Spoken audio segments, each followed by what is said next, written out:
Good evening. Sorry for the delay. We seem to be having internet issues, and apparently there's some problems in our town as well.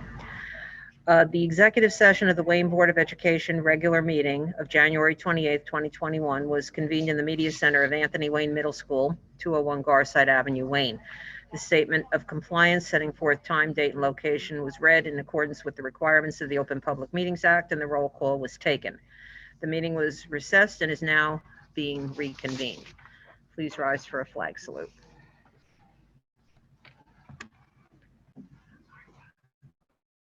Pledge allegiance to the flag of the United States of America and to the republic for which it stands, one nation, under God, indivisible, with liberty and justice for all.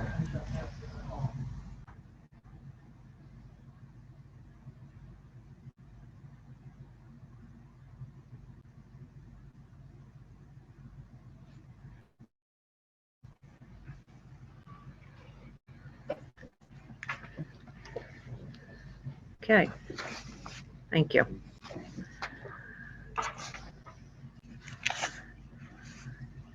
Do we need another roll call, Mr. Moffett? Or are we okay with that? Okay, it's up to you. Call roll. Mrs. Albanese? Here. Mr. Bubba? Here. Mr. Giordano? Mrs. Here. Kazan? Mrs. Kumar? Here. Mr. Pavlak? Here. Mrs. Putup? Here. And Mrs. Shear? Here.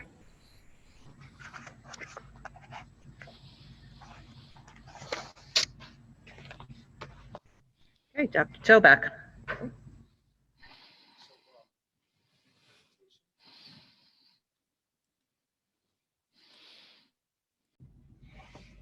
Thank you, Mrs. Kazan. So at this point, I'm going to forego my superintendent's report because we have a lot to discuss on the agenda this evening, and we have a very important presentation we'll be doing. I am required to report on HIB. So I'm going to report that there were 3 incidents that were investigated since my last report. 2 of those cases were deemed to be in the category of HIB. Now we're on to the student representative reports.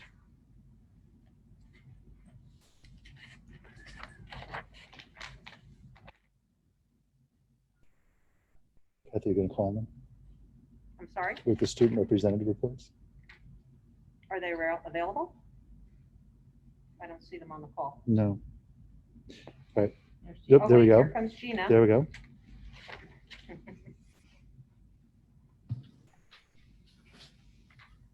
Hi, good evening.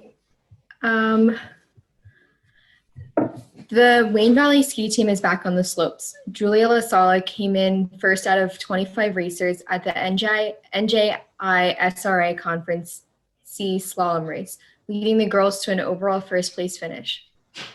Allison Gorelick came in 5th, followed by Jalen Chang at 6th. Congratulations to senior field hockey stars Tammy McNutt and Ashley Zarb. The girls were selected as honorees for field hockey for Sports Award North Jersey and USA Today. The honor is much deserved. Wayne Valley marketing students presented their DECA innovation plan to a panel of judges and industry professionals last week. The students collaborated and created their corporate presentations remotely, meeting together for the first time on presentation day. Congratulations and a job well done. The Future Business Leaders of America Club has successfully transitioned to an online format with its new executive board. So far, members have participated in American Enterprise Day activities and organized preparation for their competitive events. Congratulations to senior Joanna Saxon on being selected for the National Association for Music Education's All Eastern Band. She will be participating in virtual rehearsals, clinics, and sectionals, culminating in a virtual concert under the direction of Dr. Cynthia J. Turner of the University of Georgia. Great job to sophomore Lauren Golly for going above and beyond for her community during this time of need. With the help of the Wayne Valley National Honor Society, she was able to organize the donation of 100 bags to Preakness Healthcare Center and 80 bags to the Care One facility, both in Wayne. Residents at each of these locations received a gift bag with a handwritten card for the holidays. The Wayne Valley community is participating in a month of kindness to show positivity or appreciation for those around us.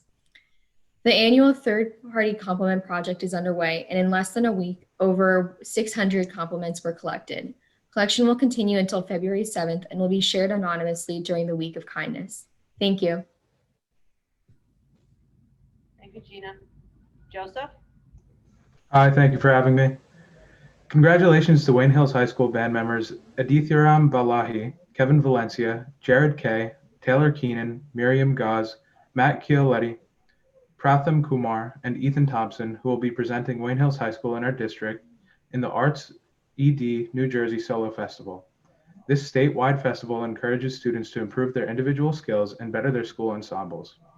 The Wayne Hills High School chapter of Tri-M, the National Music Honor Society, is busy making plans for the winter and spring, including a visit to several assisted living facilities and a virtual Wayne evening with the arts in March. The Wayne Hills High School Millennia Winter Guard has kicked off their 2021 season and their program.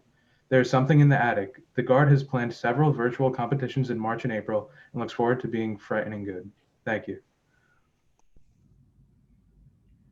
Did either of you have the donation to read?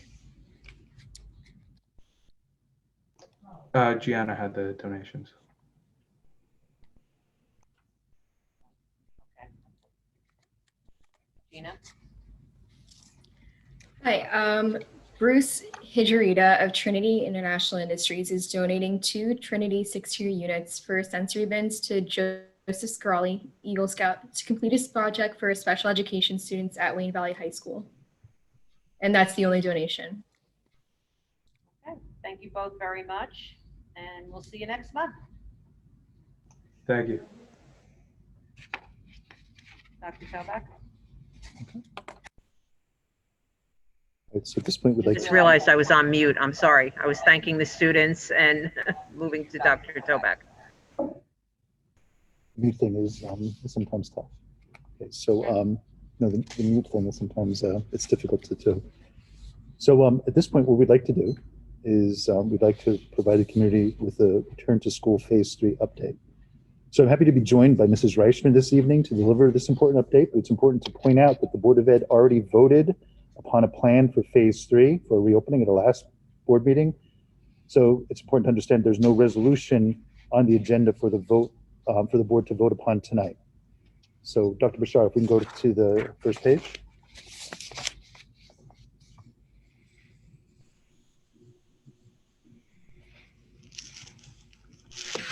Okay, so I'm going to start with the discussion this evening. So as you can see, the administrative recommendation at the January 14th Board of Education meeting was to remain virtual and to continue to evaluate conditions. And we've been doing that in a bunch of different ways during the time period since the January 14th meeting. Our update at this point shows that, so our indicators show we're moving in the right direction with COVID, and we should be able to return to in-person instruction on February, that should be February 16th, right? So it's a little mistake there. I should say February 16th. So that was the plan from the beginning, and ultimately we've always been working towards in-person instruction as quickly as possible. I did want to just take a few moments to address something that I think has caused a lot of confusion in the community, and it has to do with this patch article that appeared today. And it had to do with the fact that the article indicated that Passaic County is a red county, which we've been talking about the maps produced by the Department of Health over the past few weeks, or should say a few months. And if a county is identified as red, then it's the highest level of risk. And so there's a New Jersey Department of Health standard and a map that they produce. And then there's the White House Coronavirus Task Force. The patch article had to do with a determination made by the White House Coronavirus Task Force. After talking to our Executive County Superintendent today, because I know that there's a lot of communities that were very concerned about this, Passaic County remains, as determined by the Department of Health in New Jersey, as an orange county, which is a high risk area, but not red. And so the point to be made here is that she indicated that we are, as a school district, to always follow the New Jersey Department of Health guidance, where we are orange.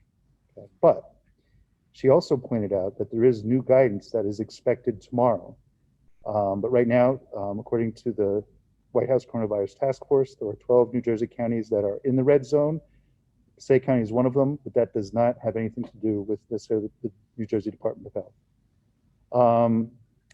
The other thing that's come out is additional guidance from the CDC, which there's new guidelines that show transmission in school based on their studies is 37% lower than compared to the surrounding community. So the general idea is that the CDC is recommending that schools reopen in general.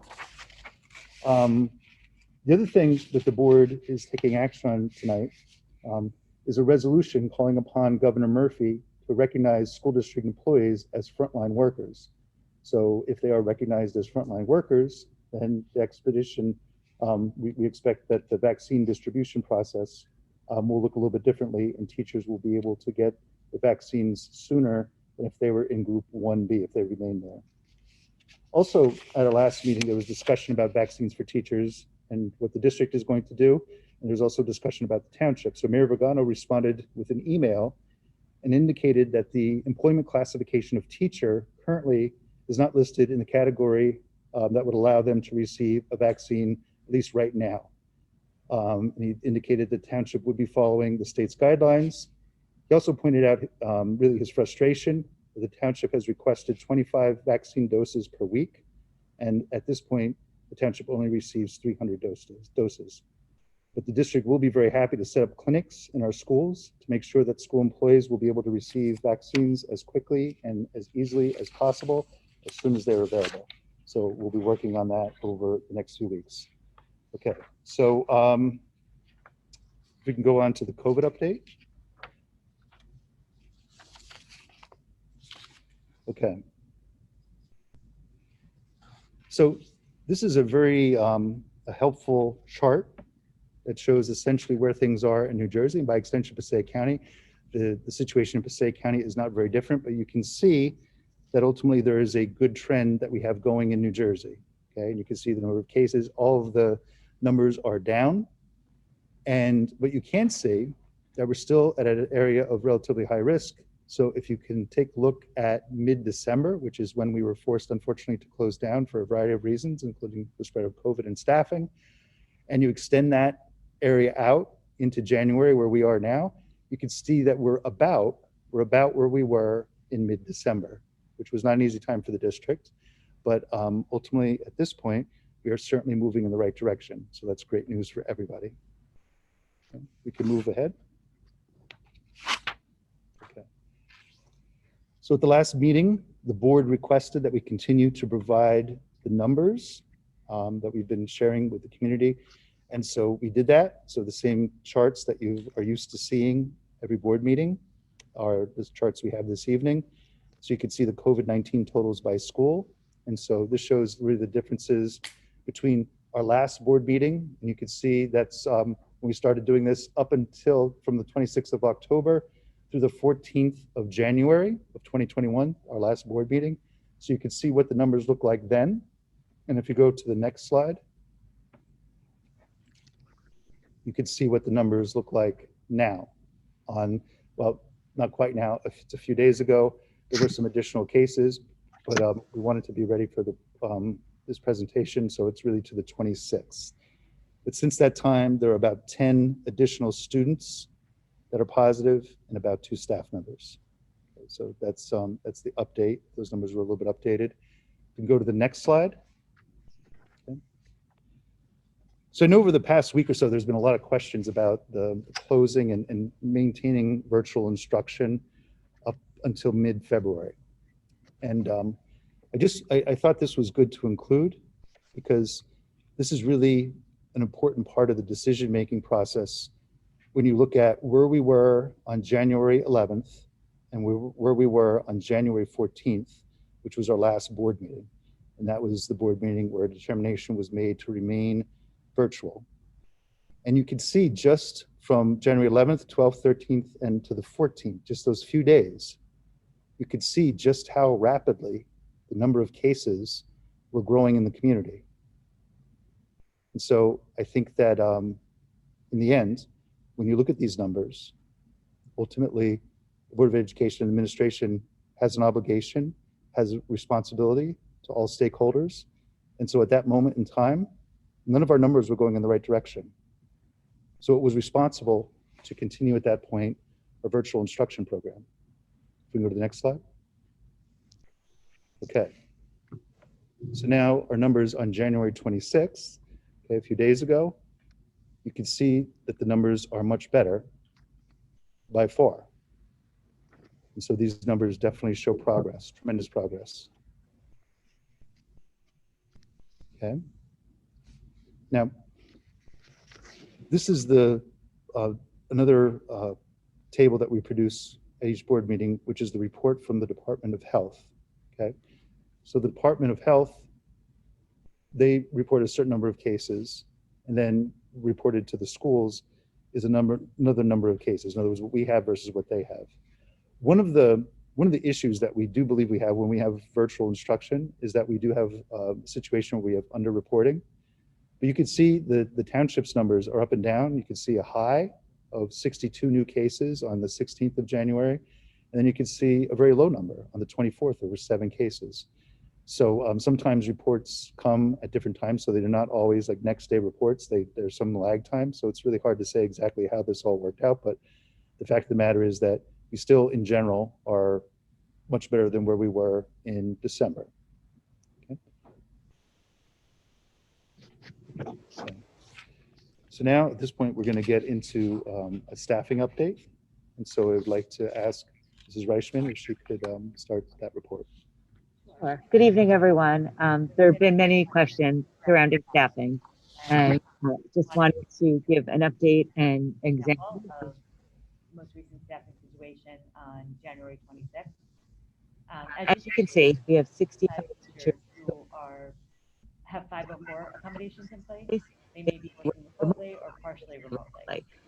On a day where we are in school and have hybrid learning going on, we would need an in-person teacher to be in the room supervising any of the students who were in school, while the 504 accommodated teacher was teaching at home or in a remote part of the building. Currently, we have 29 staff members on leave. The daily average absentee rate is 31 teachers. We have 6 positive staff members, 15 quarantining, which would mean if we were in school on the 26th, we would have needed 146 substitutes. Dr. Burchard, you can advance the next slide. I thought this was important to share. Many of you have written to us. Please know we read all the emails, all the letters, and any other communication that was shared or forwarded, directed our way, was carefully reviewed and considered in preparing this presentation. What I thought was important, because so many commented and had questions about substitutes. We have done everything we can to promote substitutes and people to volunteer, to sign up and become substitutes. We do reach out to the local universities. We work with all of them. We've had partnerships over the years, but we are in constant communication. We've also just outreach in our networks, recruiting people who may be moving to New Jersey and helping expedite certifications so that we can do everything and anything in our power to bring new teachers on staff. I selected this week just to show what the substitute situation Donna, might look like. Stacy's saying she can't hear. I can't hear you, and I can turn up. Can you hear me better now? Maybe pull the computer toward you maybe a little bit. Yep, and I turned up the volume. I don't think they can hear you. Okay, is this better? Let me try.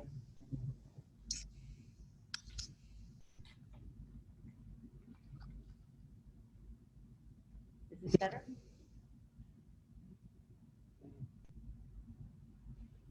I don't know, maybe ask like Dawn if they can hear you. I can. All right. So Donna, why don't you take my computer? Is that all right? Temporarily? Okay. And then once you're done your part, I have to talk a little bit about. Geez, almost.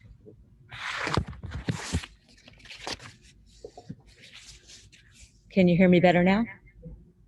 I'm getting interference in my computer. Okay. So to bring you back to this slide, I wanted to give an example of some of the challenges that we face daily with filling our substitute vacancies. We selected this week because we were looking for a week where all schools were fully in session. As you know, there have been weeks where we've had high schools closed, where we've had certain elementary schools closed, or various classrooms that were quarantined. This was a week where everybody was in session. We do have, and many of you have commented who wrote into us, 262 substitutes in our system who are either classified or categorized as permanent or per diem subs. That does not mean that all of these substitutes are active. So currently, 166 of these substitutes are not working. 63% of our subs have not been taking jobs regularly. I'll just share with you October 19th as an example. That day, there were 114 substitutes that were active in the system. So the system reaches out to them. 46 of them ended up taking jobs. We had a 32% fill rate, and we had 25 absences. Friday, which is always a challenge, October 23rd, there were 108 subs who were active in the system. 34 of them accepted jobs. We had a 5% fill rate, and 56 positions were unfilled. And this is where the challenge comes in when we reference be prepared for substantial disruption. Each night, we monitor, as well as the building principals, very closely absentees as they're coming in and being reported. Often, new absentee requests come through the system 5:30, 6 o'clock in the morning. Things happen, children get sick, people have personal circumstances, and then we watch to see which jobs are picked up. Once you get to a certain point, it's too late to close the school. Buses are in progress and parents are relying on the schools being open, which we understand. And that's when we're scrambling, looking for how to adequately coverage and supervise these students. We've really made a concerted effort whenever combining classes and putting students into a larger space so that we can make sure we have supervision to maintain our distancing protocols. And that continues to be a challenge in the elementary schools where there's limited spaces for doing this. Dr. Burchard, you can go to the next slide. Can I just make one comment Oh, quick? yes. Yeah, just real quickly. One of the slide deck, okay, there we go. Okay, so with regard to some of the comments that have been made, there are some questions regarding subs, and some people have said that, well, subs have been turned away. Okay, so that is something that may have happened. I mean, we don't have any specifics about the scenarios, but the reality is that the school districts, in any position, we do turn away people occasionally from different jobs. In some cases, that's actually a very good thing, because we want to maintain a high level of our staffing and make sure that we have the best people in front of our students. So, but when it comes to subs right now, there is good news in that the letter that I wrote in response to one of the parent letters this week, where I wrote about subs and the availability, we've picked up 11 candidates from the community. Different people who at this point are going through the process to become substitutes. So that is a very helpful thing. And we've done that before. We've done some reach out to see if people in the community were interested in being subs. We have picked up a few subs along the way, but we do sort of to verify that, if you follow our agendas and you take a look at our agendas, usually pretty much every agenda we add to our pool of substitute teachers. So, but the reality is right now there's just not that many out there. And Mrs. Reichman is in the middle of explaining exactly how that looks when, so I don't mean to interrupt. No, it's okay. I just wanted to talk about that for Yeah. a moment. I think one other thing that's important to note is there have been people, consistently saying that they were turned away. Dr. Tobeck, you may have explained this. Did you? We do have permanent subs who we hired in the beginning of the year, so that we always had people. We made that commitment, recognizing there would always be people out. Most of those, I believe all of them, are now assigned to classrooms. And now we're using our day-to-day sub pool. As for our home screening update, I wanted to thank all the parents and applaud you, because the last meeting we reported we were having some challenges with parents completing the health screener, and this occupies a significant amount of time for our school nurses each day. the good news is, if you look at this, we've gotten a lot better, and the district truly appreciates all the efforts made by the parents. So thank you. Continue to complete the daily screener. It's been a tremendous help. You want him to go back? Yeah, if you can. Dr. Bouchard, please go back. Oh, go back again. Again. Right here.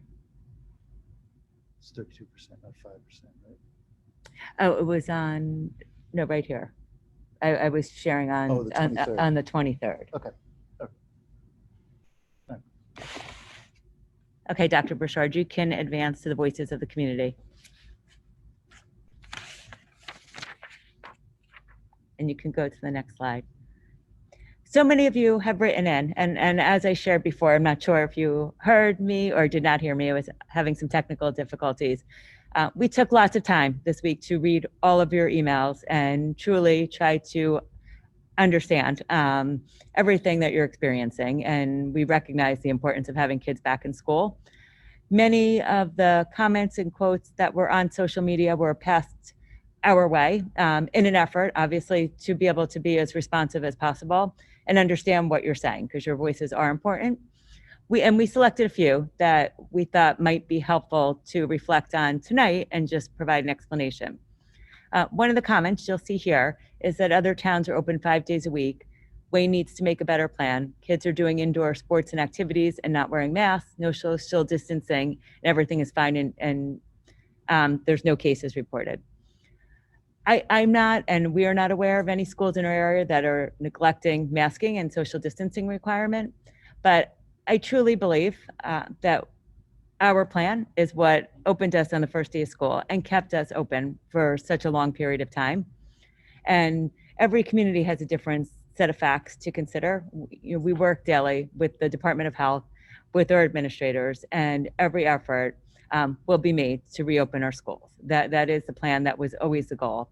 And we're doing everything possible to safely open our schools and maintain the distancing protocol so that once the schools are open, they remain open. We can advance the next slide.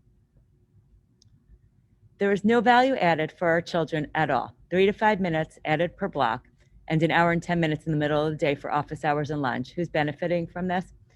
This was a conversation, and again, the schedule adjustment was made for just during remote period. When we return, we resume the regular schedule that's been in place. There was a lot of concern about students having access to counselors.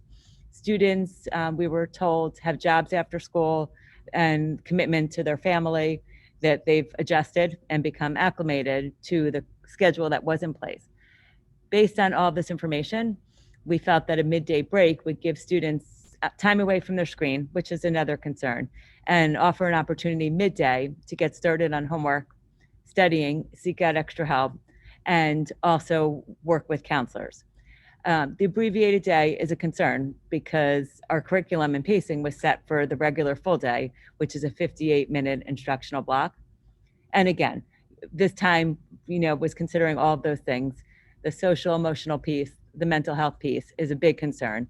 And we did want to give kids a break, but also an opportunity to get a jump start. Many of you communicated and shared that homework is taking hours to complete after the school day. And this we thought would also help with that.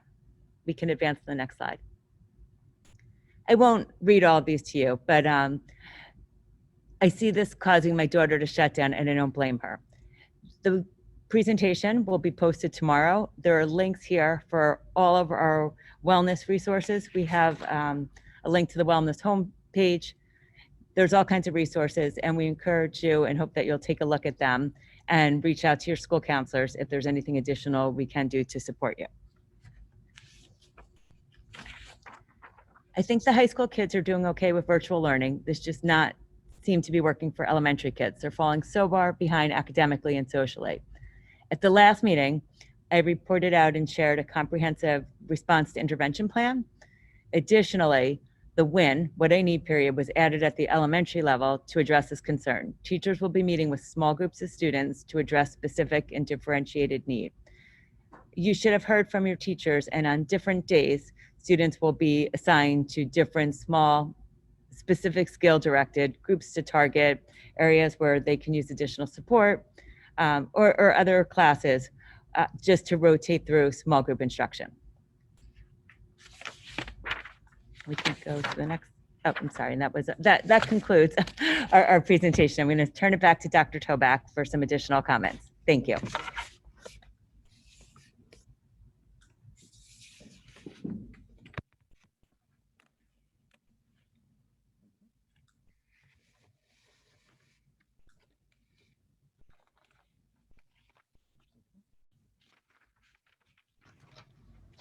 Thank you, Mrs. Reichman. I think that concludes our report. Nothing further to add, Dr. Toback? Not at this point. Okay, so at this point, board members, do you have any questions about the new numbers or presentation? Okay, well, obviously we all received this information in advance and had an opportunity to ask our questions. So don't assume we just don't have any. Just want to throw that out there. Okay, moving on. Mrs. Scher, are you ready to read our National School Counseling Week resolution? National School Counseling Week, February 1st through the 5th, 2021. Whereas school counselors are employed in public and private schools to help students reach their potential, and whereas school counselors are actively committed to helping students explore their abilities, strengths, interests, and talents as these traits relate to career awareness and development, and whereas school counselors help parents focus on ways to further their education, personal and social growth of their children, and whereas school counselors work with teachers and other educators to help students explore their potential and set realistic goals for themselves, and whereas school counselors seek to identify and utilize community resources that can enhance and complement comprehensive school counseling programs and help students become productive members of society, and whereas comprehensive developmental school counseling programs are considered an integral part of the educational process that enables all students to achieve success in school. Therefore, we, the Wayne Board of Education, do hereby recognize February 1st through the 5th, 2021 as National School Counseling Week. Thank you for all that the counselors do for us.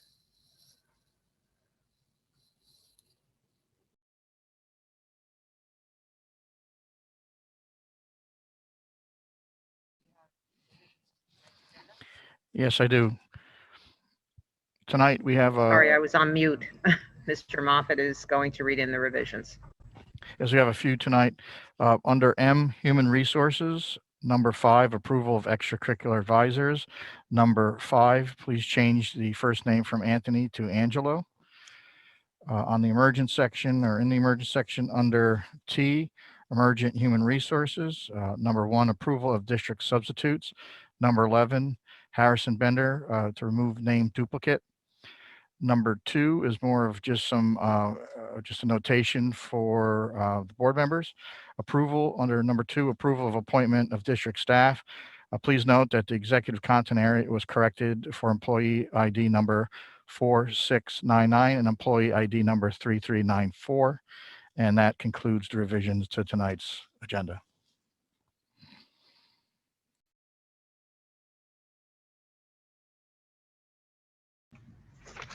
Thank you, Mr. Moffett. Okay. We currently have 490 participants on our Zoom call. Before I ask for a motion to open the public portion, I want to make a couple of requests from the public. If you hear a question asked, please don't ask it again. We need to get to board business. We need to get to the agenda. If you are coming in late and you didn't watch or listen to the presentation, kindly respect us and not ask a question that's already been answered. Perhaps you could look at it tomorrow and send us an email. We respect the public input, but we'd also ask that you respect our time here this evening and keep your comments to the current situation if you have something new to add. that would be appreciated.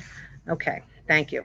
That said, I'm going to read this portion of the meeting is open to citizens for comment on agenda items only. Residents are to state their names, addresses, and subject matter. Comments may be limited to 3 minutes per person. Members of the public are discouraged from speaking negatively about an employee or a student. The board bears no responsibility for comments made by the public. Comments regarding employees or students cannot be legally responded to by the board. Other comments may be responded to tonight or at subsequent meetings under old business. Can I get a mover?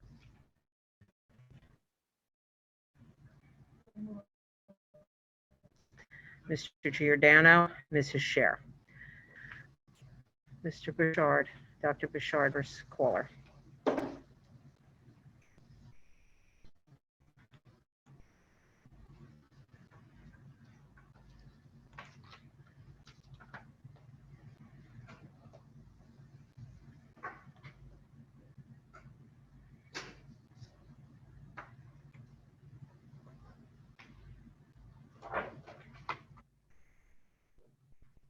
You need to unmute.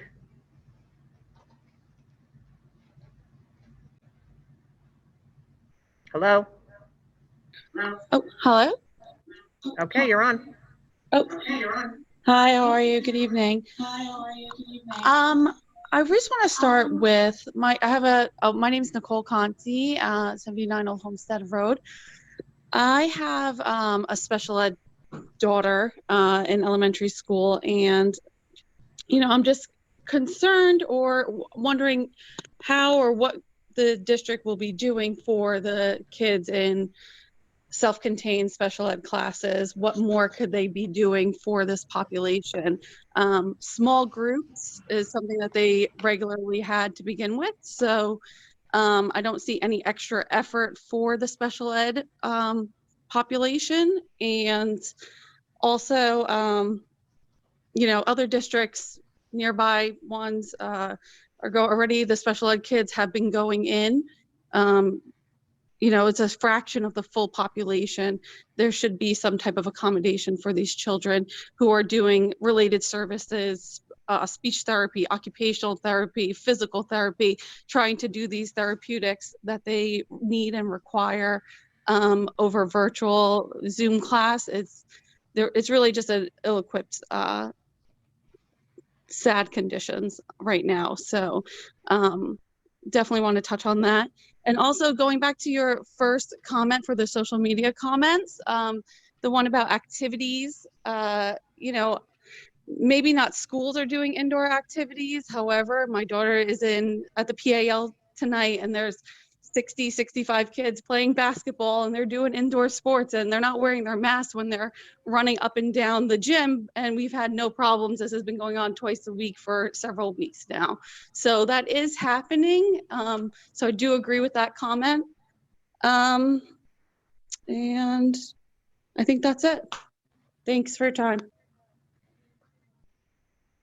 Thank you. Next caller.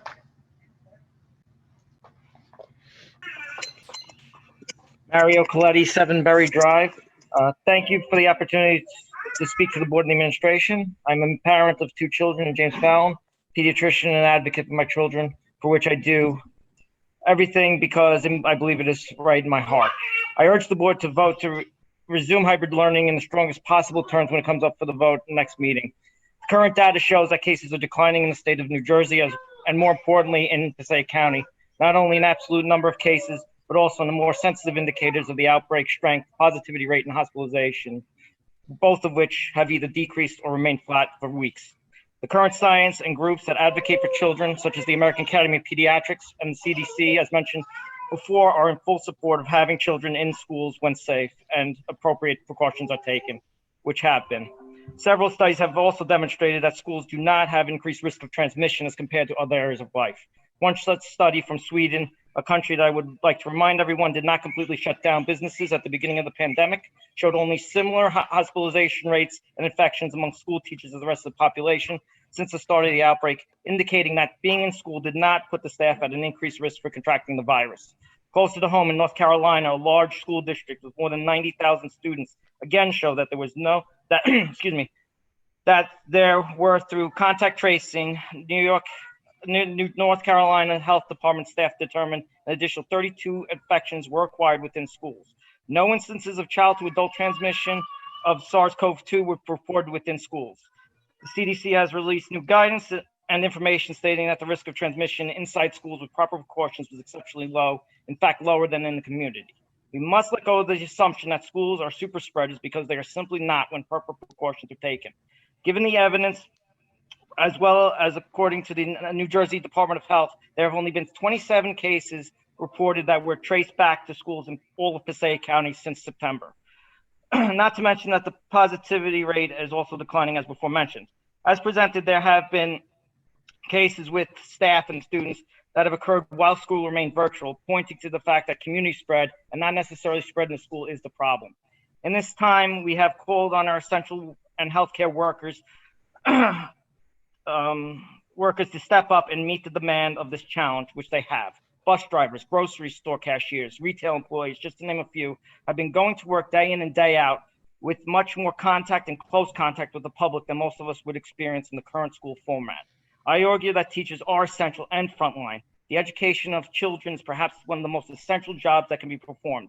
I understand the view of the employees at schools and their concerns, but at this time, the children are the ones who are suffering, and we cannot put political pressure from groups or feelings ahead of data and science. Suicide rates are up, as seen in Nevada, which had to abruptly reopen high schools due to a spike in suicides. Presentations to the emergencies department in several states of children with psychiatric symptoms such as depression and attempted suicides are up, and rates of isolation and depression are also going on the rise. These are not theoretical. These are real and a direct result of children being home from school. Not to mention the mounting evidence Mr. of children's Coletti, IEPs. I'm sorry to Yes. interrupt you, but that's your time. Thank you. Next caller. Hi, my name is Rebecca Bradley, 28 Pittman Place.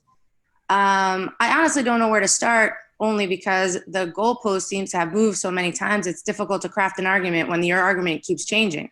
1 minute it's the COVID numbers, the next minute it's a staffing issue, then it's difficult for the teachers. And as a parent, I find this lack of cohesiveness in your argument extraordinarily disheartening and really difficult to comprehend. We all know at this point the CDC's recommendations are for the kids to remain in school.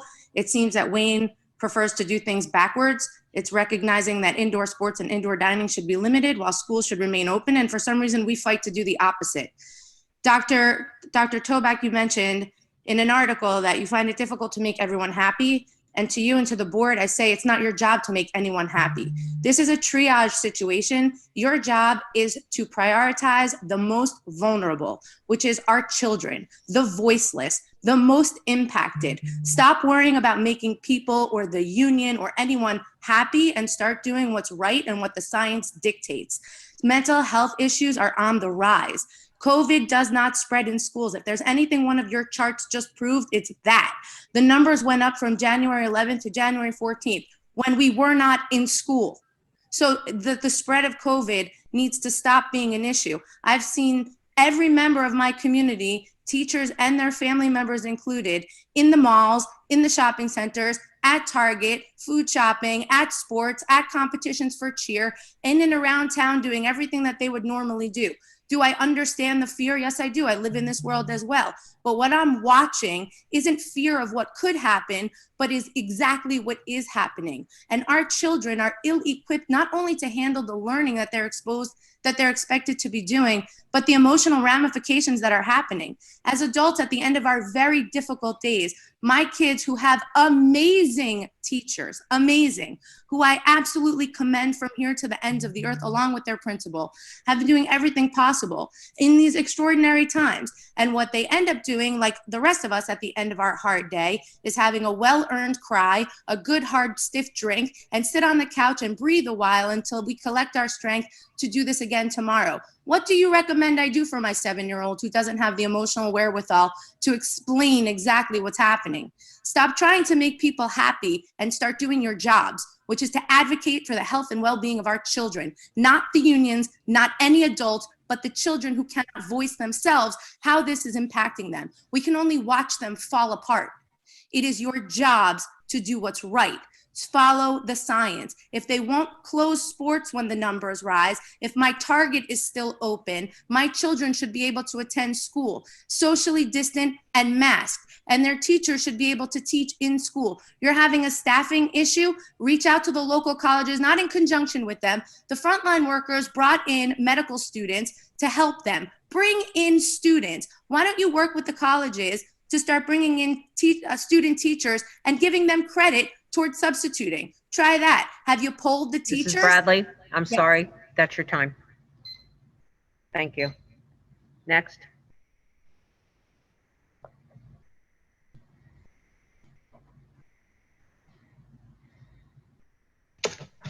Hi, Amy Nazarko, 91 Chestnut Drive. I'm just calling in as a parent who had children in hybrid and switched to remote. I listened to all your reasoning, and I just want to say I understand the reasoning. And I also want to point out that you did say we were opening mid-February. So I'm a little concerned about that. And I also would like to point out that 50% of high school families in town have switched to remote learning. So there are many families who do support you in your decisions for going to remote learning and may even want you to stay in remote learning until more school staff and more adults can get vaccinated in our town to keep them all safe. That's all. Thank you. Thank you. Next caller. Hello, my name is Michelle Toscano, 15 Kimberly Place. First, I just want to, thank you all for, I know you've done a lot of hard work the last couple of weeks with your presentation. Fact of the matter is we're going to do facts over fear. And I think that right now, everybody is thinking fear over facts. Facts are CDC is saying to return to school. Nurses, staffing, doctors, hospitals are saying to return to school. The spread is not inside of schools. These kids are 6 feet apart, if not more. There's 6 to 7 kids in a classroom. Meanwhile, they are doing sports. They are doing outside play dates. They are seeing each other, doing outside stuff. And it is not about this anymore. This has become very political, and I don't mean to get mean, but facts are facts. I am a nurse myself, and I know that this is not spread through children. And what it comes down to right now is an excuse for subs. We don't want to hear that as parents, as people, as human beings, as taxpayers, as children. We do not want to hear that. This is the way that they are growing up. In their childhood, they will always, always, always remember this. They need to be inside of a school, in front of a teacher, learning from a teacher. We are parents. We are not teachers. We are their parents. The whole dynamic of our households have changed forever. If this changes any longer, you're going to see a huge decline, if it hasn't happened already, in suicide, mental depression. My 7-year-old is saying to me that he has no motivation to do anything. And as a parent, as any parent, and you could all look at me right now, I know every one of you have a child. If you ever hear your child say that, you might as well do something yourself. No parent wants to hear that they don't want to do anything, that they are depressed. My 7-year-old, we are in a time right now where we need to uplift and become as one, not go against each other and say that we're not going to go to school, we're not going to do anything, and have no reason to wake up and get dressed. These kids need to be inside of a school. That is the bottom line. They need to learn from a teacher, not their parent. We are all sick of this, and all not upset at you, upset at what's going on. And I think that we need to stand together and get these kids back to school. Not try the hybrid for 2 days and then they're home for 5 days. It's getting them depressed. The mental issues are taking over academics. None of us parents care about academics anymore. We don't care about any of that. We care about having our kids inside of a school learning from a teacher. And that is the bottom line. Thank you. Thank you. Next caller.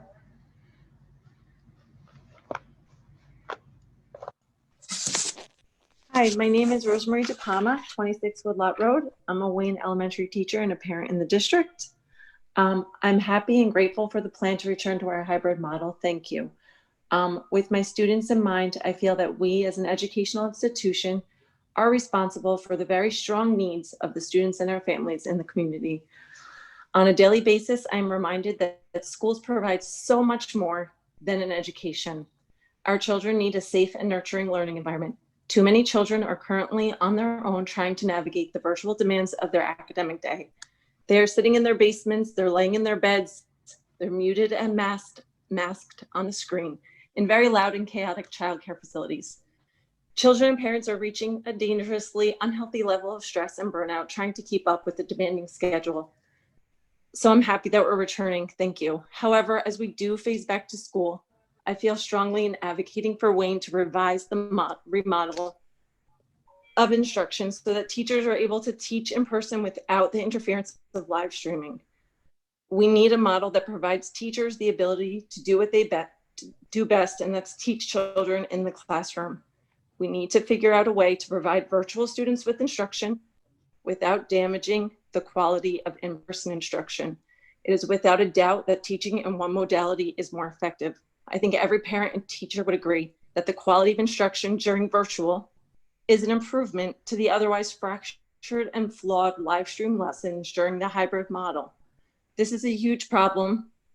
As we move back into school, that's the first hurdle. And our second hurdle is revising our model so that all the teachers can teach their students to the best of their ability. Thank you so much for everything. Take care.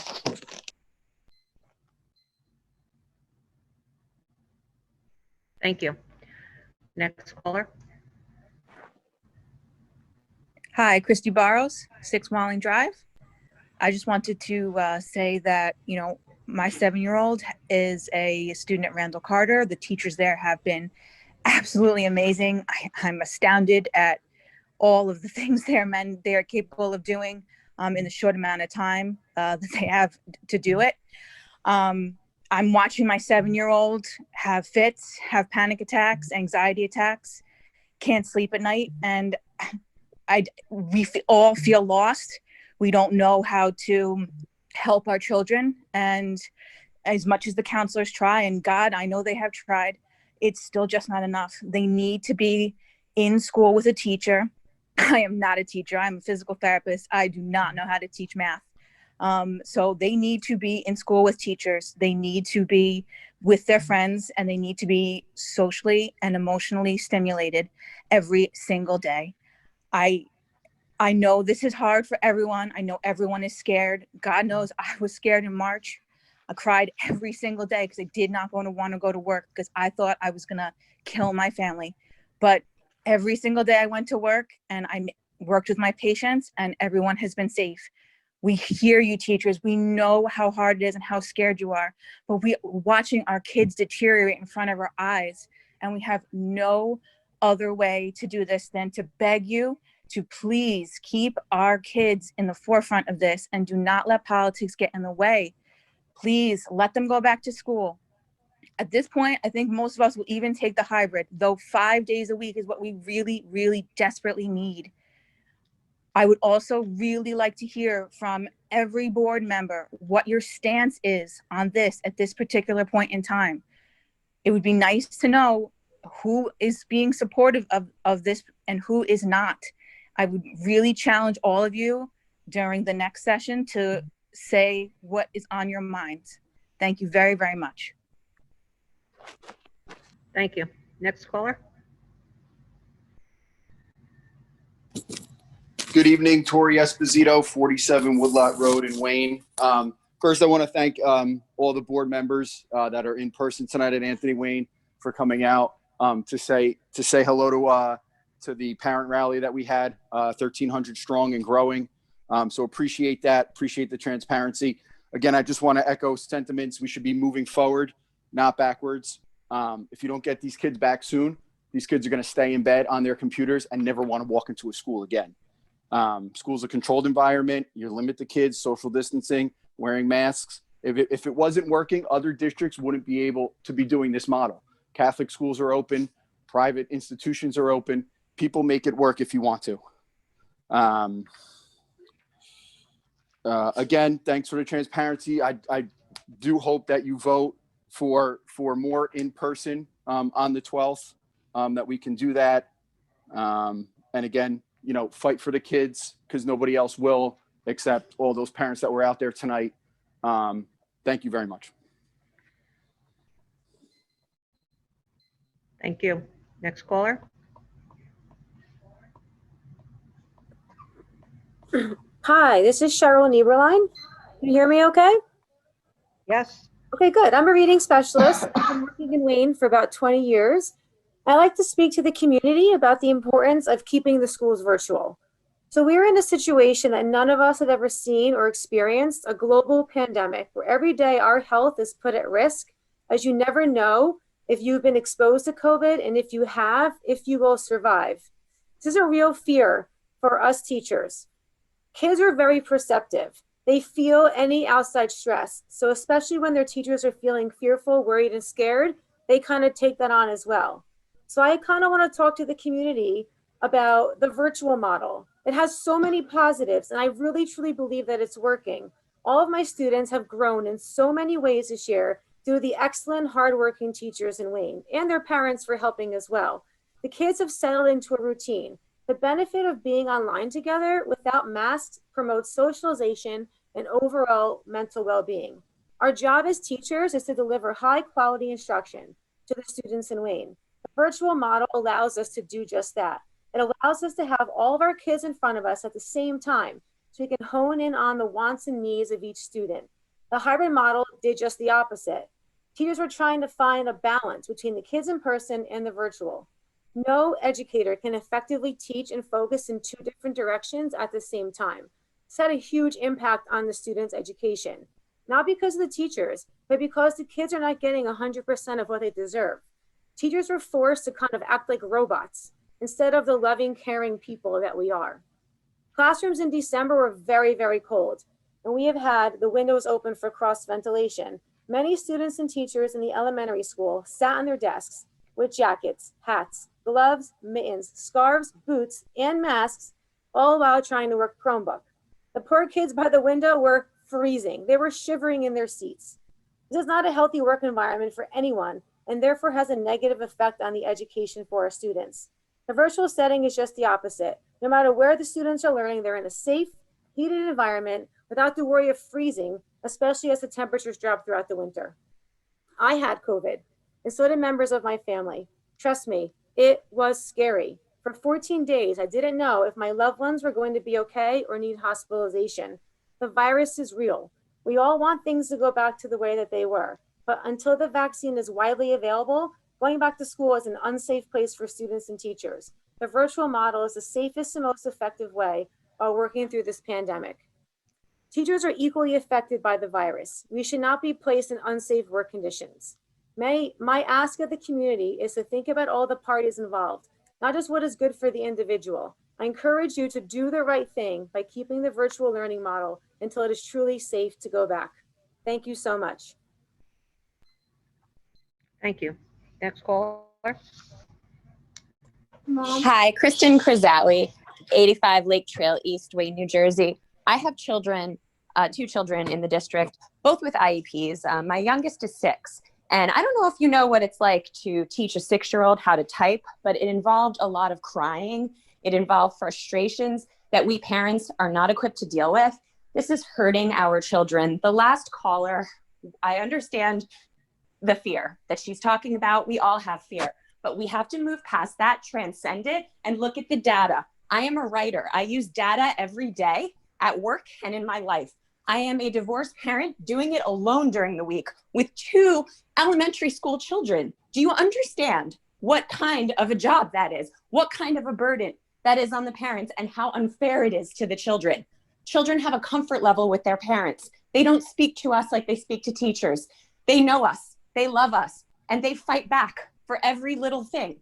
You know, there are high school students who are missing hours of instruction because teachers show up for 5 minutes because you're understaffed. And Dr. Toback, you are wrong about the substitute situation. You keep telling people that we are not qualified.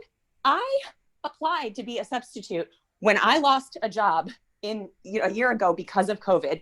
And this was recently. I just got a full-time job. I'm reemployed, but I actually applied to be a substitute. I got fingerprinted. I did all of the steps. I'm fully qualified. I have a BA in journalism. I've worked, with technology, and no one contacted me. I called to follow up and review my documents. No one contacted me. I am the fourth person that I know that has had this experience who is qualified to be a sub. So don't talk about your shortages. And if you're talking about the permanent subs who are on medical leave or whatever, however be it, you figure it out. We elected you. Do you understand we pay your salaries? Do you understand that you work for the people? This is taxation without representation. We are not being heard. Our children are suffering. I will not for one more second allow this to stand, and neither will the parents that stood outside tonight and were brave enough to stand up to you. It's wrong. Your political pandering needs to be put aside. You sound like a bunch of children. You really do. And this is no example for our children. And that something needs to be done, or legal action and ramifications will continue to happen, because we are no longer going to be your fallback plan. We are tired. We are not okay. I am okay because my children are at the YMCA, which, thank God, they're doing an amazing job. Not one child has gotten COVID. And you know what? Children don't have enough ACE receptors to even transmit COVID, most of them. And I've gotten that from a doctor. So I don't know what you're doing, what kind of games you are playing with our children's future and education, but it needs to end now. Thank you.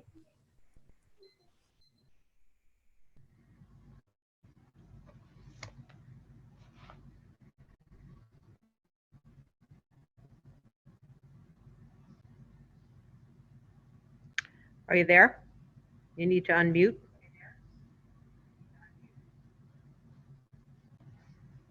Hello?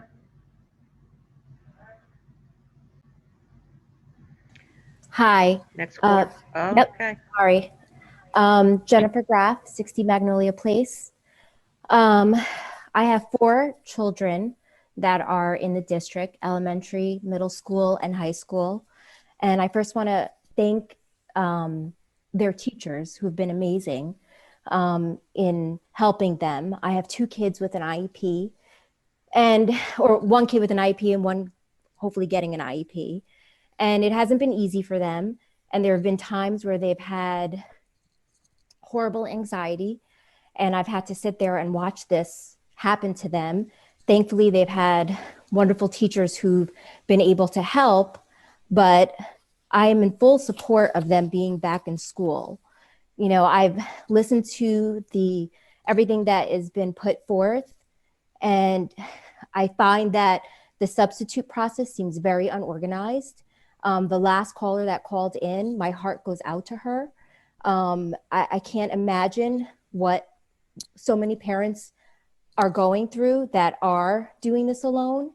I want to know, I have a few questions. One being, what is your process on improving this disorganized substitute system? It doesn't make any sense to me that after all these months of what we're going through, that it is still as disorganized as it is. As far as the quote that was spoken before, I would like to comment on that about not wearing masks in school. I think that social media quote was completely interpreted wrong by Mrs. Reichman. I think it was interpreted by everybody else as no masks being worn in sports. And obviously there's a lot of kids out there that are playing sports without wearing masks, and there hasn't been any spread. So I'm just trying to figure out why we can't figure this out in schools. And another question that I have is, has anybody on the board reached out to these schools that are open to find out what creative solutions they have come up with to keep their kids in school? And when they do have a positive case, how they're still able to remain open. I would also like to comment on the teacher that just called in, the reading specialist, about how wonderful virtual is going. My daughter sees a reading specialist. It's a group of like 2 or 3 kids. I could see why it's so easy for you and how your students are doing so well when you have such a small group. But I got to be honest with you, I sit there and I watch my daughter when she's on her group, And, with a class of 24 kids, which her teacher is amazing, but at the same time, you have kids who can't hear because of technological issues. You have kids that are, tapping their pen, they're not listening, they're not engaged, they're distracted by their siblings in the next room. It is not going well. Virtual is not going well. Thank God that my daughter goes to a program where she can do some of her virtual days in a school setting and be social, which has been going well for the most part.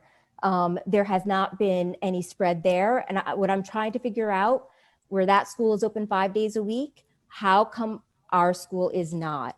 I just hope that you guys continue to consider that there's no consideration to not return to school.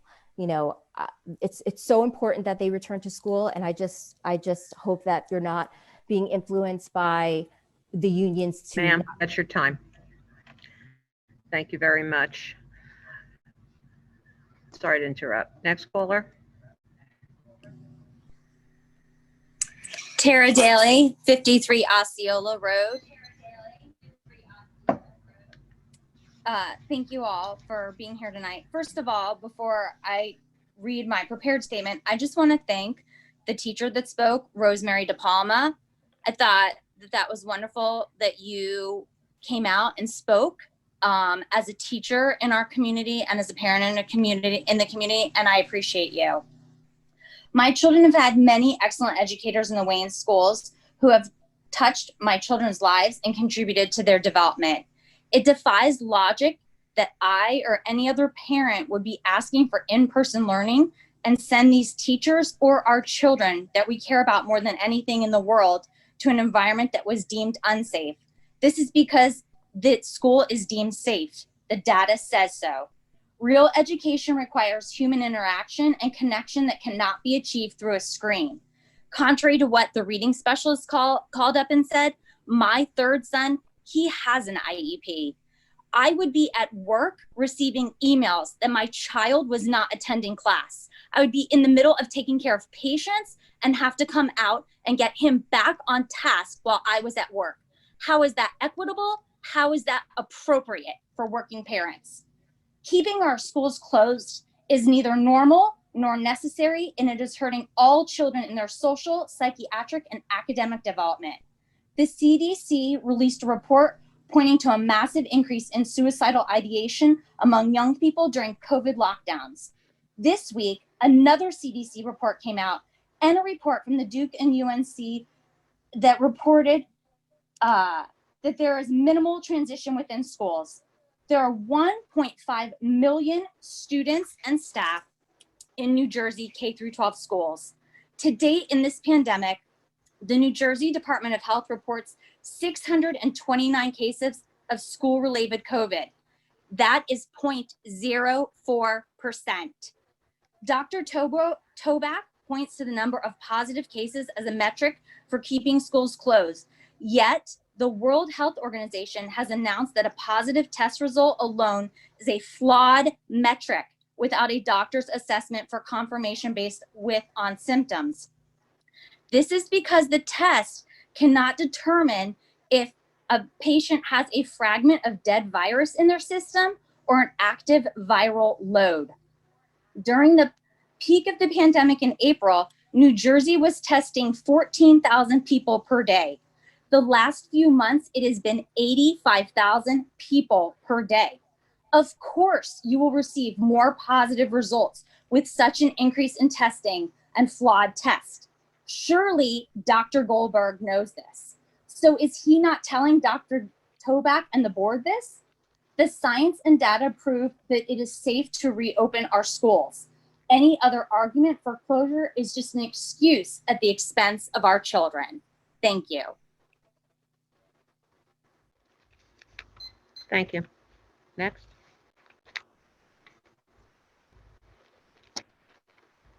Hello? Hello? Hello? Okay. Yeah, you're on. My name is Emily Duhane, and I'm calling as a teacher in Wayne. I'm calling to express my thoughts on the importance of sticking with the plan and getting back to in-person instruction February 16th. I feel as though we want to prioritize safety, yet we neglect to consider the mental health of our students. Have we thought about the cost of sitting at home, staring at screens all day, attempting to learn and interact with their peers? Every day, despite their optimistic attitudes as 9-year-olds, my students make remarks about wishing we would be back in school. Every day, my students put up with their internet not working, glitches, pages not loading, on top of all the stress online learning poses. It is both physically and mentally unhealthy for these kids to sit at home all day. And while I'm all about being positive, let's be honest, the teaching and learning is not nearly effective as it would be if we were back in school. This is a poor substitute for education, and it is a grave disservice for our kids. What happened to fostering the love of learning? We're making it a chore for them to log in and learn. As a science teacher of 7 years, I know the importance of hands-on instruction. What hands-on learning is taking place other than the hands on their keyboard? Now, I'd like to make it clear that I think the current hybrid model is severely flawed. Live streaming with students in person and online is awful. It's honestly even less effective than full virtual instruction.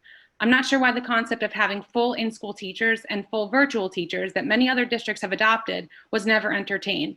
I believe this would be the best solution. Regardless, we need to work towards that. If we don't begin to transition back now, when will we? When is it going to be safe enough? The data speaks for itself. Transmission of this virus in school setting is minimal at most. We are no more at risk as teachers than anyone else. Please remember our students and their well-being when you think about the plan of returning to school. Thank you so much. Thank you. Next caller. Hi, can you hear me? Can you hear me? Yes. Okay. My name is Heather Kolbash, and I live at 4 Maturity Place. And I want to thank everybody for letting the public speak. I echo a lot of the sentiments of both the teachers and the parents, but my main concern is the lack of specific data that's being shared with the public. Since December, when the decision was made to switch to all remote learning, there's been a lot of communication and correspondence, and even earlier this evening, there are lots of words like indicators, right direction, variety of reasons, good trends. But what's missing is actual numbers. And I think that there's been a lack of transparency. Since early December, when the decision was made to switch to all remote learning, coincidentally on the same day, the mayor stopped including the ages of the positive COVID test results in town. And the only way that the public is able to see the statistics within the town is by logging on to these meetings. And I think it's very important that people understand, as we're working towards getting back to normal, what the threshold numbers are. When the decision was made to switch to remote learning, what was the reason? Was there a specific number, a specific percentage, an exact staffing level concern? Because we had been operating with schools working individually, and on some days certain schools were open, certain schools were closed, and then suddenly there was a 100% shift to all remote learning. What's also been absent is the number we need to reach in order to go back to school in person. Exactly where do we need to be? Instead of giving a date, because that's very misleading, because even as your statistics earlier showed, between 3 days in January, there was a dramatic shift. And I believe there will be an ebb and flow until the numbers really start to consistently go down. And so what's to stop a decision down the road in a month or two with more concerns about numbers going up? We need to know exactly what the threshold numbers are. And the public has, I believe, a right to know that, because I think that that holds everybody accountable. Instead of just using vague terms, we need quantitative measurements instead of qualitative ones. And lastly, the one point I wanted to make was there's been no mention of standardized testing. Even though that's been a concern, it's well documented with the teachers union that they do not want standardized testing to take place this year, and the testing window has been expanded from March to June. And we want to make sure that our children aren't being used as pawns, because the district and the teachers unions are worried about the losses in learning having a punitive impact on teacher evaluations and or district performance. And I think the absent or the lack of mention of the unions and the standardized testing has made the public extremely suspicious of what the real reasons behind keeping our children out of school really are. Thank you again so much. Ma'am, I'm sorry. That's your time. Thank you. Next caller. Laptop. This is David Ginsburg of 280 First off, I'd like to say thank you to the Board of Ed for all you guys do. I certainly know this never needs a decision either way, and definitely know a lot of hard work goes into this. And a big thanks to all the teachers as well. Again, know this is obviously not easy, not how you prefer to be teaching, whether it's hybrid or virtual, but a big thank you. My son goes to Lafayette, and I say his teachers are wonderful. I think it's important to understand the reality check that's happening right now, right? So while I understand there's a lot of positives of really both the hybrid and the virtual model, in reality is with the current pandemic situation, there's just no perfect solution. So I think, you know, whether you're on the virtual side of the fence or the hybrid side of the fence, I think everyone needs to calm the emotions down and understand there really is no perfect solution. I'd also say, while there's plenty of schools that are open with the hybrid model, most schools in our state are virtual. And yes, there are extreme few smaller districts that do have more than the 2 to 3 hybrid schedule, but reality is most schools are virtual, and if they're not virtual, they are hybrid. No one's in school 5 days a week. That's just very, very rare, small towns. Another reality check, right? While the social health of being in school is very important, it provides invaluable stuff for our children, let's not kid ourselves. The kids are socially distant. They're wearing masks. They're not able to interact with their friends under normal circumstances, not going near their friends, not talking to their friends. So while I do understand there are a lot of extreme benefits of being in school and having the kids be there, in reality, it's not a normal experience. And I remember a girl from high school, I think it was like maybe 2 board meetings ago, called in and talked about sitting in the auditorium. She couldn't go near her friends. She couldn't talk to her friends. So let's not kid ourselves. What's happening in school, whether you're hybrid or fully back, it's not normal. And it may be better than being virtual, but it's definitely far from normal.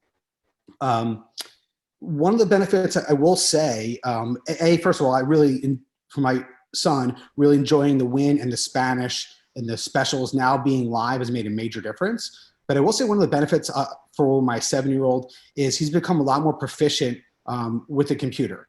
Long before he would have if we weren't in the situation. And while I understand that, the concerns of screen time and making sure we're limiting screen time, I actually do believe there's a lot of long-term benefits to children learning to be proficient with computers, not just tablets and iPads, at a really young age. So I think that's something, again, a skill that probably has accelerated a lot because of virtual. So I want to say that. The other things, Dr. Toback, just a couple of questions for you if you can answer at the end here. When we do return, whether that is February or not, is it still the plan to do the the cohort A, cohort B model for East Elementary School, where it's 2 days, then the Wellness Wednesdays, and then 2 days again for the cohort B? My other question goes back to something we talked about last board meeting, is the 2/12 date, I believe, is the next board meeting. Is that when the decision will be made? Because I think one of the concerns of the parents is getting that notice with 2 or 3 days ahead of time. Now, we believe as of today, January 28th, that we'll go back to hybrid. But we know how quickly things can change. So is there any plan or thoughts from the administration or the board to try to make that decision with a little more time if we're going back or not, just so parents can appropriately plan? And then my last question is, and I think one of the teachers addressed this, was when we do go back in February, if that is when we go back, what will be done, what can be done for fresh air in the schools, right? It is getting colder out, It's not realistic to have the windows open at 9 in the morning when it's, 23 degrees out. And, my son in school, he sits next to the window. Like, I mean, he's going to go in his ski clothes. So what is... Ginsburg, I'm sorry. Sorry to interrupt. Thank you. That's your time. Thank you. Next.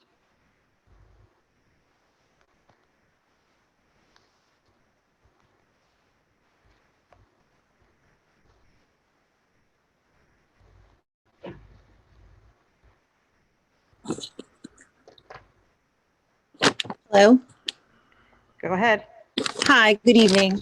My name is Jody Trebajian. I live at 37 Smith Lane. And then tonight I'm here to speak on behalf of my children, Cameron, Joseph, and Anthony. I am asking for the board superintendent to open schools as on February 14th or 15th, whatever the day is, with the hybrid model that we were supposed to be the week of January 19th.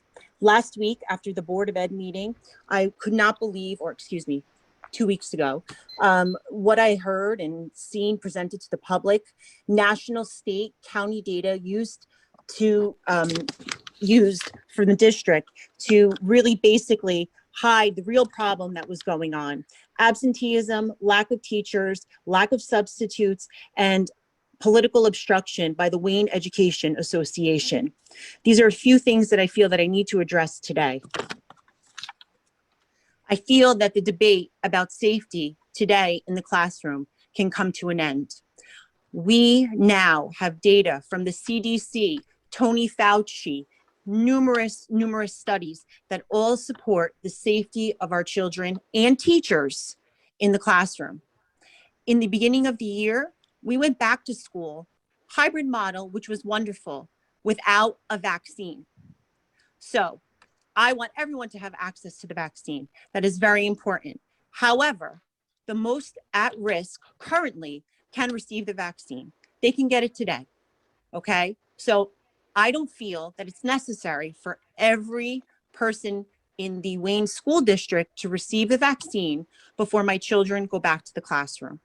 I support it. I will volunteer to administer it since I am a registered nurse, okay? But shouldn't be a factor limiting our return to the classroom, okay?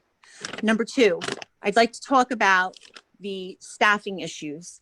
I'd like to talk about that when in March, when we had this major outbreak of COVID and within the hospitals, we did not have staff. We did not have nurses. We did not have doctors. What did we do? We reached outside of the box and we thought we can get people that are retired to come back. We loosened restrictions. The governor made other people allowed to come to our state to practice, okay, all to help out in a current crisis. What we are going through right now is an educational crisis, okay? The fact that we still have to have required professional development, which Dr. Toback, you referred to in your letter responding to the parents, which I'm proud to be part of that group, I would like to add, okay, that I don't understand. Maybe that's something that could be done, later on. We need people in the schools teaching our children, okay? So maybe that's something that could be addressed. I'm sorry, I wrote something, but I went off. But the virtual plan that the one teacher referred to that said that it's wonderful and our children are doing great. I would like to invite you to my home to see what my children go through every single day. My children used to love school. My children love academics. My children are happy kids, okay? It is a struggle each day. They need to be in the classroom. I'm glad. I feel like there's a change in tone today amongst the Board of Education, where I feel like you're actually listening to us and understanding how important it is for our children to be in the classroom. And I commend you, and I'd like to keep pushing for this. They need to be back to school. I'm sorry. That's your time. Thank you. Thank you. Next caller.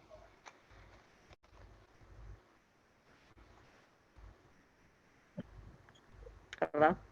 Hi, my name is Jennifer Carr, 7 Coventry Road. I'm calling in tonight. Can everyone hear me? Yes. I'm calling in tonight because my family is not okay. We are cohort B, and my elementary school kids have had in-person school 4 half days since October. That's 19 hours since October. That is not acceptable. My children experience daily meltdowns. They hate school, which breaks my heart because they used to love to learn, just not this way. Their eyes hurt, their heads hurt, they feel isolated, unmotivated, and are getting lazier by the day.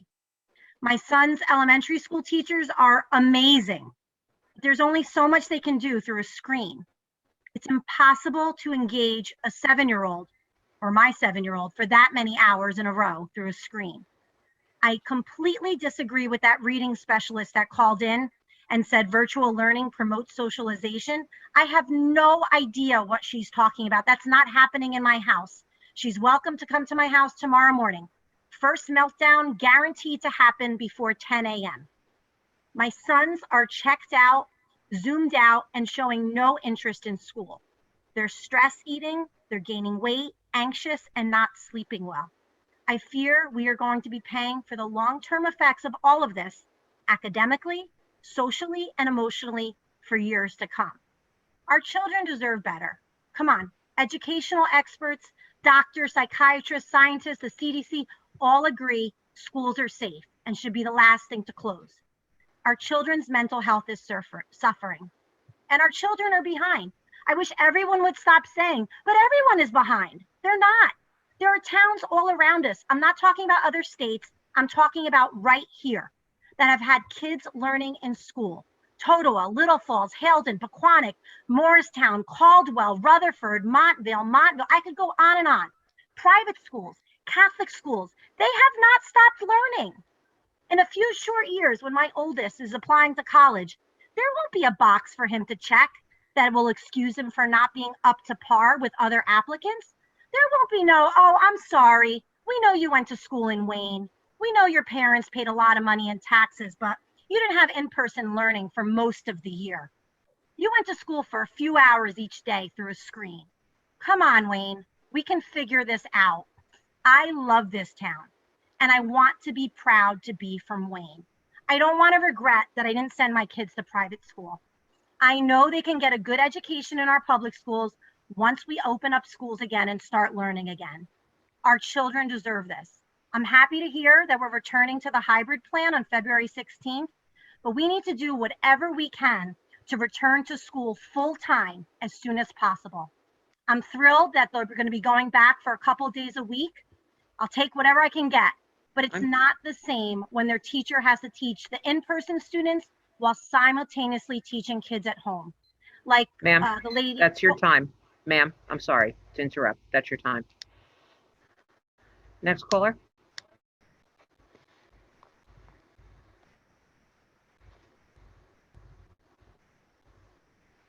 Hello?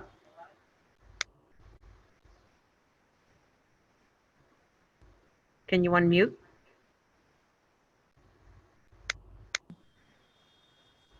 Hello, can you hear me? Yes, we can. Sorry. Hi, it's Cindy Jaffe, 10 Sherwood Street. I'm speaking of high school only. I just want to make that point, as I only have a current junior in high school. I just want to begin by saying that I agree with all that are saying it's time for our students to return to school full-time in person, or at a minimum, some kind of hybrid that has less than 3 cohorts so the kids can be in school more frequently than 4 half days every 3 weeks. Having said that, unfortunately, I have no faith in our district based on what I have seen and heard from the powers that be that our kids will be back in school anytime soon. I'm not even sure that I believe that they'll be back this year. So the main point I want to speak about are the specific issues with high school virtual learning. That's both the old virtual schedule and the new virtual schedule. And I would like to know what Dr. Toback, or anybody for that matter, is going to do to immediately address the problems. The point has already been made about the fact that this new schedule adds a mere 5 minutes of instructional time to each class. That's a total of 30 minutes, while inserting that 75-minute break in the middle of the instructional time, which I know you spoke about. However, I would urge you to put out a survey immediately asking for feedback about the specific change, that break in the virtual schedule. And I'm confident if you do that, you will find that the vast majority never asked for it and don't want it, especially the students, not just parents. Ask your students. Many of those also who have admitted that they reached out to you, parents, and asked for a longer virtual day are now saying that they had no idea that you would add a break in the middle of the day, and that what they meant was more instructional time. And then we see you added the 5 minutes per class. But again, now I'm finally to my main point, to add insult to all of the above.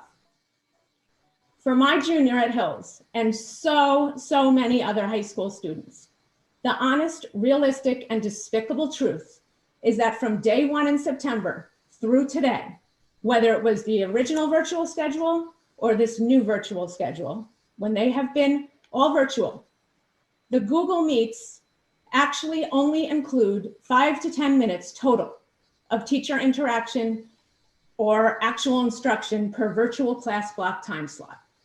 There is little or no actual instruction. I'm going to repeat this point because you need to hear this. From day one, the virtual schedule and the Google Meets have actually only included 5 to 10 minutes total of teacher interaction or actual instruction for our kids.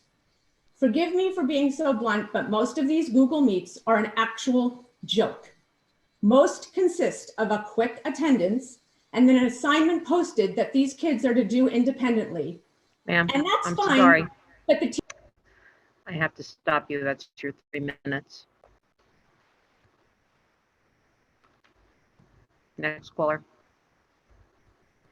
Hi, can you hear me? Yes. Hi, this is Roger Gunnels. I am at 22 Lally Ave. So first of all, we've got you guys figured out. You're a bunch of politicians, and you're just doing what politicians do. First and foremost, you don't have any substantive narrative to keep the schools closed. Zero. So don't try to pull it over on us, parents. We know. First and foremost, taxpayers, we're not going to ask that you open schools. Because number one, you don't have a substantive reason why you can't open schools. You don't. It's not there. You're making it up as you go. We demand. We're taxpayers. We pay your ridiculous salaries. We demand that you open the schools. There's no reason for it. There's absolutely no reason. You're playing politics. And for the teachers and those on the school board that are in favor of opening schools and getting kids back in schools, I applaud you and thank you. For those who do not, shame on you. Shame on you for doing to the parents what's going on to the parents, because we're having to do the teachers' jobs and our jobs. Because as the previous caller said, virtual learning is an absolute train wreck. Open your ears and hear what I'm saying. Absolute train wreck.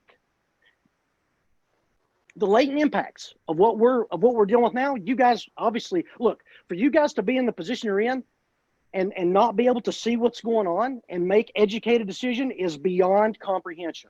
Beyond comprehension. Everyone in that room, wherever you're at, whether you're at home or not, you got up and you got in your car and you may have went somewhere today. Statistically speaking, you're at greater risk of getting hurt in a car accident than you are from dying of COVID. But yet you still do it. So what's your excuse now? Cases, and just to be quite blunt, cases are irrelevant. The amount of cases are relevant because, as one of the callers said, testing's going up. Of course, you're going to have more cases. Let's talk about the 800-pound gorilla that no one wants to, because it exposes the chicanery and the lies. Deaths are on the decline. Deaths are down. Why can't we get the kids back in school? We've got a vaccine that's available, multiple vaccines that are available. Why can't the kids go back to school?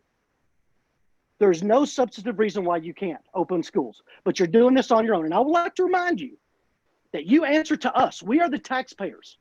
We don't answer to you. We don't ask, we demand. And if it takes voting you guys out of office, maybe that's what it comes to. But this is absolutely ridiculous. Parents need to be taken seriously because we're having to do my wife got teacher of the year in my house.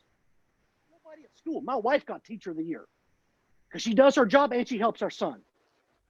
This is over. This got to stop. It's over.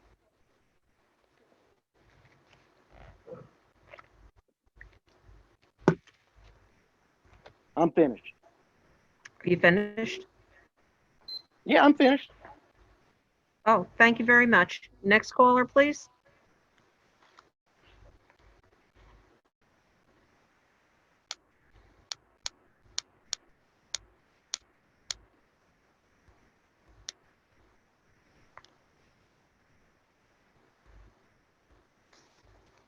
Hello?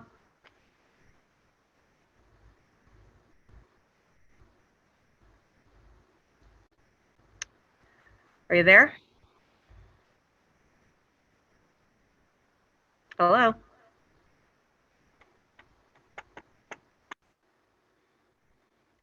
Next caller.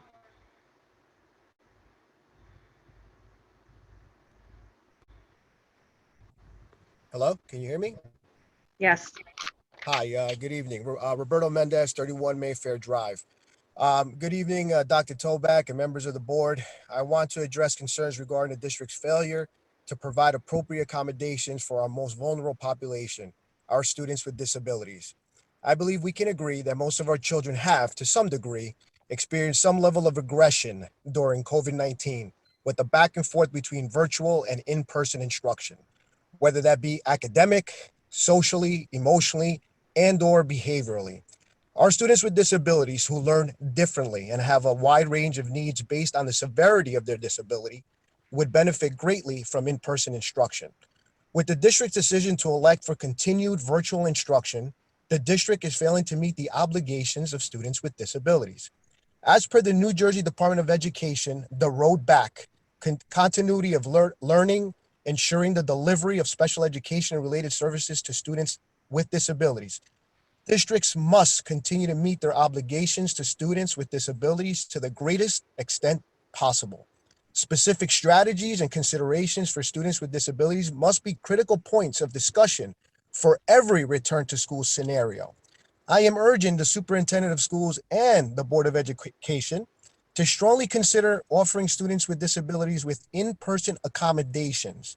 Implementing the same virtual model for all students, including students with disabilities, is failure on behalf of the school district to truly individualize their program and services as developed in their IEPs.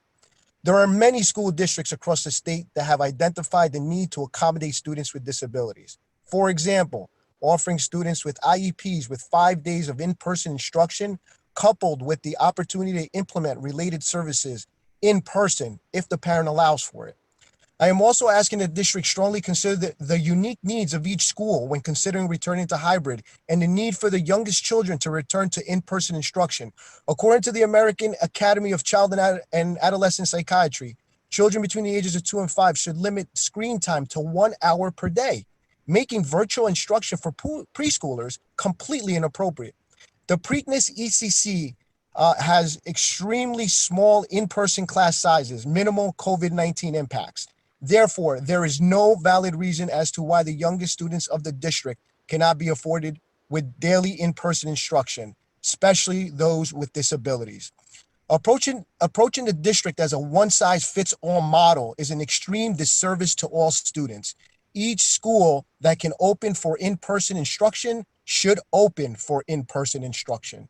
I urge you to please take these facts into consideration when deciding the next steps for instruction for Wayne schools. Finally, the district may be setting a precedent for parents whose children with IEPs to file for mediation, due process, and/or request compensatory services due to not meeting the frequency and duration of student IEPs due to selecting a virtual model as opposed to an in-person/hybrid model. Thank you for your attention. Have a wonderful evening. Thank you. Next caller.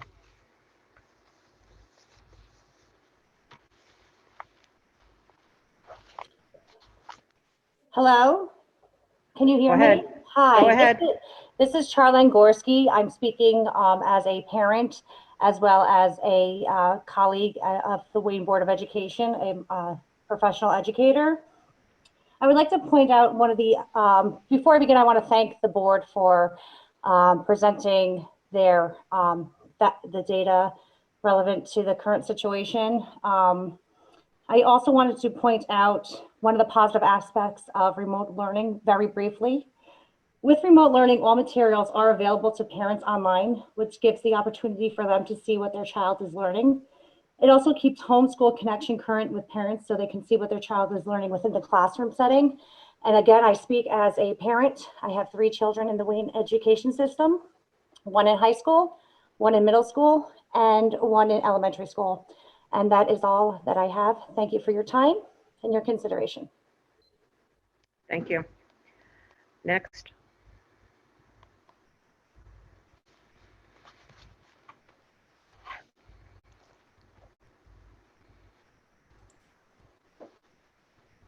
Go ahead. Hello, hi. Thank you for your time. This is Eli Levy, 112 Urban Club. It baffles me that parents, adults can go back to work, via mass transit, sit in an office all day with others, and come home. We can go to packed malls, shop for clothes, and buy new iPhones. We can sit in packed restaurants that are open now, cafes. We can visit grocery stores, pharmacies, take a haircut, get manicures and pedicures.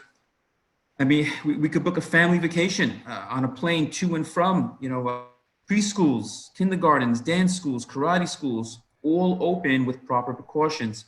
We can gather in groups for a new incoming president with celebrities performing. I mean, we could buy tickets to all major sporting events. We could do almost anything today with a mask on. But when it comes to our elementary age children, they must stay home, even with the $22,000 tax bill.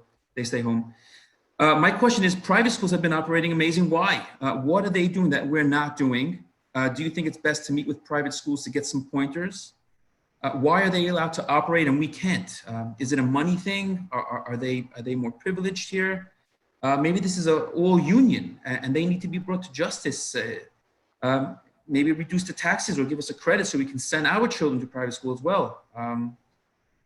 I would imagine at the very least we would have 3 days a week. I hope it's 5. Even that means Sunday school. I just wish that the teachers would advocate a little bit more for our families. They are in the system. They have a voice and can use it for our students, for our children. That is what I want to say. Excuse the rattling in my voice. I'm just outraged. I was at the rally today. It was freezing, and I just want my kids back in school. Because if you really think about it, children are becoming anxiety-driven and socially deprived. We now know more than ever on how the virus works. We're smarter, therefore the above are all operating with caution. Schools can do the same exact thing. Thank you. Thank you. Next caller. Hello. Hi. Go ahead. Hi. My name is Emily Nakash in Lionshead Lake. I'm just going to comment on a question about enhanced protection for students and staff whenever we do return to school. First of all, I think everyone needs to take a breath. I feel like there's a lot of raw emotion, and that's fine. But just understand everything is fluid. Things are changing every day. There's a new coronavirus variant. There's actually multiple right now, and they're in the United States. The United States doesn't have comprehensive genomic tracking for these new variants, and unfortunately, we're finding ourselves in a similar situation to about a year ago when we knew things were getting bad, things were going to hit the fan, but we didn't have a complete picture of the problem. There's a lot of news about this right now. These new variants they're more contagious, some 30 to 50% more contagious, possibly more dangerous. They're still being studied. Unfortunately, we're hoping that the newest, the latest vaccines are effective for against these as well. But we won't have enough vaccinated or immune population for a while. So this is regarding the latest recommendations I've been seeing: double masking, using really high quality masks, and really enforcing strict physical distancing, etc. My question is really, what efforts are being taken to anticipate this oncoming pressure? Is there, I don't know, a possibility to get all students and staff like N95 or similar quality masks, other protective measures, possibly just a starting point? you know, these new variants, they're spreading exponentially. This is, someone explained it to me. It's a bit like that moment in the horror movie where you think you're safe from danger, but you've let your guard down. You know, I'd really like to know what additional steps, if any, the district is thinking about to address this. I really haven't heard anything about it on this meeting. I'd like to also agree with some of the previous callers about separating in-person and virtual teaching for teachers, if possible. My spouse is a teacher in the Wayne district, and I saw how hard it was, just insanely impossible, really, to do both at the same time. And while virtual is not perfect by any means, it's at least, you know, one thing he's doing rather than juggling a screen and students in class and students at home. And I know it's exponentially harder for, in my opinion, for the teachers of the younger children and the children themselves. So those are my comments, and I really thank you all for your time. Thank you. Next caller. Hello, can you hear me? Yep. Hi, Alan Asard, 61 Brandon in Wayne. At the previous board meeting, I expressed concern about the pacing of the subject matter for my first grader and all of the young elementary students. And it looks like what we got is a WIN program that adds 15 minutes to the day, 1 day a week. My concern is that they are flying through subjects such as math, and given the schedule, the teachers do not have the opportunity to further review topics that these kids, that these kids need to master and understand, including my daughter, who's simply not understanding it. They just flew through a 430-page math book with exercises meant for junior high and high school students, not first graders. My daughter has a wonderful teacher who spends extra time with her after the short lessons, but it's not enough. Frankly, I don't care about the data you need to collect for Common Core. What matters is making sure that these students actually learn something and are simply not going through the motions to complete the school year for you to collect your data. And trying to learn all of that virtually has turned into a recipe for disaster. When I previously suggested having a full school day while all virtual, it was meant to expand instruction as it will be presented and taught during a normal in-person regular school day, breaks and all included. No matter how instruction is given, and it should be 5 days a week, full days in person, if you want these teachers to teach and these kids to learn at a normal, reasonable pace, they all need a full, normal day. And frankly, so do the parents. We're not teachers. Otherwise, these kids are learning nothing, making this year an absolute waste, and they'll move to the next grade very far behind. Teachers have told me that they need to be with the students to be able to see them do their work, help them use the right tools, and spend time with them so they actually learn something and learn better. It's not the teachers. I don't blame them at all. It's this ridiculous learning model. If you're so concerned about these kids and parents' well-being, you need to reconsider the ridiculous pacing and worry more about these young kids learning something and to have self-confidence in their abilities and succeed in future grades, rather than my daughter having to tell me she's upset because she can't get the answers right. I'm sick of hearing it, and it's wrong for a 6-year-old to even have that as a thought with such frustration and sadness. And tonight, for the first time, my daughter told me she doesn't want to go to school because it's not fun anymore and she can't see her friends. That was a punch in the gut to me, and it should be to all of you coming from a 6-year-old. I'm tired of politics in this country and this town getting in the way of everything. Get the kids back in school normally. What in the world do you want from us parents? Do the job we pay you for. Thank you.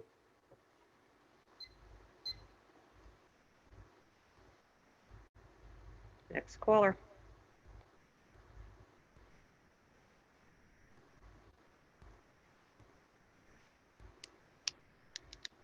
Are you there?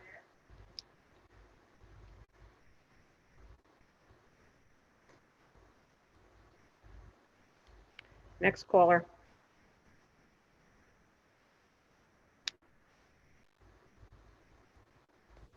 Good evening. Can you hear me? Hi, my name's Kathy Statiel. Yes. I'm from Pines Lake. I spoke at the last meeting also, and I just want to thank Dr. Toback and the board sitting here tonight or any night, but tonight especially, I'm sure it's not easy. And I just want to thank you all for your hard work, your patience, and your due diligence. With that being said, this is not a union issue. This is a human and a safety issue. We all want to be back to school in a healthy setting. However, due to the conditions brought on by a highly contagious virus, not a union, the decision was made to be home, to be safe for everyone. Now hearing parents speak about children being in all these sports without masks on is making me even more concerned about going back, because now I'm going to be in the classroom with children bringing in the environment that they've been surrounded by. And I know after Super Bowl parties and all of these activities, it's going to ramp up my anxiety. While virtual is not ideal, I love that the kids I see, I can actually see their mouths. They can see mine. I can pronounce the sounds and the words, and they can see me and read my facial expression. And likewise, I can see theirs. Definitely not ideal, but that is a plus to being virtual. Going back in person, I will be masked up and the children will be masked up, and they are not always 6 feet apart. And when you're working with lower elementary, you're not staying away from them. So as much as people are saying that we can socially distance in school, we're elementary teachers. That's not what we do.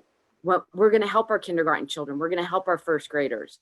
So it does bring on different concerns. Again, no one thinks that this is ideal, but at this point, it is safer to be virtual. And I do thank you for your hard work, your diligence, and you're looking out for everyone. Thank you. Thank you. Next caller. Hi, Jenny Franklin, 21 Keelana Drive. I won't reiterate what a lot of other people have said. A couple of questions or thoughts that I had.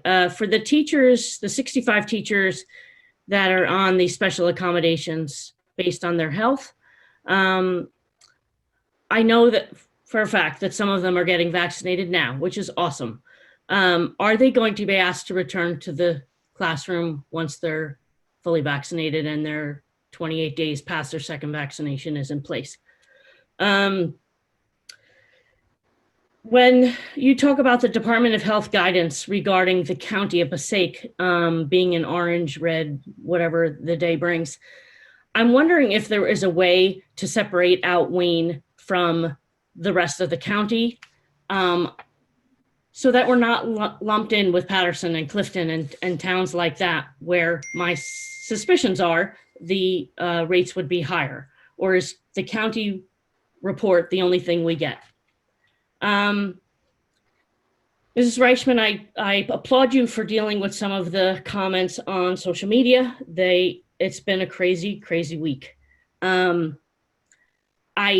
Some of the things I'm hearing too, and really concern me, because we listened to the vitriol from the union 2 weeks ago at the meeting, and unfortunately they spoke after me, so I was not able to comment then. But I'm hearing about Wayne teachers together at the gym discussing tonight's meeting. I'm hearing about teachers who called in at the last meeting and were on the verge of tears because they don't leave their house and they're scared to come back to school. I'm finding out now that they have side jobs where they teach sports, cheer, things like that. And they're doing those masked and safely. What's the difference? And my biggest concern is the union saying that, and I don't think this is news, it's in all the news this week, they don't want to come back until it's safe. I get that. But that's the same song they were singing in July and August, when there was 1 to 3 cases per day. So what safe are we going for? What safe are we holding out for from that perspective? And we're not going to get there. Not this year. Are we going to stay out for 2 years? Are we going to stay out for 3 years till this is gone? It can't be that way. We've got to get back. Thank you. Thank you. Next caller. Hi, my name is Skylar Saradsky. I live at 143 Spring Hill Circle, and I'm a current senior at Wayne Hills High School. I just wanted to give a student's perspective on some of the issues that we've been talking about. I commend the board's efforts. This is an extremely trying time, and I can't imagine the amount of stress that you're all under. I personally believe that being virtual is the best option right now. COVID-19 is a true fear, and its ability to spread while being asymptomatic is truly a scary thing. I know someone who is in his early 20s and had to be put on a ventilator with no prior health conditions. So COVID-19 is a true fear. And with numbers being higher than they were with the original closure, I feel that it is currently not safe to go back to school. As a student who is taking 4 AP classes and preparing to take 5 AP exams, I can attest that our current pacing is okay and that we are on track to be prepared for the AP exams. So this is from a strictly high school perspective, but I do not feel like being virtual is impacting our learning in a negative way. Thank you. Thank you for that. Next caller.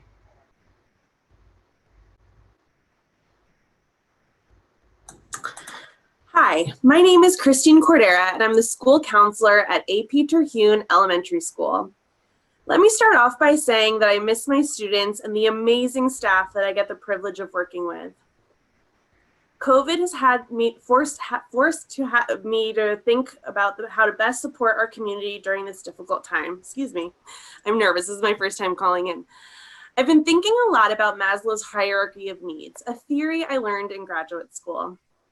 This theory of human motivation identifies what humans need in order to be fulfilled, and it forms a pyramid, with each step building from basic needs like food and shelter on up to safety and security, up to relationships and belonging, in hopes of reaching esteem and self-actualization. I want the best for our community's students, and for me, normally I find the services I provide to be most effective and easier to deliver in person. But this is obviously not a normal situation. I find myself thinking more about those lower zones of Maslow's hierarchy, on the basic needs of feeling safe. There's a mental toll to ensuring that I'm following safety protocols while working in our building with students and other faculty. Worrying about COVID-19 takes up a surprising amount of energy and space, which I'd rather use to deliver the best support possible for our students. It's difficult to foster and grow our community right now because to some degree, we're all stuck thinking about matters of safety and security. It's understandable that when staff feels unsafe in person, their attention may naturally focus on keeping themselves and their students physically safe first, rather than focusing on a quality instruction for all. I firmly believe that it's important that we stay virtual until teachers can be vaccinated. Staying virtual, while not the ideal for anyone, ensures safety for the teachers delivering instruction to our children. Teachers can then put energy towards developing better educational lessons and fostering meaningful relationships with our students, rather than splitting our attention and worrying about safety. At this time, I think staying virtual is best for our whole school community. Thank you for your time. Next caller.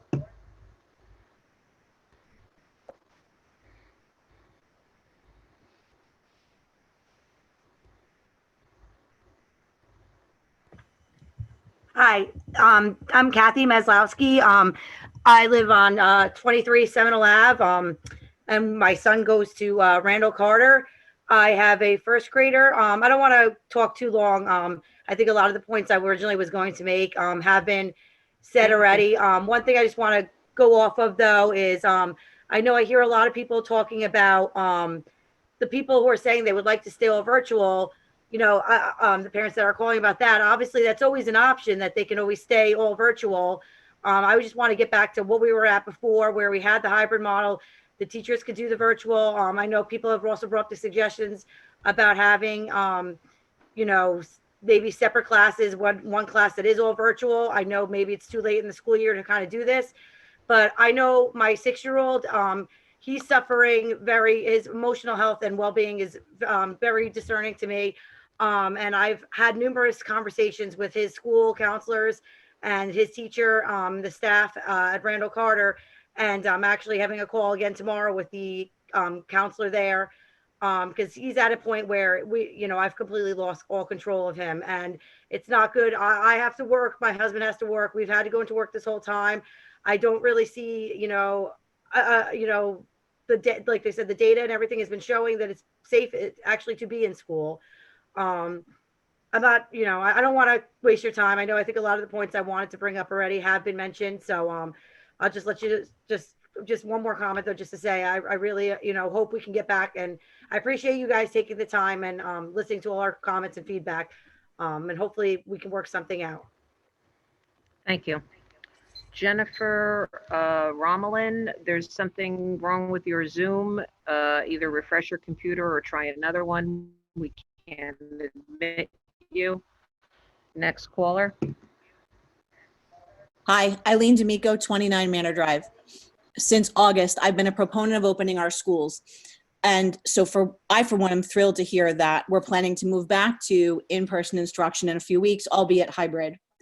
Virtual learning was supposed to be an option for those who felt unsafe re-entering the schools. And just as that can remain an option, live in-person instruction that has been deemed safe by the CDC and the other experts whose job it is to assess the situation should remain an option for us as well. Mahwah, Northern Highlands, Upper Saddle River, Pompton Lakes, Kinnelon, Ramapo, Indian Hills, Randolph, Rutherford, Montvale, Whippany, Verona, Totowa, Paramus, Morris Township, Morris Hills, Boonton, Northern Valley, Demorest, Old Tappan, Wanacue, Fair Lawn, Morristown. I could keep going, but Mrs. Carr stole some of my thunder earlier, and I only have 3 minutes. All of these districts are or will be, within the week, open in person in varying forms.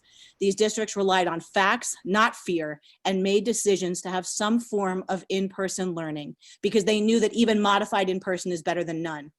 I realize we face staffing issues, and I'm sure these other districts did and do as well. They've gotten creative with their scheduling, with their staffing, and they figured it out. So I urge you to continue to develop plans and contingency plans so they're in place when these challenges inevitably arise. We keep hearing from some that it's not safe to open, but I keep asking the question, as many of us do, what is that based on? Fear? We keep asking, when will it be safe then? What are the metrics? And since August, no one has come across with a concrete answer. Fear, though understandable, cannot be a driving decision behind whether or not we have in-person learning, because there will always be something to fear. Stores, restaurants and bars, gyms, daycares, private schools, offices, all of these are open. Indoor sports are happening. Other public school districts are open. A number of them are actually full days and serving lunch, and they don't all have their windows open. So if that's such a huge issue, maybe we can revisit that. As parents, we're not okay watching our children's educational progress take a step backward. We're not okay hearing our kids call themselves stupid or watching our littlest ones cry at the computer because they can't type well, so they feel like they're failing. We're not okay watching their eyes glaze over as they become completely disengaged. We're not okay knowing our high school seniors don't have the luxury of catching up next year, nor are we okay with watching them grow more and more deflated as the days and weeks pass by at home and they realize the end of their senior year is approaching. We're not okay with our children losing their mental, social, and emotional health over fear of a virus. I said it earlier tonight when I had the opportunity to talk to a few of you. You have the support of a large faction of parents and students, but we need you to continue to advocate for our children, to put political agendas aside, put petty differences aside, to use facts and not fear, and do what is best for the kids. A number of you have been noticeably quiet during the last few meetings, and I know they've gone long, so there's good reason. I know there's no vote tonight, but I'm calling on each of you during board comments to share with us publicly where you stand on this plan and on committing to the goal of getting our kids back in person into school. Thank you. Next caller.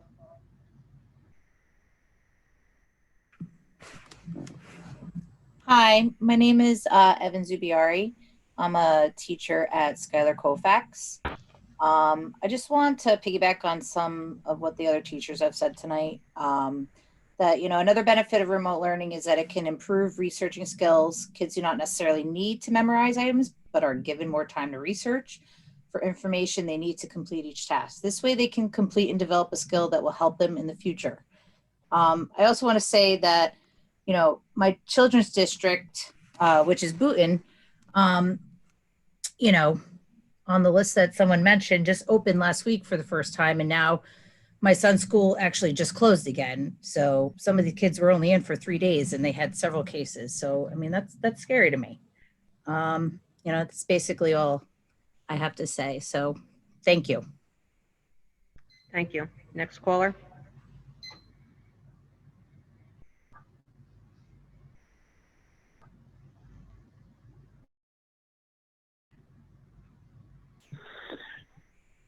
Hello. Go ahead. Yes, how you doing? My name is Mark Galasso, 126 Beaufort Court. I'm going to say some of the things that other people said, that I do feel that the students do need to go back. Last year our daughter was a senior, and we lost a lot when this was all new, and that's definitely understandable. But right now, we have a 5-year-old kindergarten special needs child who is losing everything. And I'm sorry I'm getting emotional, but I do when it comes to him. We have the happiest little 5-year-old boy running around, smiling, always happy to go to school. So if you guys in your mind can picture a little 5-year-old that runs around and is super happy all the time, just picture that for me. And then all of a sudden, now when I ask him, hey buddy, it's time to go to school, he cries. He doesn't want to go to school. Picture that in your head. And how would you feel as a parent of a child like that? It breaks my heart. He's not learning. He's not getting his IEP like he's supposed to. He's not getting the services that he deserves from this town. And as a parent, and I don't know if I speak for everybody else, but I feel you, the members of the board, have failed my son. You failed him. Every day it's a struggle for my wife, myself, and, he needs to be back. I'm a big proponent of sports, and I see that high school sports are going on, right? High school sports are able to happen. And a lot of the teachers are coaches. They can coach, but we can't have them in school to teach. How does that make sense? As a parent, it doesn't. And I just hope that when the time comes around in February, that it's time for us to go back to school, you will let our students back in school. And please, if you let them back in a week, don't close again. Please, I beg you from the bottom of my heart, don't do that. Thank you very much, and I appreciate the time. Thank you. Next caller. Hello. Go ahead. My name is Ellen Tossi. Good evening. I am a proud Wayne teacher who has worked at Randall Carter for 18 years. I thank the board for all of their hard work and Dr. Toback for presenting valid reasons we should be virtual at this time. Speaking for myself, I would like to be back in school. Our principal and custodial staff have worked tirelessly to keep our buildings very clean. I would, however, like to let you be aware that I would prefer to have the option to be vaccinated before returning to my building. That being said, I am calling to provide another perspective. Just before winter break, unexpectedly, last-minute closures began. It is unsettling to the teachers just as much to the families. It did not help an already unfortunate circumstance. A parent commented about the virtual not being engaging. I do see that, but I do find that I can address it better when we are all virtual as opposed to hybrid, which I need to remind you still involves a virtual component. On a positive note, I would like to address the advantage that I am finding in being virtual. In this virtual state, I have not had to deal with the continual drone of the HVAC outside my door. My mask is off. We can hear each other. It is very helpful when I'm teaching phonics which is just as visual as auditory, which means in virtual, masks are off. In breakout rooms, the children can finally do turn and talk conversations. That was not possible when we are hybrid. They are separated and they cannot have conversations in small groups. With the breakout rooms, I can encourage that. I am finding over the last few weeks that we are becoming more verbal in virtual conversations, and that the children are actually able to have conversations with each other. And I'm able to allow this when I finish my lesson and I say, all right, we have 5 minutes, let's talk. When we are hybrid, I find that my day is nonstop trying to get the lessons in, and having to deal with the hybrid and the virtual at the same time just makes it even more difficult. With that being said, I just want you to know that I have registered to be vaccinated and that I do want to go back, but for now, I think this is the best place for us to be. Thank you for your time.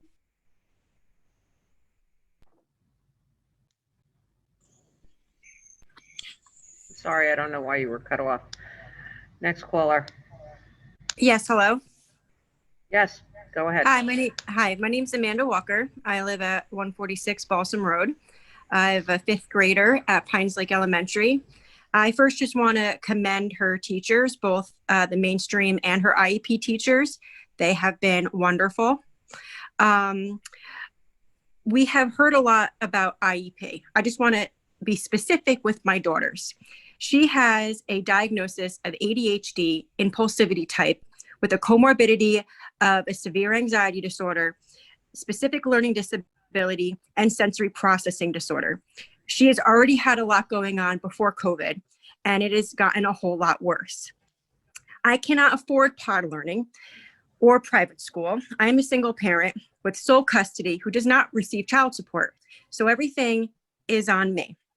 I also want to piggyback off of a much earlier caller, Tara Daly, who was talking about her IEP child, who was receiving constant emails. I have one right now in my email about unfinished work. My daughter will submit her work. I will see that it's submitted, but then I get an email saying that it's blank. She's given time to work independently during class. I caught her the other day laying on the floor saying she had a break. I said, oh, okay, well, that's nice. She didn't have a break. She was meant to work independently. So then I got an email. I constantly get emails all day long from teachers. Not all day long, let's not be ridiculous, but I get emails. I find it hard to check on her work and do my work, and I'm in school as well. And it's just becoming a huge problem that I don't think we understand the severity of how our IEP students are being represented. What I also want to discuss is the technological issues that are occurring for some of us. My internet doesn't work very well. And because of that, she's unable to open up the documents at a proper time, which either delays the teacher from doing their job or they go ahead without her. My child with a severe anxiety disorder, a learning disability, and an ADHD. She doesn't need somebody to start going before her, because then she can't catch up, and she loses it. She's done after that. She does not want to participate. She doesn't want to work. I sit at home and I can hear her because I work from home, and all I hear is, please stop talking. I mute the person. They unmute themselves from their computer. It's constant talking from other children. It's disrupting my child, and it disrupts the teacher and other children who want to actually learn something. And I find that to be, and also it disrupts me when I'm at home trying to work and I hear kids yelling and interjecting and kind of still bullying other students. And now my child feels bullied at home because kids are answering her questions for her, or they're, making comments. And so like, she won't talk now anymore, or she talks, but she doesn't speak up. She's a very quiet talker. And these are things that I'm just seeing. Now I have to see it at home. I didn't have to see it before. The teachers would tell me, but now I'm seeing it. I also just want to say too, that we have to be mindful of what happens to children when they do not grow intellectually with their peers. There are multitudes of studies Ma'am, of what I'm happens. sorry, that's your time. Next caller.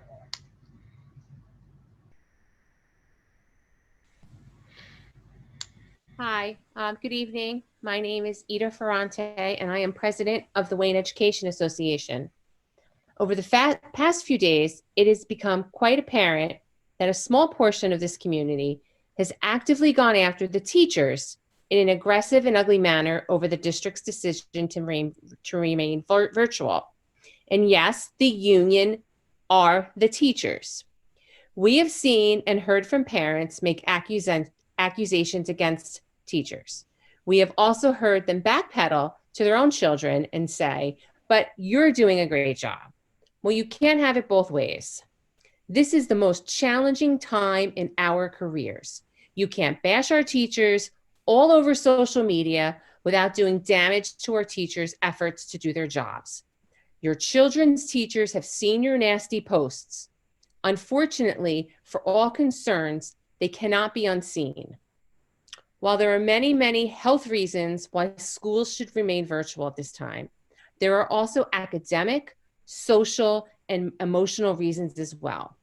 Listen to the professionals, the teachers and support staff that are working with your children every single day, and understand how instruction is supposed to work. Throughout the night, you've heard, and you will continue to hear from teachers all over the district about the benefits of remote instruction. From the beginning, we have recognized that the best instruction is in person. But this cannot happen during a pandemic, people. Hybrid instruction is not in-person instruction, despite what some people may think. The WEA has worked hand in hand with administration to enhance the current virtual model, and we will continue to do so. We have also worked with NJEA to present programs to help our students. Just last night, there was a presentation by Passaic County's Circle of Care, where it was stated that student stress, anxiety, and depression is bigger than just virtual school. They are growing up through a global pandemic. The pandemic is why these issues are prevalent right now, not because they are either remote or hybrid. We understand that schools are a piece of this, but that is what it is, a piece. Your teachers cannot fix this pandemic, what this pandemic has done, but we are determined to do our piece. Please let us do so in peace. We hope the board and administration continue to do right by our students and staff. Remaining virtual until the virus calms and the vaccine is more readily available is, to us, the only safe and educationally sound course for our students and for our faculty. Thank you. Thank you. Next caller. Good morning. You can hear me, correct? All right. Thank you. I'm Kevin Valencia. I am a junior from Wayne Hills High School, and I live on Mohawk Trail within Pines Lake. On regards of COVID and within... Go ahead. You can hear me? Okay. I thought I was speaking. Sorry. I'm Kevin Valencia. I'm from Wayne Hills High School. I'm a junior. I live within Mohawk Trail and Pines Lake. With the regards of COVID and with everything else in terms of virtual and hybrid learning, I'm speaking from my own personal experience. My mom is a middle school and high school teacher. She teaches a foreign language, and she teaches these kids constantly, both hybrid and virtual. She got, within late December, she got COVID, and she got COVID through the kids. And to hear that kids don't give COVID is a slap in the face, because I had to take care of my entire family while she was hospitalized within late December, and she's still on medication for her heart, because I had no idea what was happening, and I was still concerned during late December when she was hospitalized because of it. To say that we are ready to fit within a hybrid phase of sorts is extremely dangerous, especially when teachers are still waiting to be vaccinated, when we still don't know what's going on within any district or any part of the state yet. Now, to say that mental health is a big issue, I agree personally that mental health should be considered. We need to work a lot more on it. We need to have students on board working hand in hand directly with the Board of Education to say what they're feeling, rather than have parents saying it for them. Because I can say that some high schoolers, they feel a lot different than what their parents believe what they are dealing with mental health. Children and their learning plans. I'm not sure if they teach this with an education, but what I've noticed and what I've learned from teaching other kids in music and everything else, that one size, it doesn't fit every single student. We need to have separate plans for elementary, we need to have separate plans for middles, and we need to have separate plans for high school. While I believe strongly that we need to have virtual school in order to curb down this pandemic, because the cases are still rising, deaths are still rising, we still need to take in consideration that mental health is something that's being into play here. So we need to talk to students, we need to talk to teachers and everything else like that, so that way we can have the mental health issues solved while still having a virtual experience that helps kids learn, so we're not missing anything within schools. Thank you. Thank you. Next caller.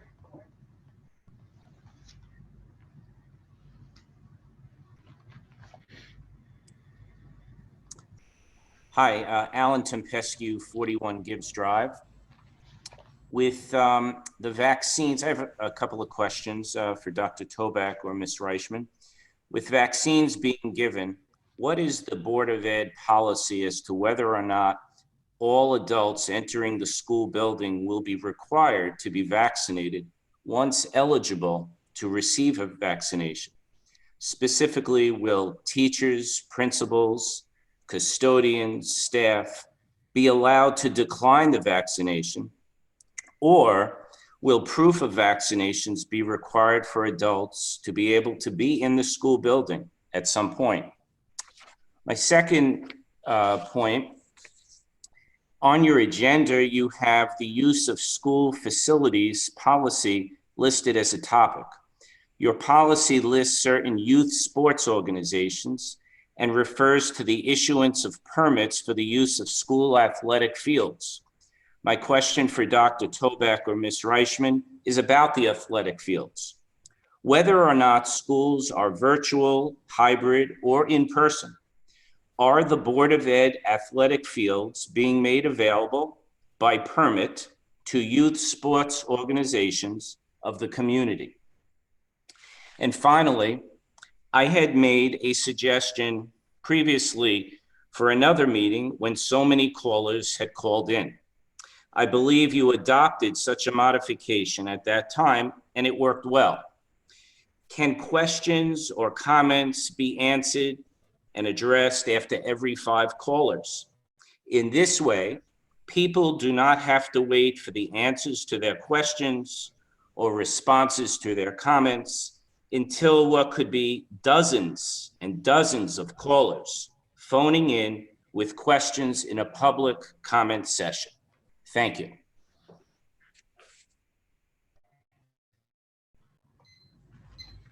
Thank you. Next caller. Hey, how are you? Can you guys hear me? All right. Yep. I appreciate you guys taking the time tonight. When it was the early days of COVID, before data was available and we knew very much, I think it was understandable to take extreme precaution, and I supported those precautions. Last year, I did not want to send my kid to school because we didn't know the risk it would introduce to them or the school's educators. But now today, evidence has been released. We have the evidence and data coming from respected organizations such as the CDC. And I think any sensible policy we have surrounding the well-being of our children and educators should rely on those recommendations and not that of fear anecdote or appeals to emotion. The data says this: in areas where children are attending school, COVID rates are statistically equivalent to areas where children are not attending school and are learning in a virtual environment. Because we have data that shows what safety precautions to take today that can be practiced to assure the minimization of transmission. We practice this every day, going to the grocery store, going to the doctor's appointments, you name it, and we can apply it to schools. In fact, rates of infection are presently lowest for preschool and elementary school children, independent of whether or not they're in school or virtual. Moving on to the data of staffing issues, if staffing is truly an issue, We should at least open or consolidate staffing to allow for the opening of certain segments of the school district.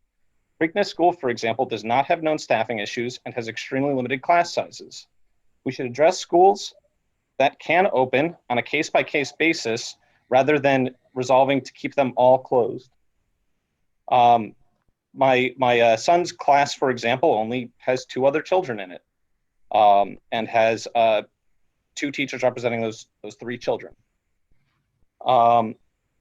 Moving on to what a lot of other parents have eloquently stated, we have data on long-term effects as well. It's imprecise to paint the well-being of students in a virtual environment with a broad brush that lumps every demographic in as one. There are some kids that data show are being disproportionately hurt by virtual learning. These are kids with mental health issues, IEPs, and other developmental disabilities. They should not and cannot be lumped into the demographics at the expense of their well-being. There are also many services children get through the school that is deemed by the district to be essential for them to adequately progress in their learning development, such as speech therapy and occupational therapy. We do have the data to support the value of these needs. We do have data that shows the ongoing ramifications of having these kids at these services. For example, rates of hospitalization of children with mental health diagnoses is up. Self-reporting of suicidal ideation in children with mental health diagnoses is also up. So given all the data we have today, I implore you to find a way to open these schools for the children that need it most as quickly as possible. Thank you. Thank you. Next caller.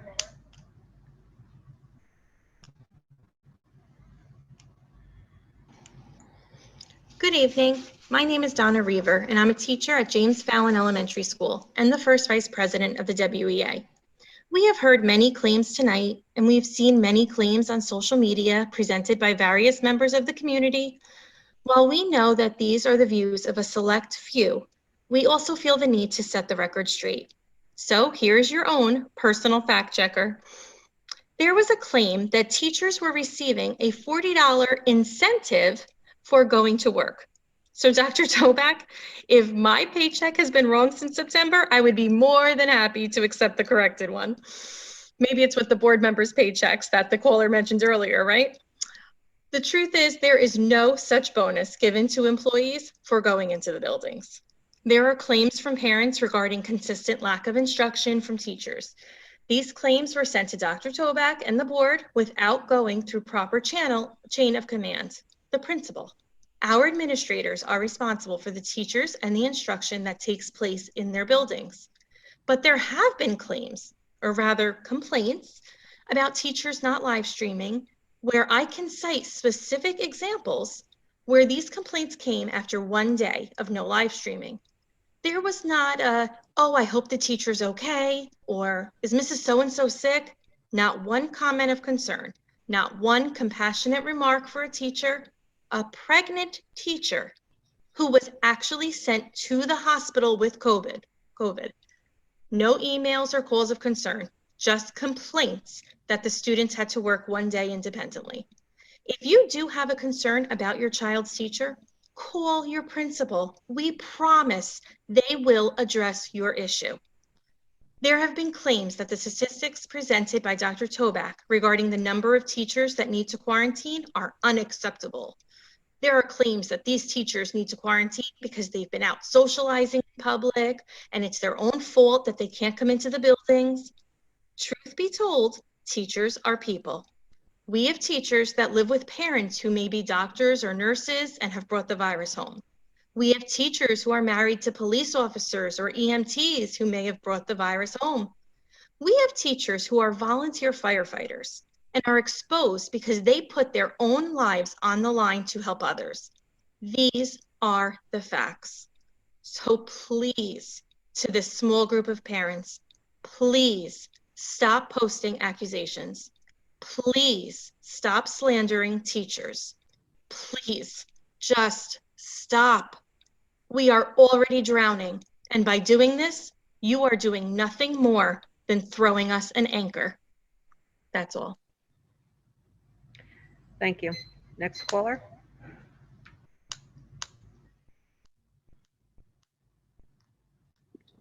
Hello. Go ahead.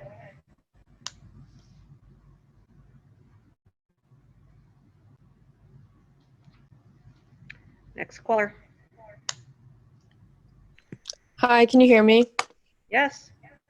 Okay, my name is Grace O'Neill, and I want to first of all say thank you to all of you for everything that you've done so far. I know that this is obviously an unforeseen situation. None of you have dealt with a pandemic before, so thank you for everything that you're doing. My heart also goes out to all of the parents that have young children and are in this type of learning when they're most impressionable, but I'm a high schooler, so I'm going to speak on behalf of high schoolers. The change in our virtual schedule impacts us negatively, and I know that you've become aware of that, and I just want to reiterate that. So we appreciate the break that you've given us during lunch, but we would prefer the hour at the end of the day so that we could have more consecutive hours working or spending time with our family or just like getting more stuff done. But sorry, I just had to collect myself. Take your time.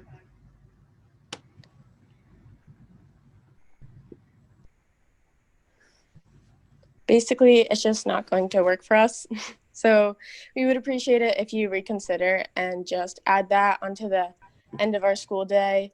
A lot of people have had to start supporting their families financially, and it just offers more flexible hours for work and outside tutoring, sports practices.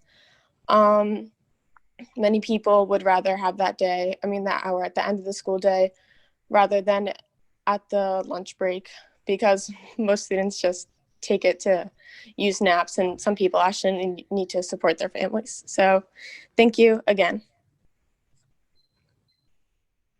Thank you. Next caller. Hello, I'm Carrie Ann Palmieri, and I am a teacher at GW and the second vice president of WEA. We are in a pandemic where so many have felt lost personally and professionally. Sadly, we have lost 2 staff members. We all want to place blame, but there's no human villain here. We have learned that best practices are masks, maybe even double masking, social distancing, and adequate ventilation. In the article that keeps coming up, the CDC cited these practices and points towards embracing safety precautions as a measure of success. Unfortunately, just the headline that schools are safe to open are what have captured people's attention and not what conditions are needed to make it safe.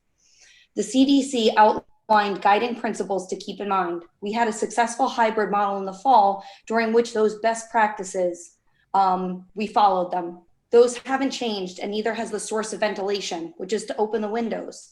The buildings rely on windows as their source of uncontaminated air. According to the National Weather Service, the projected high for tomorrow is 22 degrees. The average for next week is 34 degrees.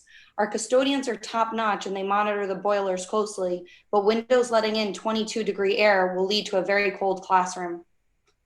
Closing the windows may be a tempting but dangerous solution to kids wearing coats all day. The same CDC study cites that the number of school-age children with COVID has been increasing. As reported by the American Academy of Pediatrics, over the last 2 weeks, from the 7th to the 21st, there was a 16% increase in child COVID cases across our country.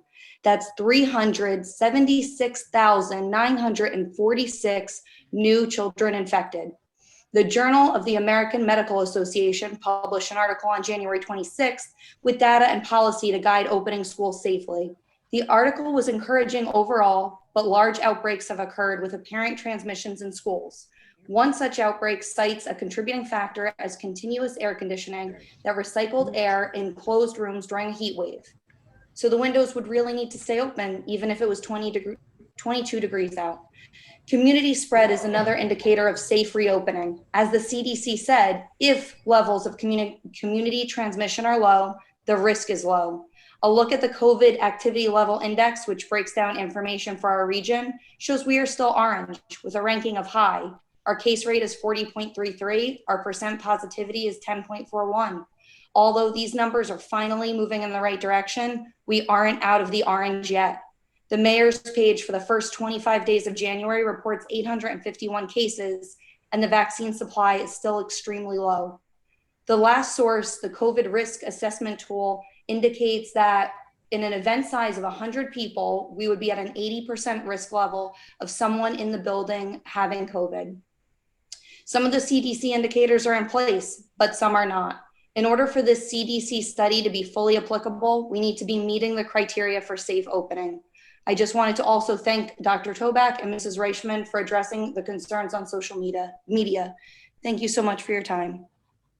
Thank you. Next caller.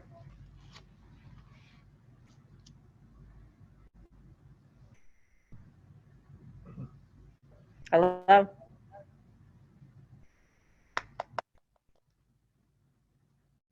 Are you there?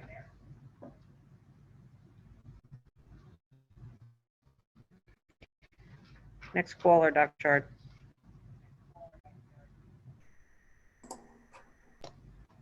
Hi, my name is Gabriella Peller. I am a teacher at the high schools, and I just would like to offer some perspective as far as the social, emotional, and mental well-being of the students. That's at the top of my priority right now. Because of this being a pandemic, I understand that they are anxious, they're scared, they have, fears about catching the virus. They're upset about not being able to see their friends and their family members.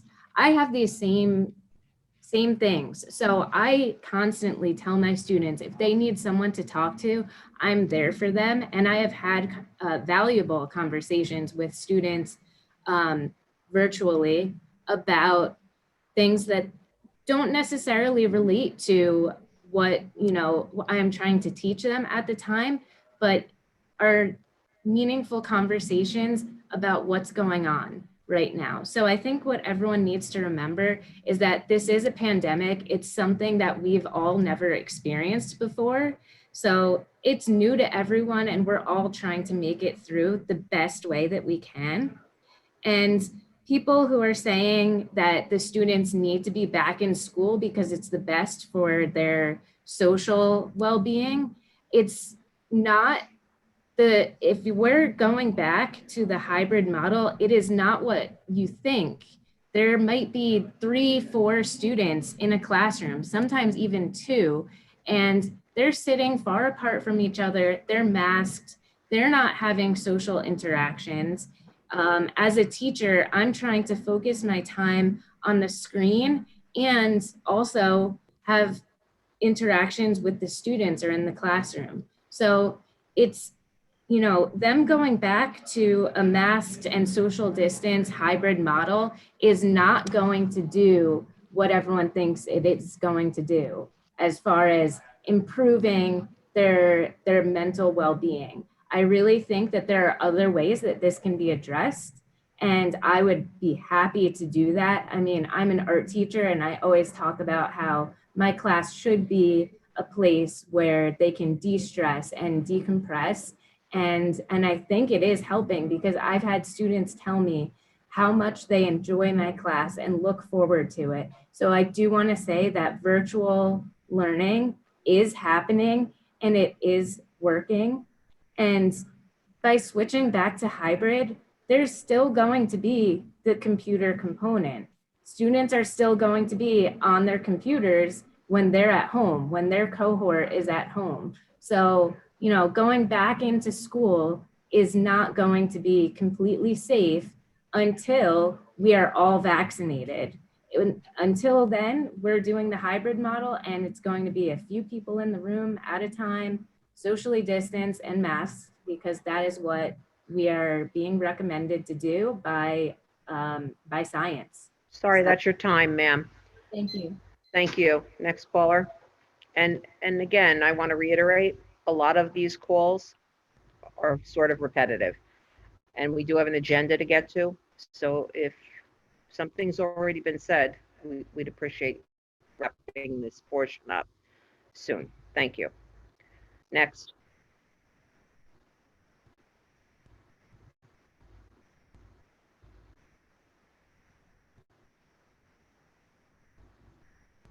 Hello?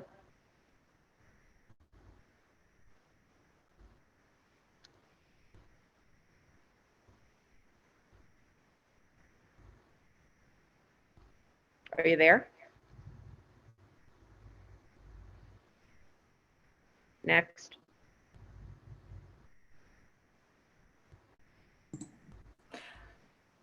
Hi, can you hear me? Yes, go ahead. Hi, I'm Stephanie Venata, and this is my 21st year dedicated to teaching the Wayne students. I'm not here to talk to you about COVID data or teachers or parents. I want to talk to you about my students, the voiceless, as another caller referred to them. I agree. We need to be concerned about the students' psychological and emotional well-being, but that is a result of the pandemic, not virtual learning. Let me describe teaching hybrid or in-person learning in a classroom during a pandemic and the emotional toll it takes on a student. There is no hands-on physical learning because students cannot share materials or manipulatives. Like Dr. Toback, you did today with your laptop, students could not have shared that if they had a problem with theirs. There's no group work. Students cannot sit together. If a student has a question, he or she cannot come to my desk to ask it privately. The windows are open constantly throughout the day, and it does get cold. While they are sitting in my classroom, students are concerned about lockdown, shelter-in-place drills. How do you suggest that students do that while maintaining COVID safety? These are questions and concerns that students do have. Also, for the student who doesn't feel comfortable asking a question in front of the class, I cannot go to his or her desk. Therefore, how do they get the one-on-one attention that they need and deserve? Students who need to move, who have ADHD, who have anxiety disorders, they cannot move throughout my classroom.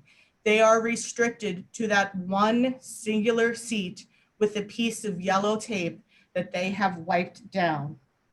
All of this while worrying about their parents, their grandparents, those who are sick, their younger siblings they care for, or their jobs that they have to work in order to help their families at home. It is very different, and it is not psychologically beneficial to our students. While virtual, I could put students in groups to work together. I could work with them one-on-one. If they don't feel comfortable unmuting and speaking in a public forum, they could type it in a chat. Or I could also see all students work simultaneously in real time and respond to it automatically and immediately. These are not things I can do in person or hybrid. In addition, with office hours, I have more opportunities to meet with students and they have time to meet with me.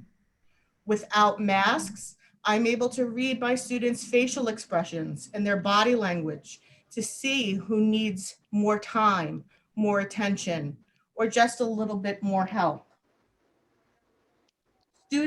Putting our students in person and in school for learning is not going to solve our concerns about our children's emotional needs during this pandemic. There are other things we need to look at to help them, and putting them in the building is not going to solve everything. Thank you for your time. Thank you. Next caller. Hi, my name's Amanda Declet, and I'm at 41 Berry Drive.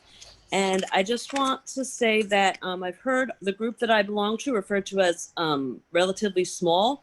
And I just want to disagree. There's over 1,200 people, parents that are part of that group that want and need our schools to open for the well-being of our children. And I also want to point out the heads of our group are very vigilant when it comes to respecting our teachers. They post multiple times a day to not bash our teachers, and they remove any posts that do so.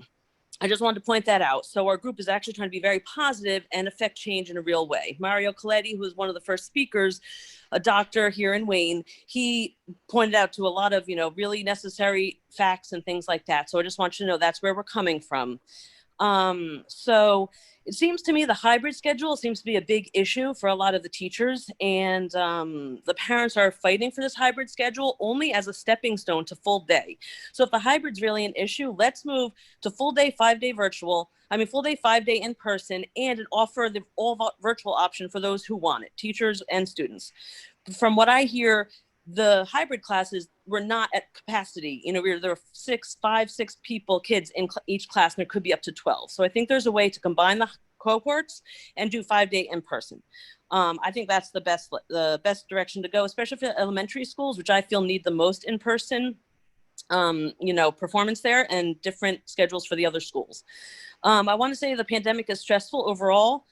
For everyone, kids and everything involved. And just returning to school in person, as different as it would be, is still a step of normalcy. And something that my kids hear, they're actually doing okay with virtual, and the teachers are great and they are learning. But the anger that I get sometimes, and the stress that I feel, and the yelling that happens that shouldn't have to happen, because as people have said, we're not teachers, we're parents, is just really unnecessary and detrimental, I feel, to the children overall.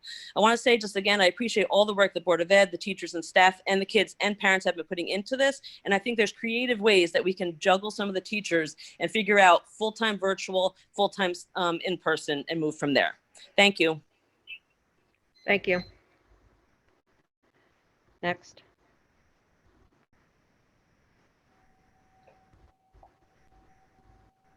Hi, this is Susie Betron from Packanack School. I just wanted to state just another benefit to remote teaching is that when all students and staff are virtual, there's a seamless transition between the special education teacher speaking and the regular education teacher speaking. While in the classroom, for more than one teacher to speak, there's a process of muting and unmuting microphones to avoid audio feedback. So it becomes very difficult. So in my situation where I teach the same subject 3 times, I have different paras and different special education teachers with me. So it just makes it much easier to teach everybody virtually. And again, I feel like it worked out well because I got to know all the kids personally before everybody was completely virtual. But being able to teach the children completely virtually, I get to see them, I get to see their facial expressions, they get to see mine, we get to see each other smile. And honestly, what I've done with a smile on these computers is amazing at this point. I thank you for how hard you're all working, but I don't want anybody out there to think that a teacher isn't working more, if not, I can't even tell you how much I'm working. So it's amazing how, and what I've learned on a computer, I can't even tell you. My kids teach me more on the computer. They tell me how to work it. So it's amazing what they've learned and how good they are with it. And we're a team and we work together. So I agree with the parents that say it would be better to be full-time, completely not hybrid. The hybrid is just, you can't leave the computer. I can't leave the laptop computer because then the kids at home can't see me, and I can't go near the kids because then it's not socially distanced. So the hybrid model is just a really difficult situation. But thank you all for everything you do. Good night. Good night. Thank you. Next caller. Hi, good evening. How are you? Good, thanks. Go Good. ahead. Hi, this is Patricia Brown, 1500 Ratzer Road. I want to do more than thank the board and all of the teachers. I want to apologize for the way that people talk to you and the way that people talk about you. I've said this before, my kids are in JFK and Anthony Wayne. They have phenomenal teachers, wonderful principals. They're having a great experience. I'm also working from home. Around here, we know that your character is built during bad times, not good times. So I see a lot of terrible character out there. that's happening. We focus on the positive and on our blessings. And I, for one, will never call a plan that puts me responsible for my children a fallback plan. I'm the first plan. And teachers and the board, you guys do great things for us, but I'm the first line for my kids.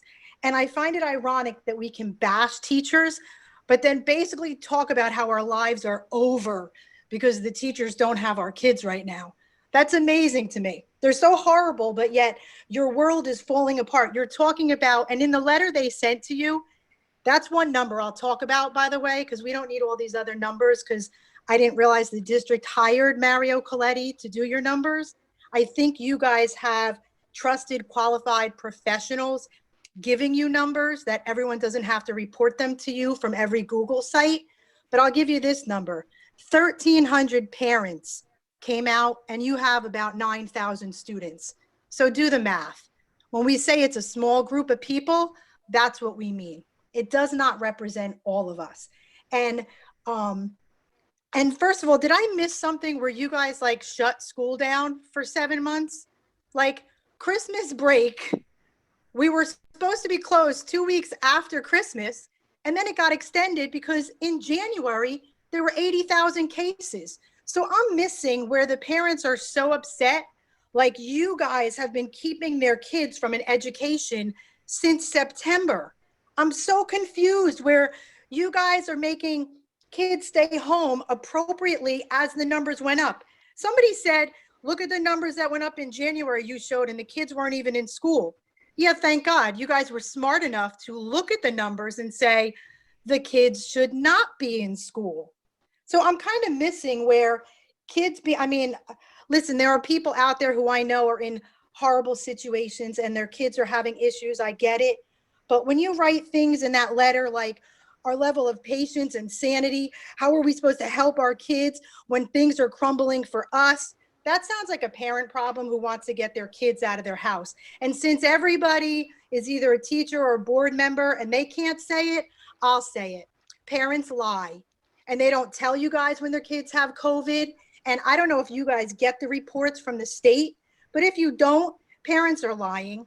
And then they talk about fear, but then they write a letter to you guys talking about suicide and legal action and my taxes and we'll vote you out. Oh, they like fear. They just want to use it to manipulate you to make the decision that they want. So they don't have a problem with fear. They just want to use it to their advantage. I find it disgusting. We're sorry, all ma'am. in a bad situation. Ma'am, I'm sorry. That's your time. That's okay. Thank you. Thank you.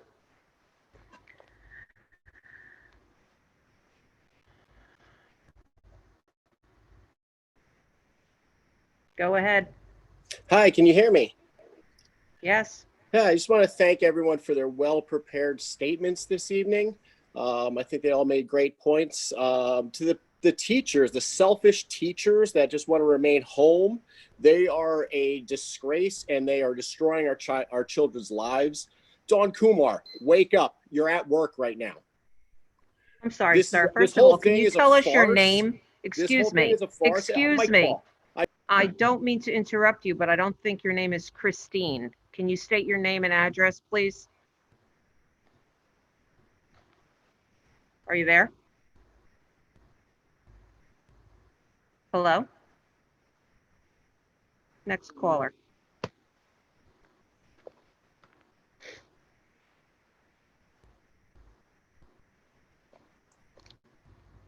Hello. Go ahead. So Krista Wild, I'm a teacher at Anthony Wayne. 2 quick points.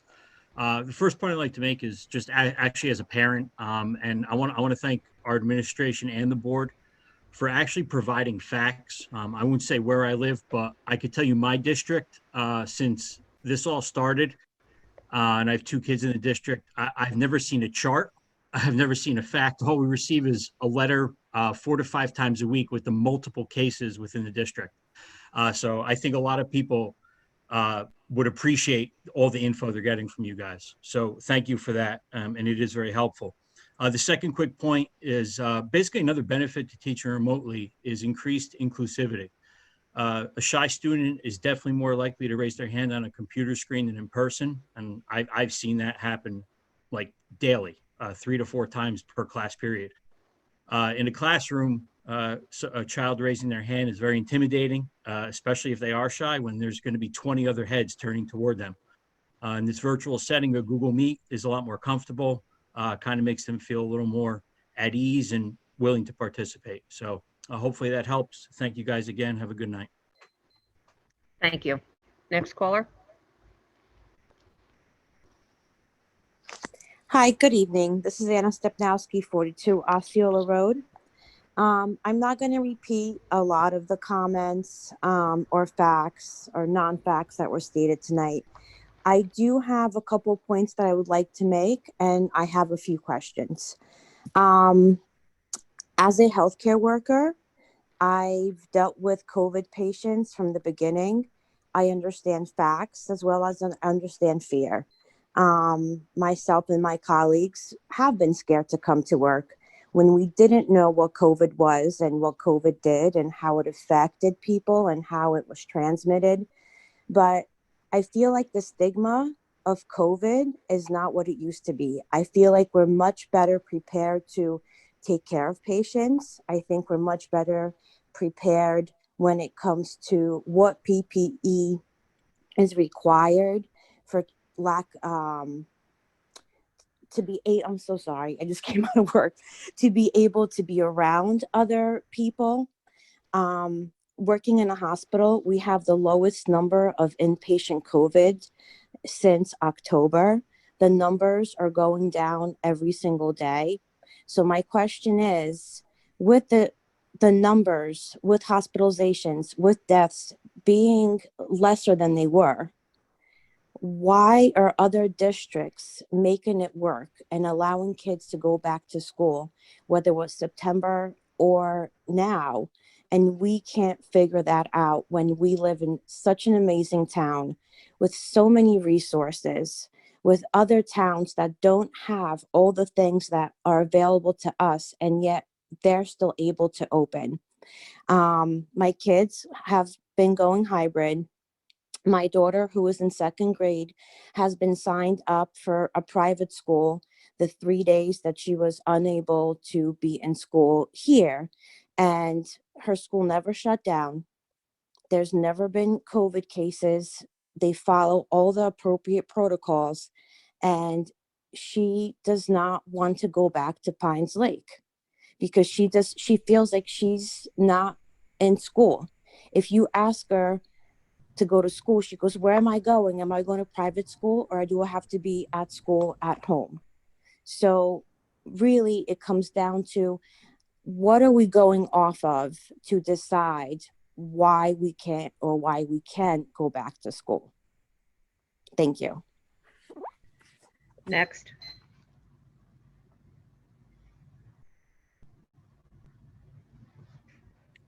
Hi, good evening. My name is Angela Tetla. I'm a para in the district. First of all, I'd like to thank the board for all your hard work, and to the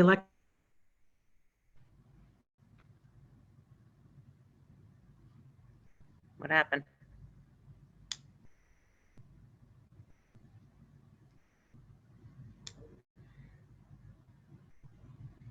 Dr. Bouchard? What's going on?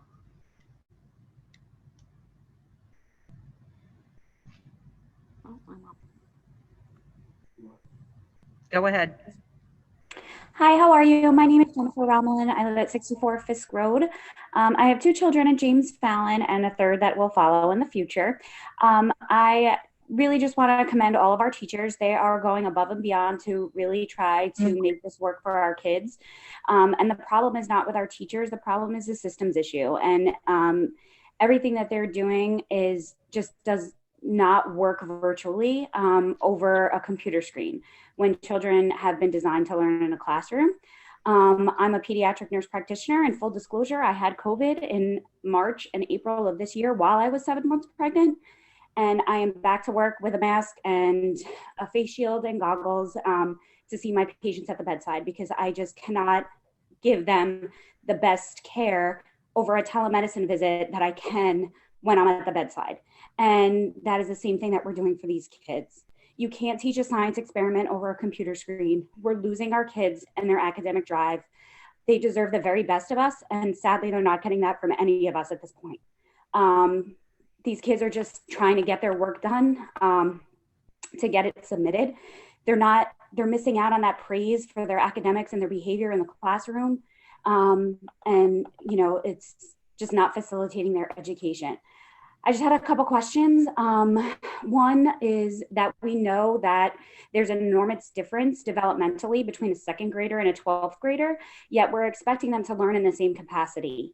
So, you know, especially at an elementary level, this just isn't working. A question I have is, how can we improve this? How can we make this better? I've heard a lot of teachers say today that the hybrid model is not working. It's difficult for them, and I can totally understand that. So what can we do basically district-wide to free up some teachers to teach these kids in person that want to be? I keep saying district-wide because the closures have been district-wide. So is there a way that, you know, we have allocated teachers in schools to accommodate our KRAP students? Like, can we use that program as a guide to help, you know, teachers so they don't have to juggle both, but yet make good use of the limited resources we have as far as staffing goes? Also, as people have said before, which, you know, the data shows that it's safe for them to be in school. If, you know, teachers are scared, I can totally empathize with that.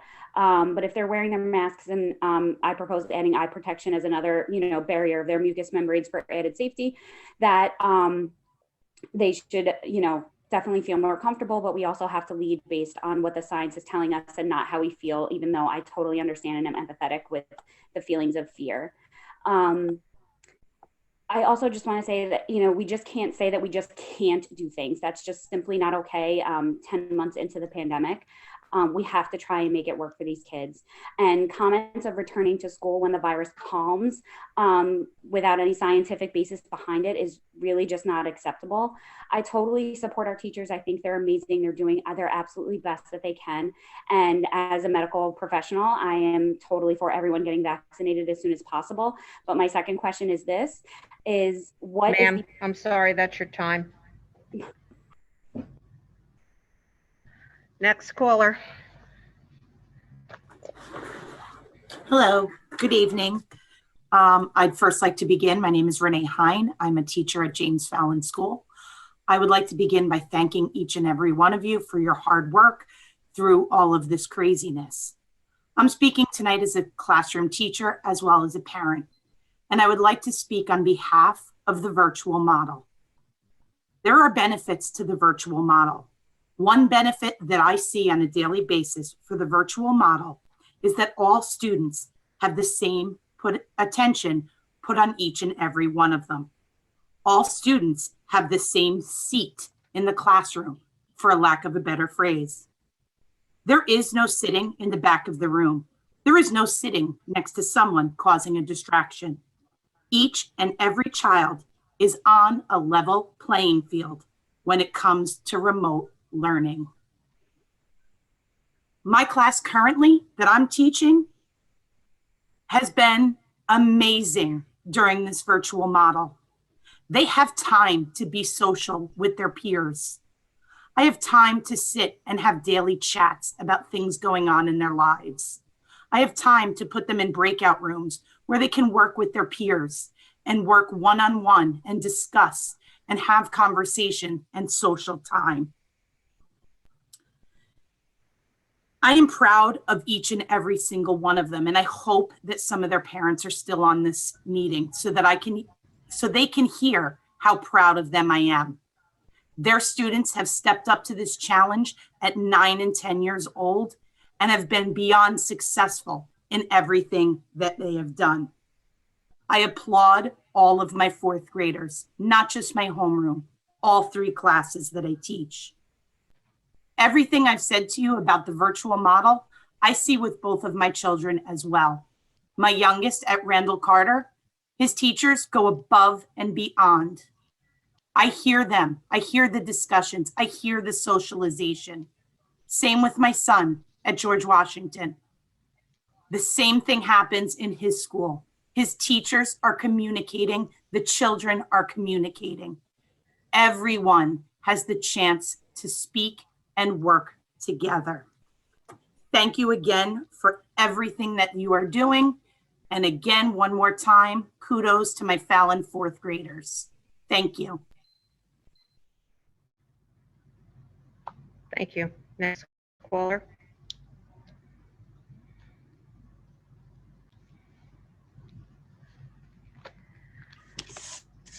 Hey, it's me again, Michelle Toscano, 15 Kimberly Place. Ma'am, I think if you were on already, I'm sorry, I'm going to have to ask you to call in the second portion, people who haven't spoken yet, and we need to get to the agenda. Okay, Next thank you. caller, please. Thank you. I'm sorry.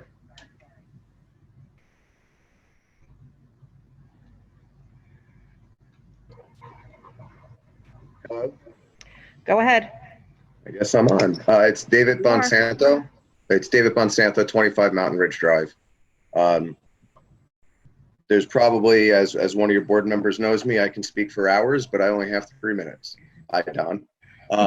With regard to what's going on, my wife is a nurse practitioner, private practice, frontline worker, private practice being infectious disease within the hospital itself. COVID frontline since day one, her partner, and numerous other practitioners. It is a scary disease. Nobody's going to say you otherwise. The death rate, she used to come home and I said, this will be the closest that you'll ever get to war medicine. You know, the code blue alarms going off, people dying left and right. It's true. I will tell you, since way before Christmas, even before Thanksgiving, and even before that, that has stopped. That has stopped completely.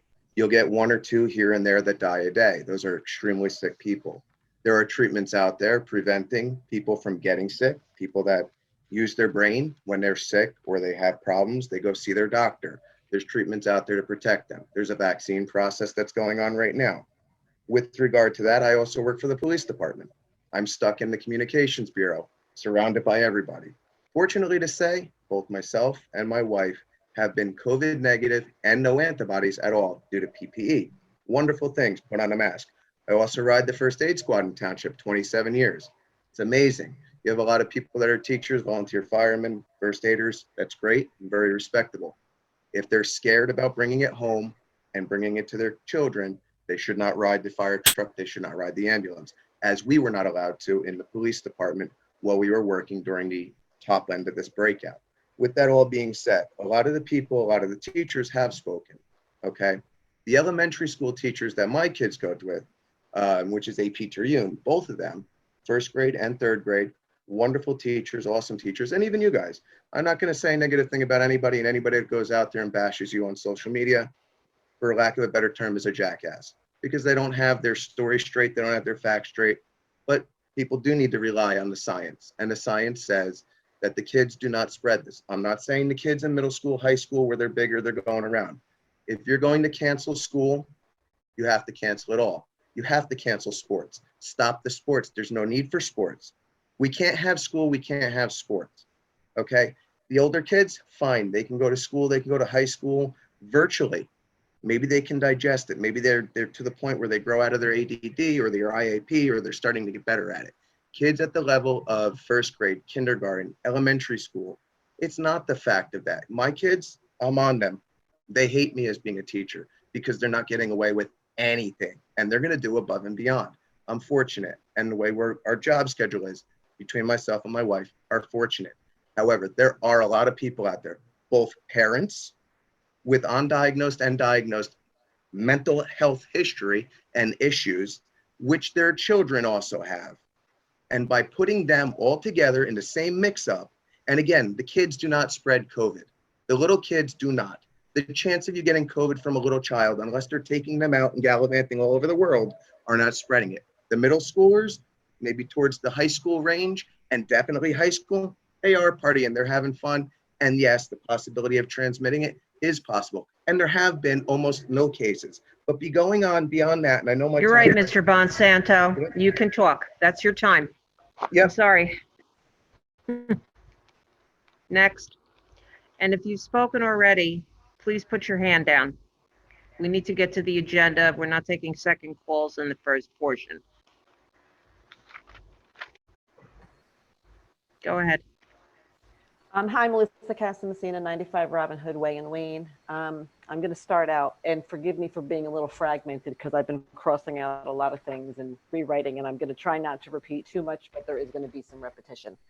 One, I'd like to say thank you to the teachers who spoke up in favor of going back to school, because I'm sure that took a lot of courage and the fear of retaliation coming back at you. We know there's a lot of teachers in this district. We've all spoken to them who want to go back to school and who will not say anything at this point. Two, all right, so the plan right now is to go back to hybrid on February 16th.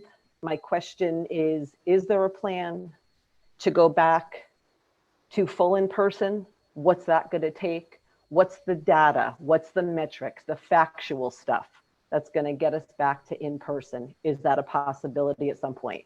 It may have been in a presentation at some point in this year. There's been so many of them, I just don't recall at this point. I'm going to piggyback on Cindy Jaffe, what she started earlier in terms of, and this is only to the high school level. I wrote you all a letter about this the other day, and I appreciate the 2 responses that I got from 2 of the board members. This is not all high school teachers, it is some of them. What is happening is exactly what Cindy started to speak to. They are having a 5-minute Google Meet, they are being given assignment, and then they are done. Or they are having a 5-minute meet, being given an assignment, and that assignment carries them over the next 3 days. There is no instruction going on in some of these classes. And again, I repeat, it is not every class. My son does have classes that are fully being taught. The teachers are empathetic. They're willing to work with you when your child is lost. I just had to get a tutor for my son for a class because he got so lost in this virtual process that he couldn't keep up anymore. This new thing that's going on, and if it works out, and it's only going to be for the next couple of weeks, the 5 extra minutes of the class is pretty much a waste of time, especially when you're only getting a 5-minute Google Meet. The first day of it, the first 3 classes that my son had before the study office hours was 1 full class, 1 5-minute meet, and 1 no meet today, do your work. That's useless. He's a senior. He's pretty much lost this year. There is no way for him to make it back up. Whatever plans you have for catch up next year, he will not be part of. Whatever things over the summer that you're planning, special programs, we're not going to be part of that. The seniors are lost. I'm going to go back to what Mrs. Ferrante and some of the other union members said.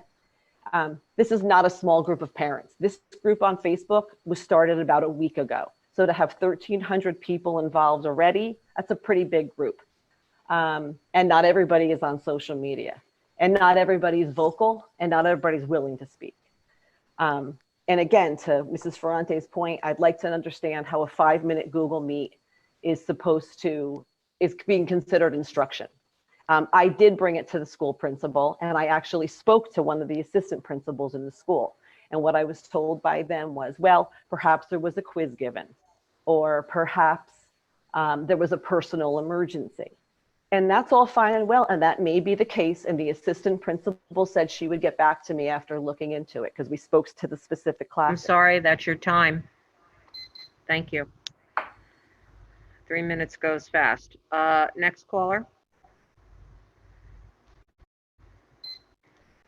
Approaching 11 o'clock, folks. We have an agenda to get to. Hi, my name is Justin Langbaum, 39 Gannett Court, and I'm a senior at Wayne Hills. I'm here to request that the new extended high school schedule be replaced with the original 7:20 to 12:03 schedule. Personally, I would like to highlight the mental toll this new schedule will cause on students. Before the coronavirus pandemic, school was both a social and educational experience. Students were able to interact in the classroom and spend time with friends during lunch. However, online distance learning is only educational experience.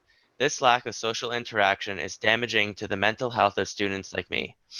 The best course of action would be to go back to school, but in this current environment, that seems difficult. Students are feeling loneliness and have not had any opportunity to interact with classmates. Whether eating lunch, doing homework, or actually on the Google Meets for class, I am still stuck in my room without any sort of interaction. The lengthened school day has further limited my ability to interact with others, causing an extra hour and a half of isolation. Going back to the original schedule will allow more time for out-of-school, outdoor social interaction. Also, having a large break in the middle of the day will effectively cause there to be 2 school days within one day. In school, this lunch break is spent socializing, but this break at home just extends the school day. After the break in school, you are physically present in the classroom, allowing an easy path to focus and get back in school mode. At home, the location between lunch and class does not change, so it will take a lot of extra effort to refocus. In school, there are a lot less distractions since we are physically in school, while at home, there are things present in the room that make it harder to focus on Google Meets. At school, the whole room is school and makes it much easier to focus, but at home it is only your screen, a tiny fraction of your room, adding to this sense of distraction which can cause lower grades. School is a stressful experience, especially for seniors like me, with the pressure of waiting for college acceptance and needing to maintain good grades for college admissions. It's even more stressful in an only virtual environment. Adding extra time stuck in front of the computer in isolation without a social outlet makes it even more stressful. There is an easy solution to these problems and many more that I might have missed: shortening school by going back to the original plan.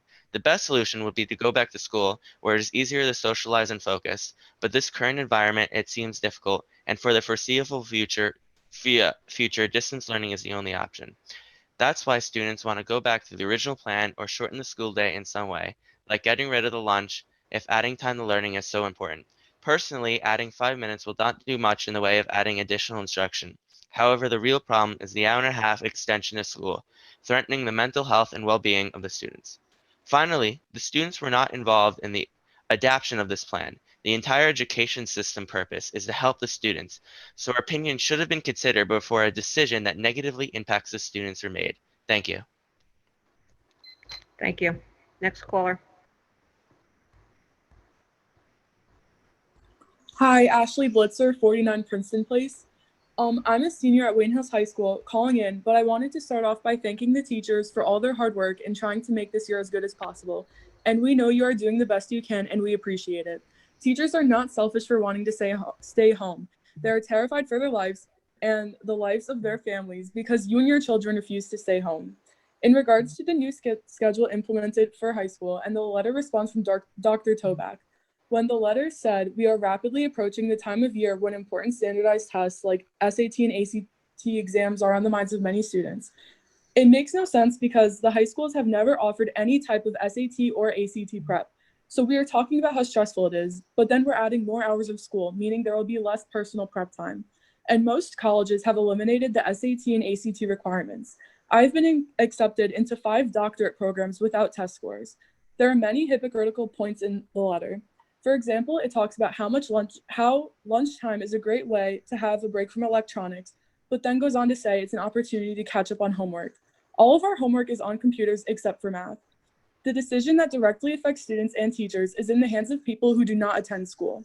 We were never involved and are never involved in any decision making as it pertains to new schedules, but we are the ones most affected by it. We have gotten jobs to make up for family financial loss due to COVID, and now we have to change our availability. We also take care of siblings and other family members, and the extended hours make it difficult to do so. Wayne schools should be pushing the quality of school over the quantity of hours spent at school. I appreciate you all being here tonight. Thank you and good night. Thank you, Ashley. Next caller.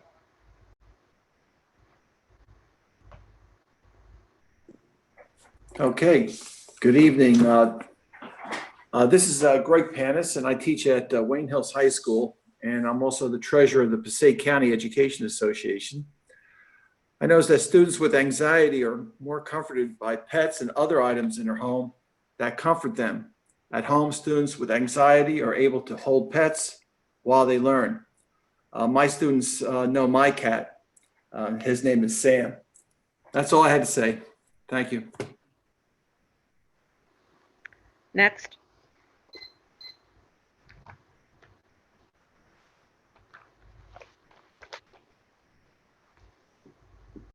Hello. Go ahead. Hi, I'm James Abbas. I'm a senior at Wayne Valley, and basically, I just want to give like a perspective of what it's like to be a senior. basically, the only benefits that I see from virtual is literally that I can eat whenever I want. I can essentially just cheat on tests and get good grades. And yeah, it's honestly about it. I need to be in school personally. I live by myself. My mother is an essential worker. She works in an old people's home, so she's out from 7 in the morning till 7 p.m. So naturally, that leaves me by myself all day, just staring in front of a computer screen. And basically, the only interaction I get is a select few classes that I can just speak to with in terms of teachers and this and that. But I just can't. I need to be in school. I know a lot of people are like, oh, like, I need to be virtual, this and that. Then you have the option to be virtual. We don't have the option to go into school. If you don't want to be in school, then fine, then just pick all virtual. But for me personally, and a lot of my other friends, just get us in school, I'll wear a jacket, I'll do whatever is necessary in order to be there. Like, literally, I will wrap up, I will wear as many masks as you want me to wear, that's completely fine. It just boggles me as well because I play club soccer and it's like, you know, a bunch of kids from all other towns that are coming together and we're playing, but I still can't go to school when everyone's from the same town. And like, it just annoys me because I feel like it's taking from my senior experience when I have close friends that go to DePaul or neighboring towns and they're in school and they're still having somewhat of an experience. Meanwhile, I'm left with nothing. I'm cohort A. I haven't been in since October 30th, the week of October 30th. It's now nearly February. Like, we're just losing hope at this point. And it's like, so much has just been ripped from us that the fact that we just can't, we just don't have a say. We're left for just like the higher powers to, you know, just directly affect our lives. It's killing us. Like this new schedule, we found out about it 3 days ago. No one asked us like, hey, like, what are your thoughts on this? Do you want to break this and that? Nothing. We were just given a new schedule that was changed 3 times. Like, there's just nothing more we can do. And we just feel powerless and tired. And I get it. There's a pandemic going on. And I get it. I'm probably offending all my teachers that I love and that are doing a very good job of what they can. But like, it's just with the right precautions and with people that are just like, with like the CDC saying this, with new studies, with all this, please, can we just figure out something? Like, it hurts me that I have friends that are going to school, but somehow we can't seem to figure that out. And that's what's killing me. And the isolation and the mental health has killed me way more than the physical health. I had COVID and I know everyone's different with it, but the mental health is absolutely killing me being isolated like this. I can't do it anymore. And all the seniors are feeling the same. So I just want to be a voice because I just felt everyone else is just completely voiceless and powerless. So that's kind of why I'm on here. And that's pretty much all I wanted to say.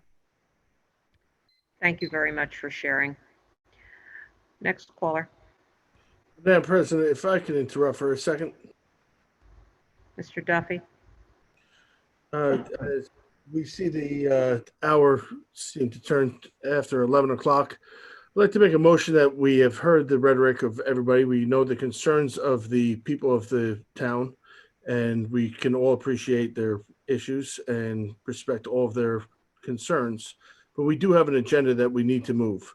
If I could ask to close this public session at this point, and if there's somebody else who needs to speak, they can speak at the second portion. I'll make that motion. Is there a second? I'll second. Mrs. Scher. Roll call, Mr. Moffett.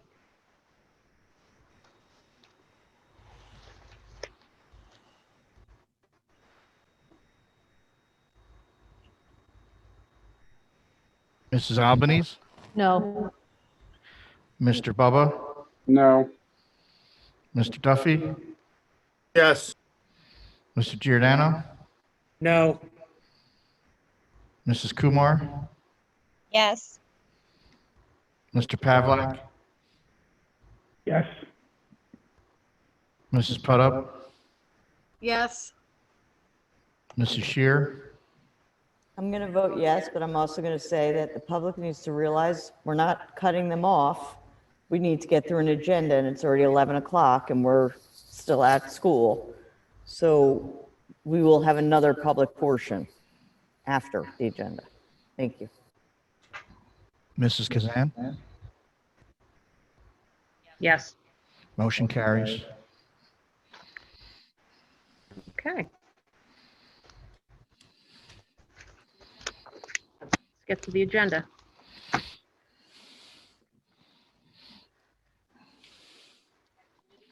We had committees meet.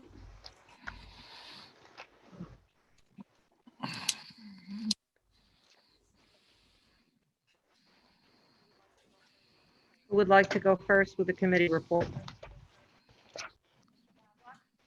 Mr. Pavlik?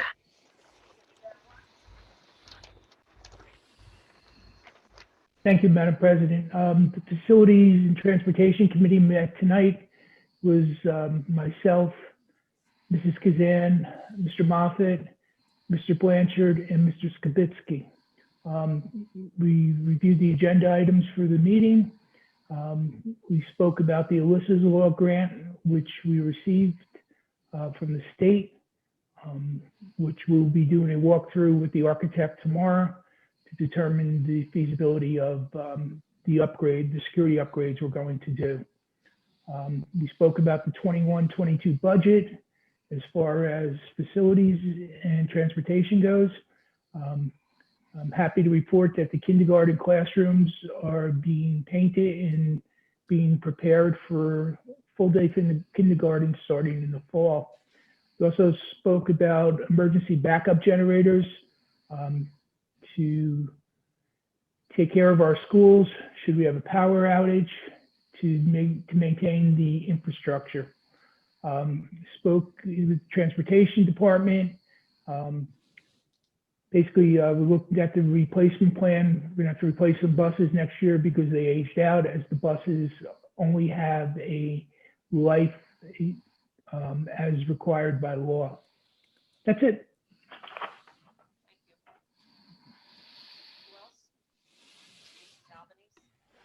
Thank you. The Communication Committee met tonight with Dr. Toback, board members in attendance, Eileen Albanese, Michael Bubba, and Dawn Kumar. We reviewed recent media coverage, over 80 pages of articles in the media regarding the school district. We did have the opportunity to see 3 different newsletters. Newsletters are now being sent out weekly on Friday, so if there is news from a Thursday night board meeting, that can be included. We did have quite a bit of conversation about pandemic responses to changes in the school district, changes in the school virtual day, the hybrid day, notification to parents regarding changes in schedule, and we talked about ways to perhaps improve that and improve on our communications. Dr. Toback touched on some of the things we talked about, the issue of substitute applications, and we asked for that to be looked into and brought back to the board at a future date.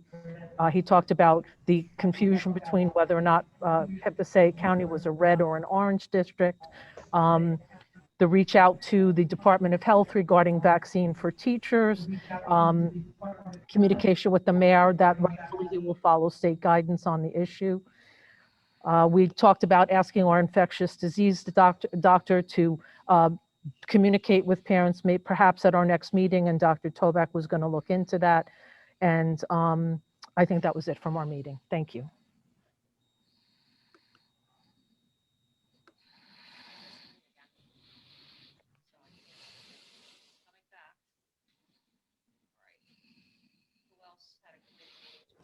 Suzanne's raising her hand, I think.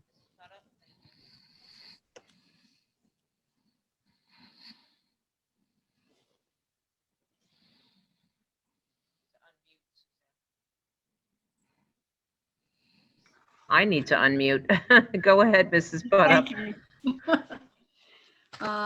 The Finance Committee met Tuesday afternoon at 3 p.m.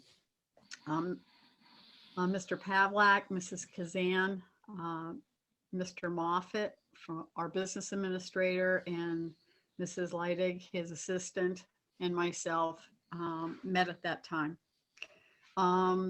We discussed quite a few items in the Finance Committee, from student contracts to transportation contracts, and also the requirements that for the Perkins grant audit that the district does get, but has to meet certain federal requirements for. We did reviewed any budget transfer items, which are recurring on a monthly basis. We had a discussion on the 2021 budget. revenues and appropriations, our enterprise programs, and any unemployment disputes are being pursued by the business office. We looked at the 21-22 budget. We received snapshots of future revenue projections, budgets. Mr. Moffat's collecting budgets from each of our school locations, and we discussed capital and maintenance projects. We also discussed lease agreements at Preakness School, and an update on what was going on in the business office. Last but not least, we had good news for our food service update. Thanks to federal grants, our food service is providing 7,000 meals a week for students at the Y, Boys and Girls Club, and things like that. Thanks to the federal monies, we are providing quite the community service. That's all I have. Thank you. Okay. Any other committees need to report? Okay. At this time, can I get a mover for the agenda? I'll move. Would you like to move the whole agenda, Mr. Duffy? I would like to, yes. Thank you. Can I get a second? I will. Mr. Pavlik? Any discussion on the agenda?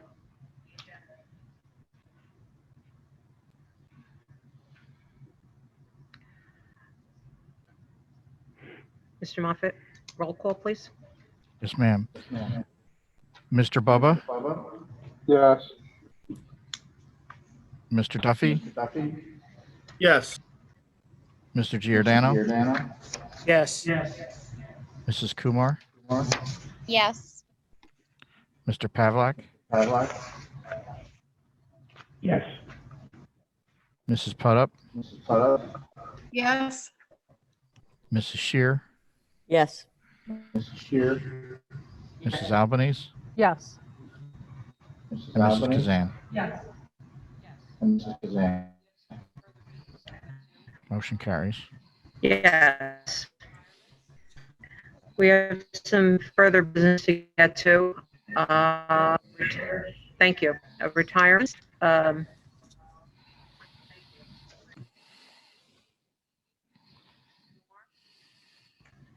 Mrs. Kumar? Okay, sorry, you were on a little bit of a delay. Sorry. It's okay. I'm reading the retirement for Diane Martirano.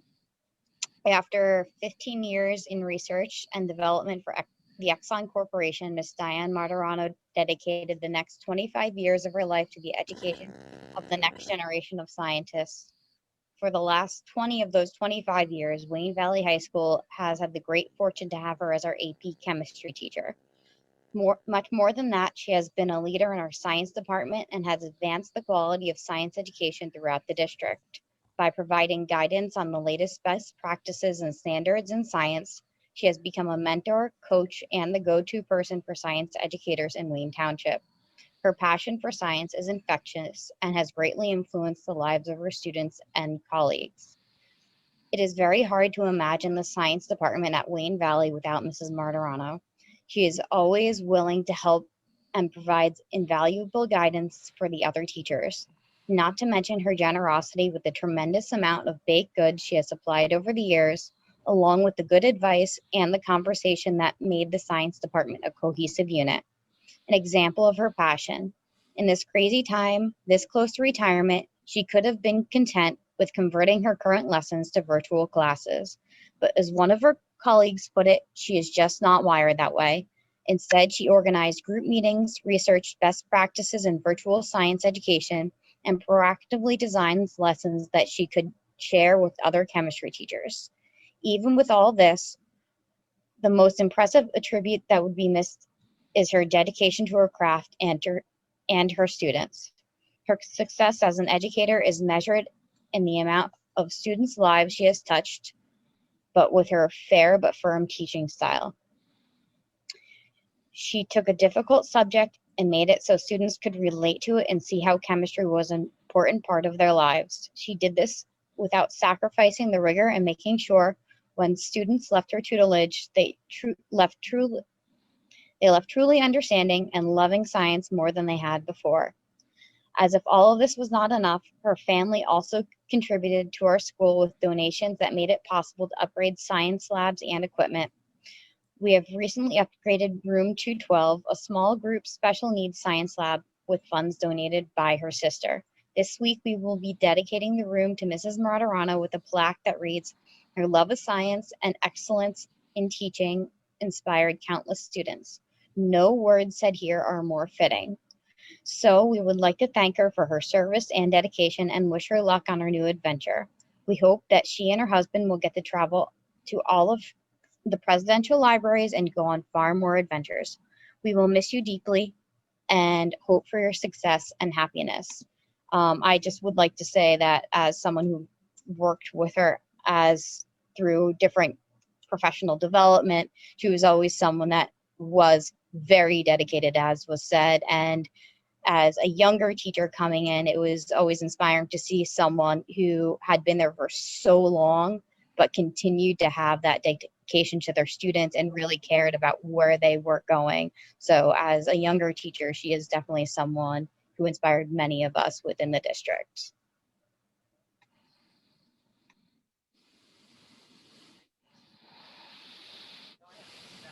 Thank you, Mrs. Kumar. Go ahead, Mrs. Albanese. Thank you. I wanted to add my congratulations to Diane on her well-deserved retirement, and it's a privilege for me to also be able to call her a friend. Diane is an intelligent, compassionate, and empathetic person who, in so many of our conversations regarding education, has always emphasized one clear and persistent guiding factor: what's best for my students and the students of Wayne. She's been a consistent advocate for providing the best education for all of the students of Wayne. She is and will be, quite honestly, simply irreplaceable. Diane, I wish you safe and inspiring travel plans with a good Excel spreadsheet and many fabulous gems of the city. Knowing you, I'm sure you and Tom and your family already have sites to see and destinations planned to visit. And I hope you will find traveling and hobbying every bit as energizing as you have found teaching. Perhaps with a little more sleep before hitting the treadmill where, if you know Diane, she's sure to be multitasking as well. Congratulations again, and thank you for making Wayne Schools a better place for students to learn and to be inspired. There's most definitely a white coat embroidered with your name on it in your future. Congratulations. Thank you, Mrs. Albanese. Mrs. Putup, I think you have a retirement to read as well. Thank you. I'm reading a retirement blurb for Nancy D'Alessandro. We are here today to show our respect and love for Miss Nancy D'Alessandro. Nancy has spent 18 years supporting students and programs as a paraprofessional. During her tenure, she has served in the capacity of a one-to-one, shared, classroom paraprofessional, and also a job coach. Nancy has put students first and treats all with kindness and respect. Nancy has always provided consistency and diligence to all her assignments. Wayne Township Public Schools wishes you good luck in the future, in your future endeavors. Nancy, enjoy retirement with your family. Thank you for your service.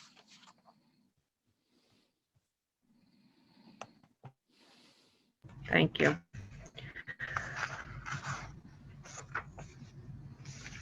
Mr. Giordano, you have resolution to read for us. Yes, I do. Thank you, Mrs. Kazan. I asked, once I saw this was coming up, to be the one to read this because I believe in this wholeheartedly. Resolved that the Board of Education, upon the recommendation of the superintendent, approve the following resolution requesting Governor Murphy to include public school district personnel in the official expert vaccine allotment panel definition of frontline workers. Whereas the Wayne Board of Education recognizes that the United States, the state of New Jersey, and local health authorities, as well as the World Health Organization, have declared a public health emergency regarding the coronavirus, and state authorities have put in place guidance detailing the precautionary measures schools must implement to stop the spread of this disease. And whereas public schools have a profound impact on millions of students, families, and staff, and are charged with the care, education, nourishment of their students, and are an integral part of the health and safety of our communities. And whereas our district has responded to the challenges brought by the COVID-19 pandemic, providing students and staff members with the technology and resources necessary to ensure the efficient delivery of instruction virtually and in person.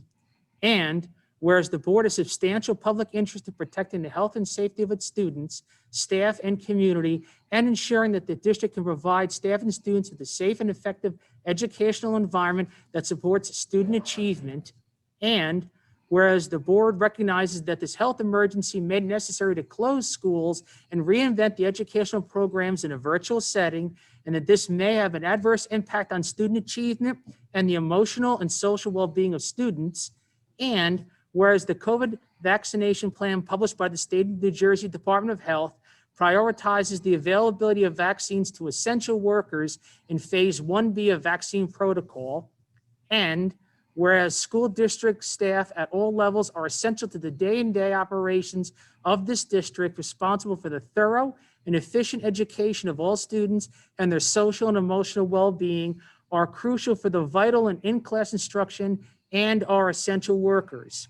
Now, therefore, be resolved that the Wayne Board of Education finds a substantial public purpose exists to request Governor Murphy give appropriate priority in the statewide administration of the COVID-19 vaccine to all public school district personnel.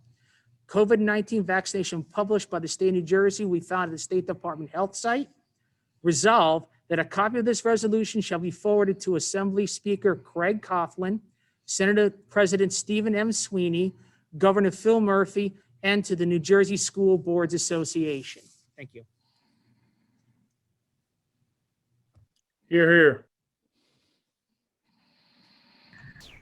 Well, I think it's pretty clear the board echoes all of those sentiments. At this point, we'll move to our second public portion. This portion of the meeting is open to citizens for comment on any topic. Residents are to state their names, addresses, and subject matter. Comments may be limited to 3 minutes per person. Members of the public are discouraged from speaking negatively about an employee or a student. The board bears no responsibility for comments made by the public. Comments regarding employees or students cannot be legally responded to by the board. Other comments may be responded to tonight or at subsequent meetings under old business. Can I get a mover? Mr. Giordano, Mr. Pavlak. Okay, we're back.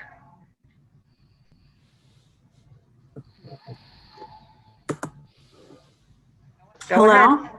Hello. Good evening. My name is Francesca Russo, and I am the elementary school counselor for Randall Carter.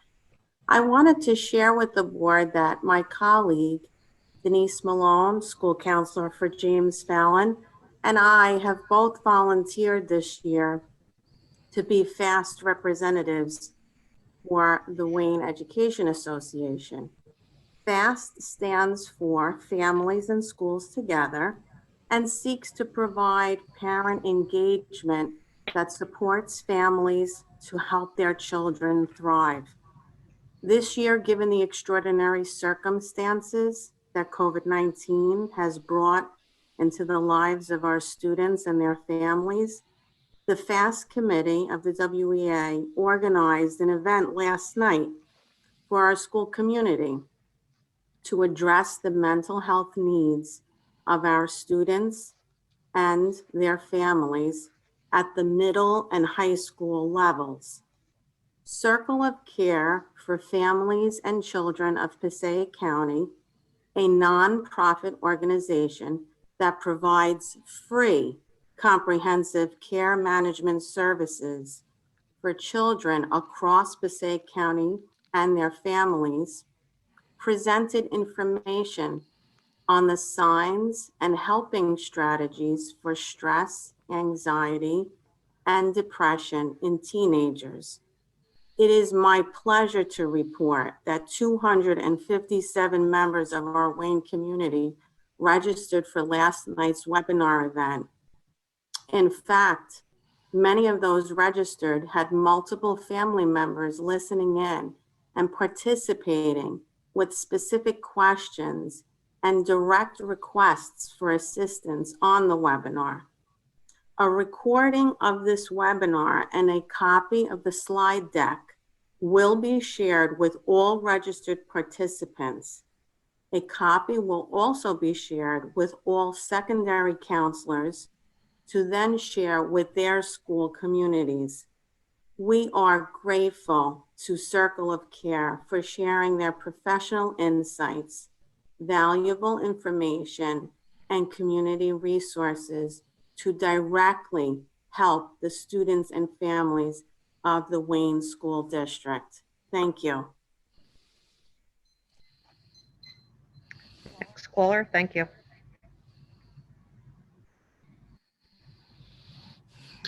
Hello, my name is Stephen Canova. I reside at 79 Old Homestead Road. I appreciate Can I ask your name, sir? with you. Yes, hello? Can I ask your name, please? I said, my name is Stephen Canova. I reside at 79 Old Homestead Road. Thank you. Teacher said tonight that the hybrid model isn't going to solve everything. You know, true, it won't, but it will solve some things. It'll solve a lot more than all virtual. Also, teacher bashing is not okay, but parent bashing is. I want to clarify one thing. Those of us who want our children to return to school, we're looking out for their best interest. We're not just doing it to get them out of the house. You know, for those parents who choose not to send in their children, that's their prerogative. Now, first off, I am a Wayne resident, but I'm also a 20-year educator in Bergen County. As an educator who wants to return to the classroom, I was proactive. I didn't wait for my district to arrange my vaccination. I made an appointment, and I now am currently awaiting my second vaccine. I'm glad the district where I teach is resuming in-person instruction this Monday. I honestly can't wait to enter the classroom. And I doubt that we're going to hear from one Wayne teacher who wants to re-enter the classroom right now, because they're members of a union, but I do know that they're out there, just as many of my colleagues and I are ready and willing to return to work. So please take not, I'm trying to compose this last point before I end my comment. I want you to think about the numerous healthcare workers who spoke tonight in favor of a return. I want you to think about those people and what they said to you. And I'm also, on a final note, I'm disheartened to hear about these 5-minute Google Meets. As an educator, that bothers me. I hope it's either inaccurate or it's an anomaly, and I'll just leave it at that. Have a good night. Thank you. Thank you. Next caller. Hi, how are you? Are you able to hear me?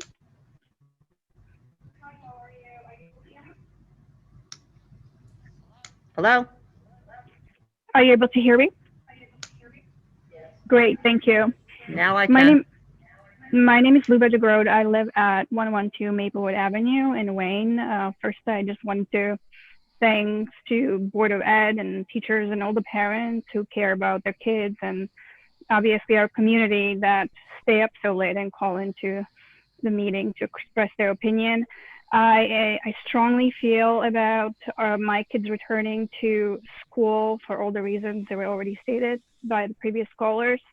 Having said that, one of the things I wanted to discuss is I wanted to ask you to please think about some specific ways to engage students or to interact with them. I have a middle schooler. I see very little engagement from my observations between students and the teachers. I see the teachers are trying really, really hard.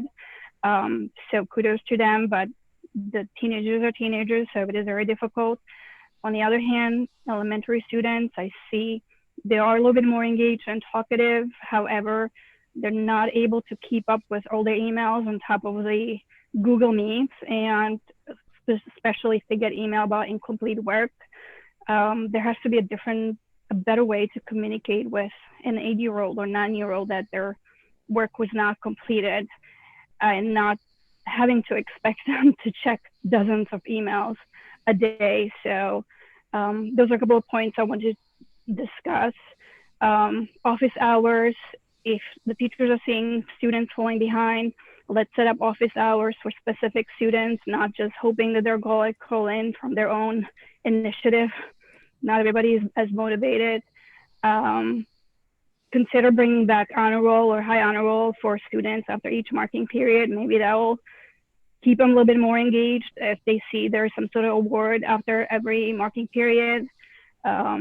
Consider turning on the grades for mentally students on course, so I can monitor a little better as far as how my fourth grader is doing, and not having to go and log in under her name into Google. It just doesn't work. I have my own job. So just really what I'm asking you to do, to think about specific tools to help students excel while we are in virtual learning. I hope we return to hybrid or full. I think that's the most efficient way for students to learn, but since we have these limitations, how can we make it as best as we possibly can? Lastly, one of the callers spoke about virtual learning being equal playing field. I just would like to remind everyone that students have different needs, special needs, IEP plans. The equal playing field is not sufficient. There has to be more done for the students with those plans to make sure that they don't fall behind. My heart breaks hearing the parents complain and just being so disappointed. So that's basically all I wanted to say. Thank you so much, and thanks for listening. Thank you. Next caller. Tori Esposito, 47 Woodlot Road. Well, tonight we've only heard from a handful of educators that want to remain virtual, a small group in comparison to the number of teachers we have in the district. So the mask thing keeps coming up with teachers that the kids can't hear them, that they can't see them smile. I'd probably predict in 9 months, masks are still going to be here. So if that's the next narrative for kids to still stay remote in September, masks are still going to be here. So I don't really want to talk about that anymore. It's a pandemic, true, yet other schools are still open in town, surrounding towns, but it's a pandemic only in Wayne, I assume. A full virtual schedule puts all students on a level playing field, except some fields are beds, couches, kitchen tables, and some fields even have grandparents, single moms and dads, and working parents teaching their kids. But that's a level playing field. And when we speak of the union, let's all not lie. We know that the majority of our teachers, and I know Lafayette is killing it, the principal, amazing, teachers, amazing. They want to go back. They're just scared to speak up, and bravo to all the teachers that spoke up about going back today. We all know who the puppet master is, Ida Ferrante. You can't change the narrative. The narrative about the vaccine was never a discussion in September. It was about PPE. If you think what's going to happen, just like what happened in Virginia, where all the teachers start getting poked and now they want the kids to get poked, or you're not going to go back, look what's happening in Montclair. You did with her buddy Sean Spiller and what's going on over there, and that they can't go back. Middlesex, 84% of teachers want to go back. Union head, nope, not going back. Okay, so we all know who we're talking about when we speak of the union, Ms. Ferrante. Speaking of, I would like to quote the Women in Education Award winner for 2020. I'm convinced that the 21st century will go down as the century of the woman, continued Ms. Ferrante during her speech, where women all over our world will be a force to be reckoned with, where they will lose their chains that bind them to positions of subservience. The same chains that you are putting on our kids, our future leaders, the young women who called in tonight. the same chains that are binding our kids. Whatever happened to having a choice? If you want to stay remote, stay remote. If you want to go hybrid, go, or even better, go full time, or 5 half days, whatever. Have that option. Don't just have it taken away. I mean, I don't know where that narrative came into play. So, and you're right. We might be a small group of 1,300 parents, but I can guarantee you we are the loudest, proudest, and we will fight to the like hell for our kids because nobody else will. And every time you call in, that is the clear, everybody gets that message. So Mr. yes, you're right. Esposito, Thank you. That's your time. Thank you.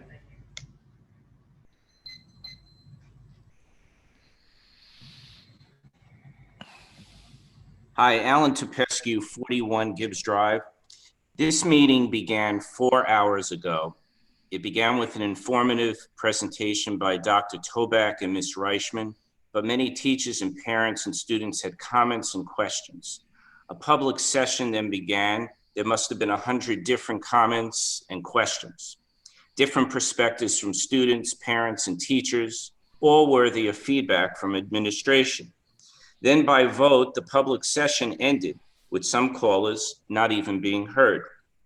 In a prior meeting, Dr. Toback and Ms. Reichman were permitted to answer or comment after every 5 callers spoke. That session was helpful because of the information shared by Dr. Toback and Ms. Reichman in response to the public's comments and questions. In this meeting, questions and comments went on with no answers, no responses from administration as we now approach midnight. I respectfully submit that the way questions and answers are answered right away after 5 callers is a more effective way to address the public, teachers, students, parents. It also minimizes repetitive questions as people hear from administration. With that being said, my 2 questions: will teachers, principals, custodians, staff be allowed to decline the vaccination? Will proof of vaccinations be required to be in the school building? And secondly, for the athletic fields, whether or not schools are virtual, hybrid, or in person, are the Board of Ed athletic fields being made available by permit to youth sports organizations of the community? Thank you. Next. Hi, my name is Skylar Saradskin at 143 Spring Hill Circle. I spoke earlier, but I would like to readdress some things that I have found particularly perturbing during this meeting. There's only been a handful of students that have spoken up and vocalized their opinions on virtual or remote, hybrid, whatever the particular medium of school is. But at the end of the day, the students know their mental health best. And as a student that has struggled with mental health issues, I know that I don't vocalize that to my parents. So what benefits me and what benefits my co-students is not necessarily the same thing that benefits my parents. Like I said before, mental health has been mentioned frequently within this board session. And while we can applaud the board's effort for trying to address the mental health causes, we need to improve a lot of the help that we're giving for the students' well-being. Significantly, we need to address the lack of input and lack of prior knowledge on changes that are being made. 5 days is not enough time for making significant changes to school days. Schedule alterations cause a lack of consistency in students, and that does not, quote, create a program that will support the academic and social/emotional needs of students, end quote, but instead it's inhibiting them from being able to maintain a consistent schedule. And this change is only applicable till the next phase. So once again, they'll be throwing scheduling of students away and making them restart. So a lack of consistency in students can have direct negative impacts in grades, standardized test scores, and negative consequences for their mental health. So I implore you, please keep consistency for students and give insight and receive input from those affected regarding drastic changes. Thank you. Thank you very much. Next caller.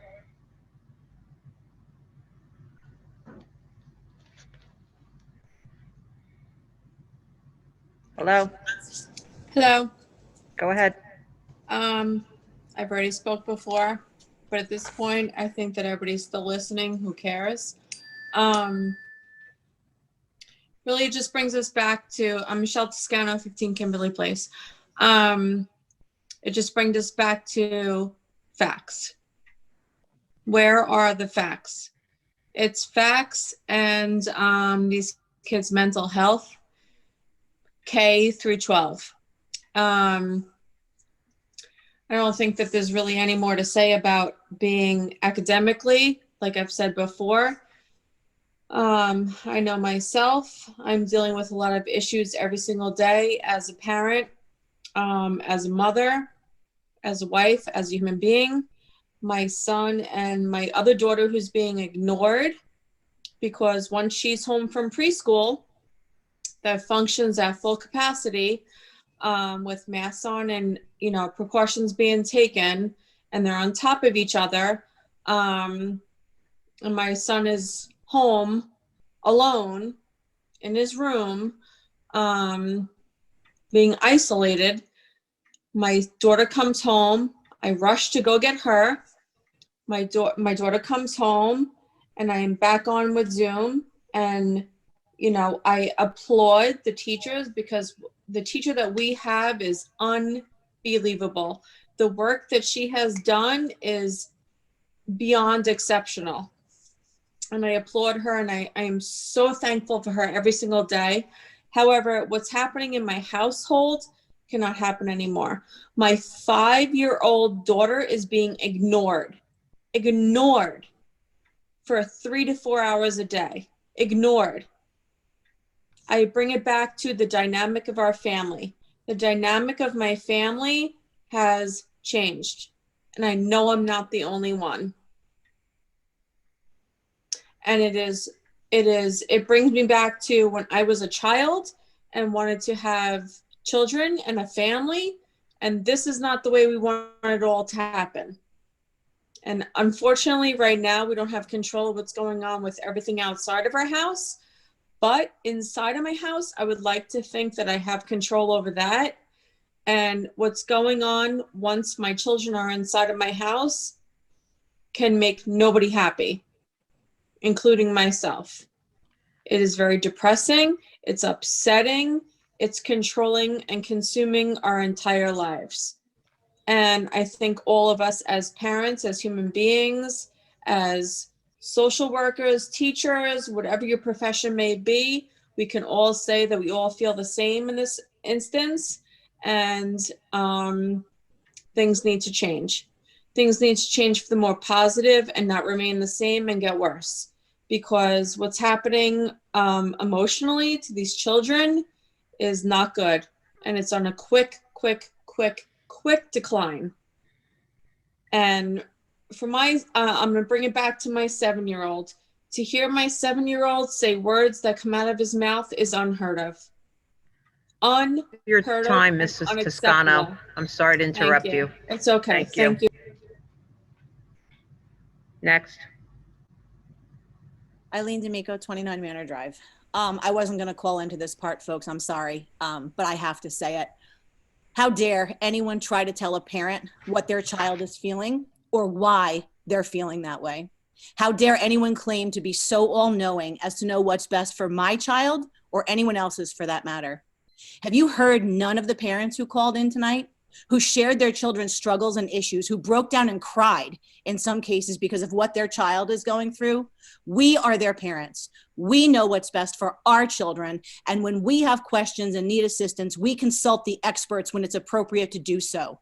Our role as parents is to care for, advocate for, and do absolutely everything we can for the overall health, safety, and well-being of our children. I want to make sure we're clear on that. They're our children.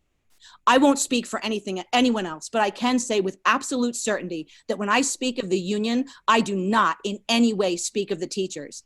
Maybe it's semantics. Maybe we should start referring to the union executive board versus the union as a whole when we speak to better draw that distinction. But you'd be hard pressed to find a post or anything else from me and from most of the not so small faction of parents who've come together for the common goal of seeing that our children get the education they're entitled to that bashes our teachers.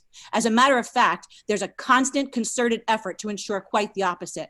Parents are reaching out to their children's teachers, asking how they can help, asking if they need anything, asking them if we can work together to integrate some types of extra activities into what's left of the school year where it's appropriate to do so. I'm sure there are awful, horrible comments out there, but that's on all sides in any discussion, especially one as emotionally charged as this. It's not right, but it's there. I could easily argue that fighting back with parent shaming and bashing, attacking us for advocating our children and presuming to know better than we do what's in their best interests is equally offensive and wrong. As far as encouraging us to rely on the experts, the hypocrisy in that statement floors me. If we are to rely on the experts in the classroom, the teachers, for how school instruction is supposed to work, then by that same logic, should we not be relying on the experts in the field of science, medicine, and epidemiology for a determination as to whether or not to go back into the classroom, the very experts who time and again have deemed it safe? I'm going to close by asking the same question that's been asked over and over again since the summer by many of us. When will it be safe? What is the measurable metric or metrics we would like to wait for? The ask has changed a number of times since the summer. Now it's twofold. Wait for the teachers who choose to be vaccinated. And personally, I think they should be right up there on the priority list. First in line, first to receive it. And I'm happy to lend my name to any letter to the township or the state or anyone else to try to make that happen. But it's also until the virus settles. I have to ask, what is that?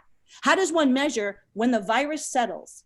When will everyone feel it is safe? And are we just supposed to sit back and wait while that goalpost keeps moving? Again, fact over fear. I will agree with Ms. Ferranti on one thing. We do need to trust the experts, just as so many other districts across the state and the country have done. And the experts have said it's safe. We need our children in school. Thank you. Perfect timing. Thank you, Mrs. D'Amico. Next caller.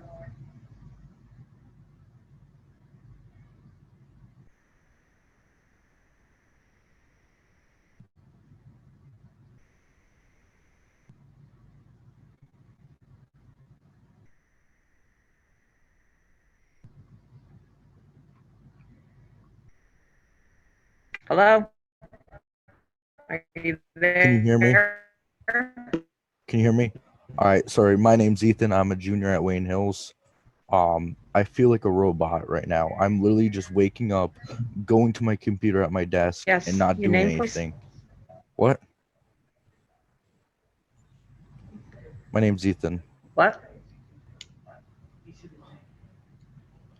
I need to go to school. I'm not trying to go to school to go hug everyone. I'm not trying to go have a party at school. I get school. You put the arrows down. I don't know whose decision that was to put the arrows down. I like that. I like how you put arrows down in the hallway. But half the teachers don't even listen to that.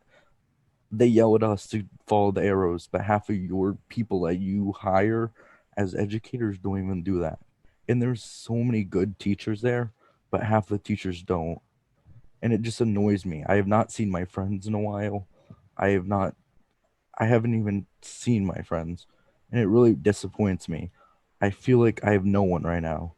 I've talked to my guidance counselor. I've talked to everyone at the school. I've talked to my principal. I've gone in to do testing. I just need to go see friends. I know other schools are opening. I am grateful to at least get to do a sport, which we did lose today, sadly. But at least you get me that opportunity. But I just need to be able to do something. I'm not a learner on a computer. I need to be able to. I'm a physical learner. I feel like I'm not learning anything. I'm doing good in school. I'm getting good grades, all that stuff. I just need to be in school, physically learning. You can't teach a math lesson at home. You actually have to write it on the board. That's all I have to say. Okay, thank you. Whoever spelled your name Chase, Chayyse, you can't be admitted on that version of Zoom. Either call in or try a different device. Next caller.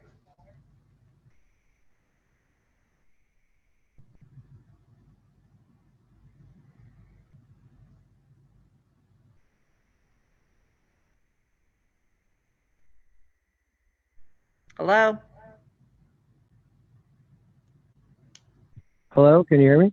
Go ahead. Hi, can you hear me? Yes. Hi, my name is Christian C., 16 Claremont Terrace, Wayne, New Jersey. I know these aren't easy decisions, and we're probably reaching that point here where it's hard to even concentrate. I just want to say that I am for getting these kids back in school as soon as we can. I think the board is too. I think the administration is as well. I think hybrid wasn't perfect, but it was a step in the right direction. And the quicker we can get to that, the better we'll be. I just want to thank everyone for their time and effort. I am curious, though. I noticed in the past few meetings that the board and the administration's been in a hybrid schedule. I think there's about 8 of you in the Anthony Wayne Middle School. There's about 4 of you at home. It doesn't appear that the windows are open. No one looks too cold there. So I'm guessing the hybrid opportunity does work. Someone is cold. And I see gloves. Okay. It's not Michael Jackson. Yeah, it's got 2 gloves. It's definitely not Michael Jackson. I just think we just want to get to that point like everyone else does where we can get these kids back in school. They want it. We want it. We know teachers want it. There is a small group of people who don't want it. The large amount of people here do want that. So I know we're almost there, and it sounds like we're going to be there in about two plus weeks. I really hope that's going to happen, and we're pushing for you guys to help make it happen.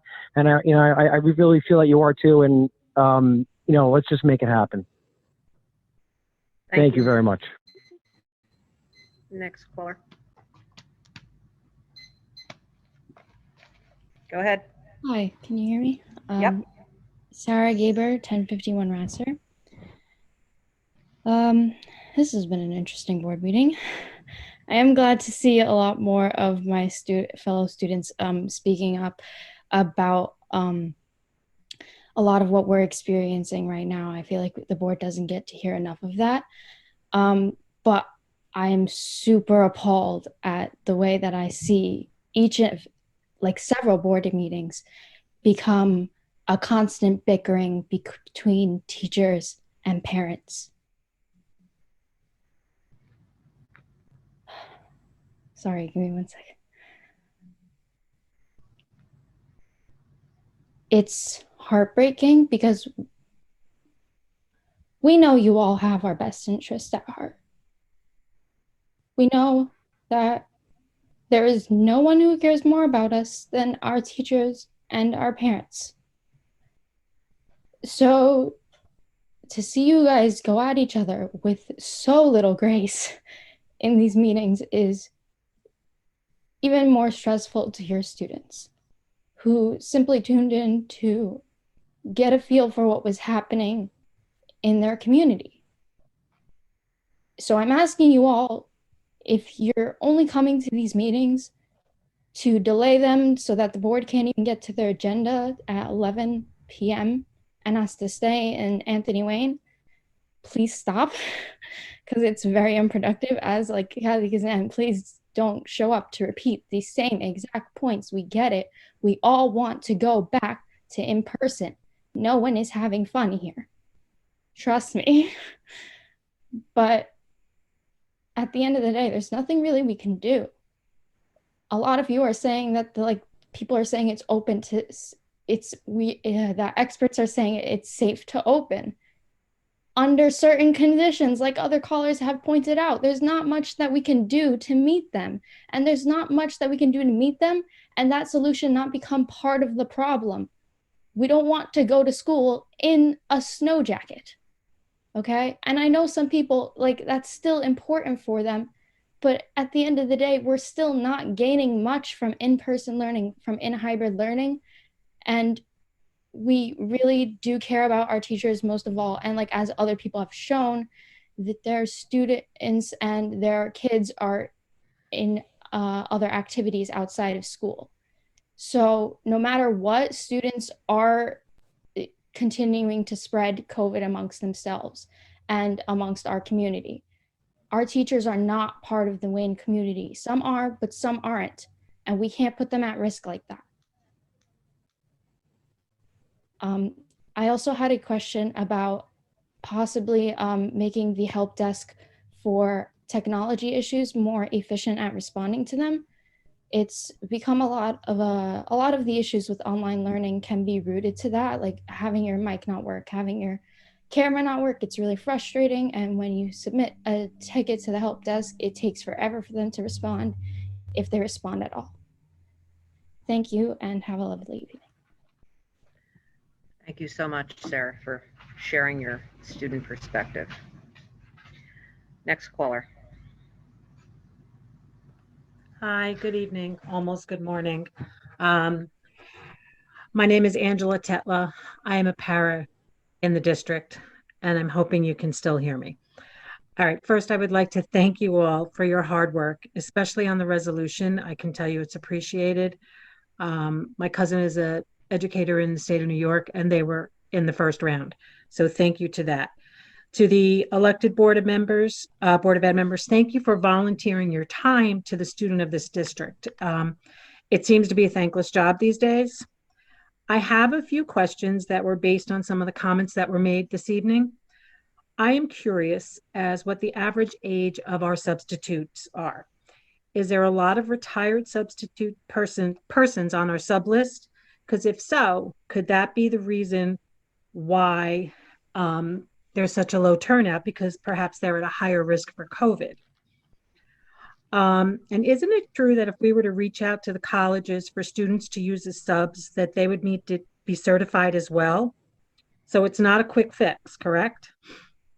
Plus, they're already required to do student teaching for credits. So we couldn't go that route of asking the colleges to have their students come in for credits. They're already doing that. When we go back in person, would there be a possibility of cold weather related closures, since we're required to have the windows open, as like we've had in the summer, sometimes where it's been a heat issue, when it's been just too hot for the kids to have any kind of effective learning going on? And I can't imagine what the classroom temperatures would be like tomorrow if we were in person, if Miss Albanese has to have her jacket on now and Mr. Giordano has to have his gloves on now. As a para, I can tell you that with the special needs kids we've had some in with their jackets. It's not a comfortable situation for them. But anyway, so the other questions are, what is the percentage or the number of students that would be totally virtual at this point of time if we were going back in person? And as far as all the comments about the CDC recommending that it's safe for students, Dr. Fauci and the CDC recommends the recommendations for school are if they are socially distanced, masked, and frequent hand washing. It's impossible to socially distance with special needs children, and I'm sure with the lower elementary kids. And how often would these kids be able to wash their hands? Those are the requirements when the CDC says it's safe for kids to go back to school. As far as vaccines, has anyone who spoke tonight tried to get a vaccine in the township of Wayne or Passaic County? It's really impossible. It's close to impossible. I fortunately got one because I have an autoimmune disease. So I was able to get one based on that. Teachers are not in just yet. So for the person who also commented that offices are opened, I can be here to tell you that not all offices are open. My entire family is working remote. All adults that I know that are working from home are dealing with the same issues as students: lack of motivation, anxiety, etc. A therapist I know has said that so many people, adults included as well as children, I'm done. I'm sorry. That's all right. Thank you again for It's all your officially time. midnight. Thank you all. Good night. Good morning. It's a new day. Next. Hello, can you hear me? Yes, we can.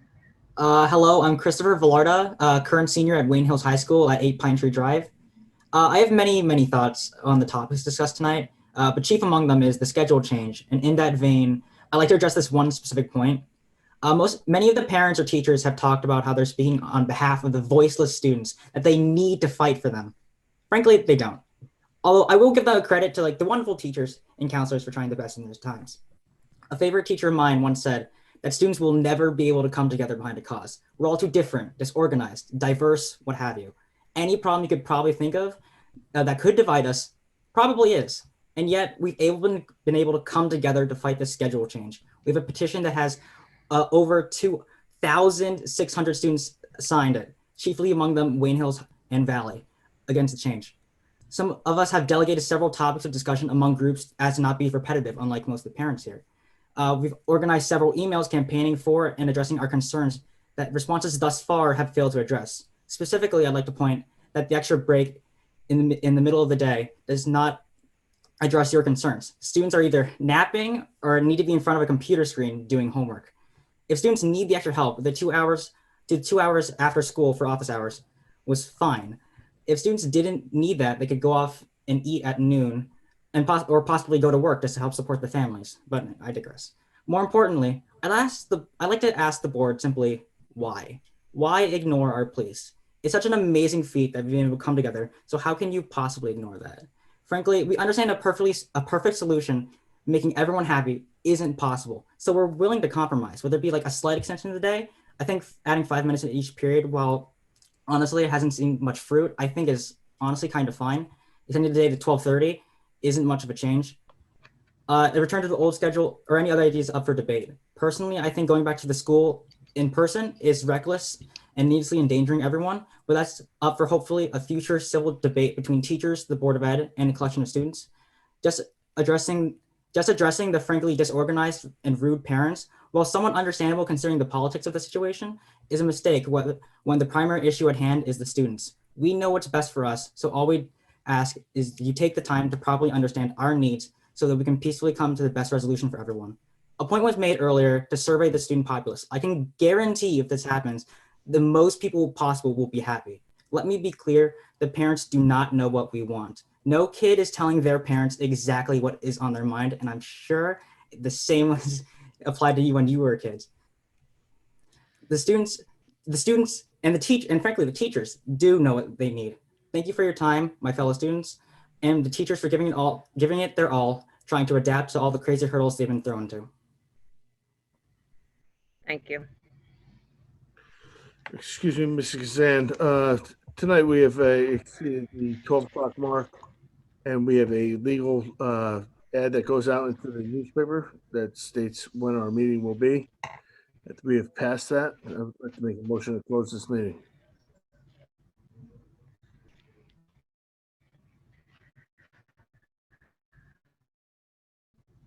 We have about 3 hands left, Mr.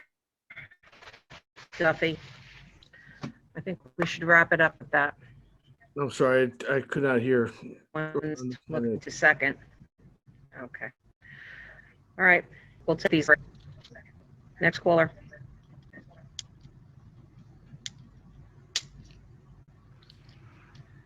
Hi, can you hear me? Yes. Hi, my name is Sakshi Lende. I'm a senior from Wayne Hills. So recently, students received an email by the district regarding our very large response to the new schedule change. However, this email didn't really address many of our more pressing concerns, and some of the direct quotes that were chosen within this email made us appear immature and kind of brushed away our legitimate issues, which brings up the question, why weren't students consulted in this decision that impacts us more directly than other people? We are the ones attending school, we are the ones learning, we are the ones that have to rework our schedules with such a short notice. And while the extended day is still shorter than a normal year, it's important to note that this year is not normal. We're in the middle of a pandemic, and so many of us have jobs, family responsibilities, coping mechanisms to keep our mental health from declining, so many things that would be different in a normal year.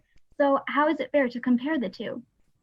It's also insensitive to not take economic situations into account and to expect students to make a decision between supporting our families or education, especially when this is a decision that can be so easily avoided if we are given the chance to provide our own input. We are often caught unaware of changes and made to seem childish for bringing up our concerns, but we can't be expected to act like adults if we're not even allowed to have the same privileges. Even at this meeting, I know students that wanted to speak, but they were unable to because they had to wait for so long, and now it's late and they had to leave. And these are important voices, and now their opinions won't even be heard. And compared to the number of parents speaking at this meeting, there have been very few students, even though we are impacted just as much about district decisions as anyone else. And meetings like these are already hard enough to attend because they take place on school nights, and we don't really have any other forum of expressing ourselves. Our emails, our petitions, so many ways we have tried to speak out have just gone ignored.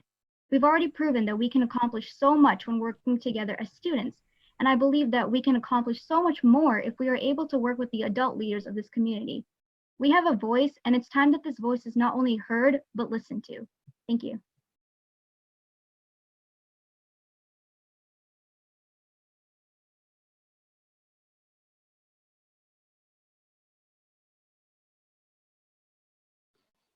Hello. Can everybody hear me or no? Okay. It's David Bonsanto, 25 Mountain Ridge Drive. I know everybody's tired. Nobody wants to hear from anybody else anymore, and it's understood. Everybody wants to go to sleep and so on and so forth.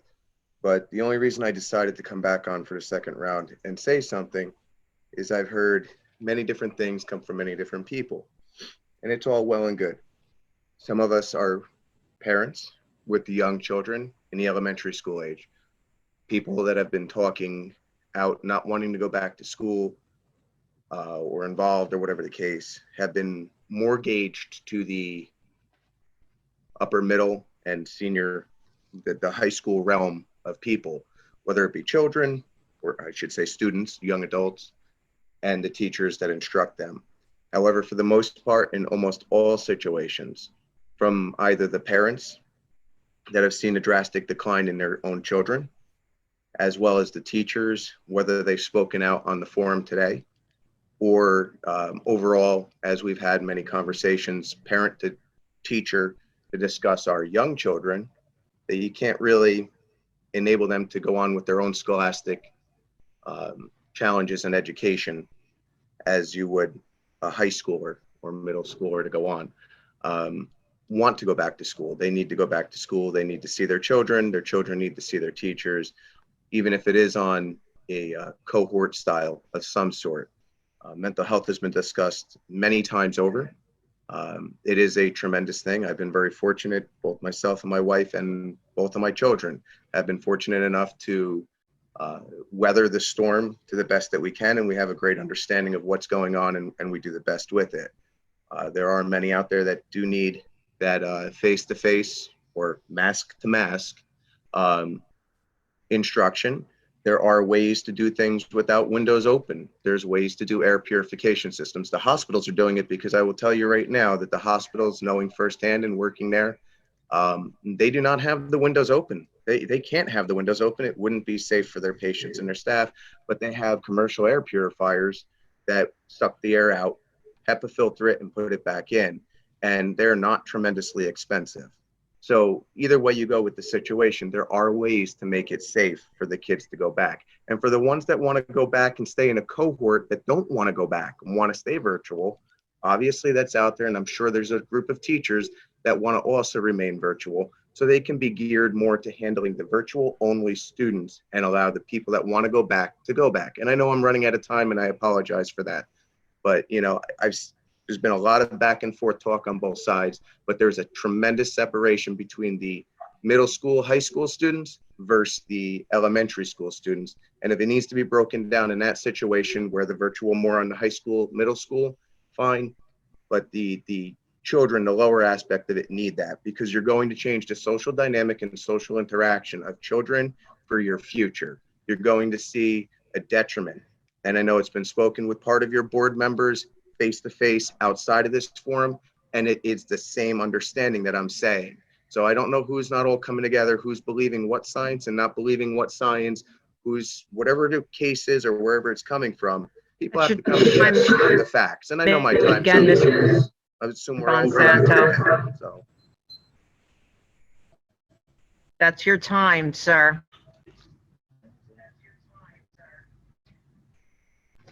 Okay, I think this is the last call. Are both of these? a problem, Mr. Bouchard? Hello. Okay, move to close. Oh, no, we have one last caller.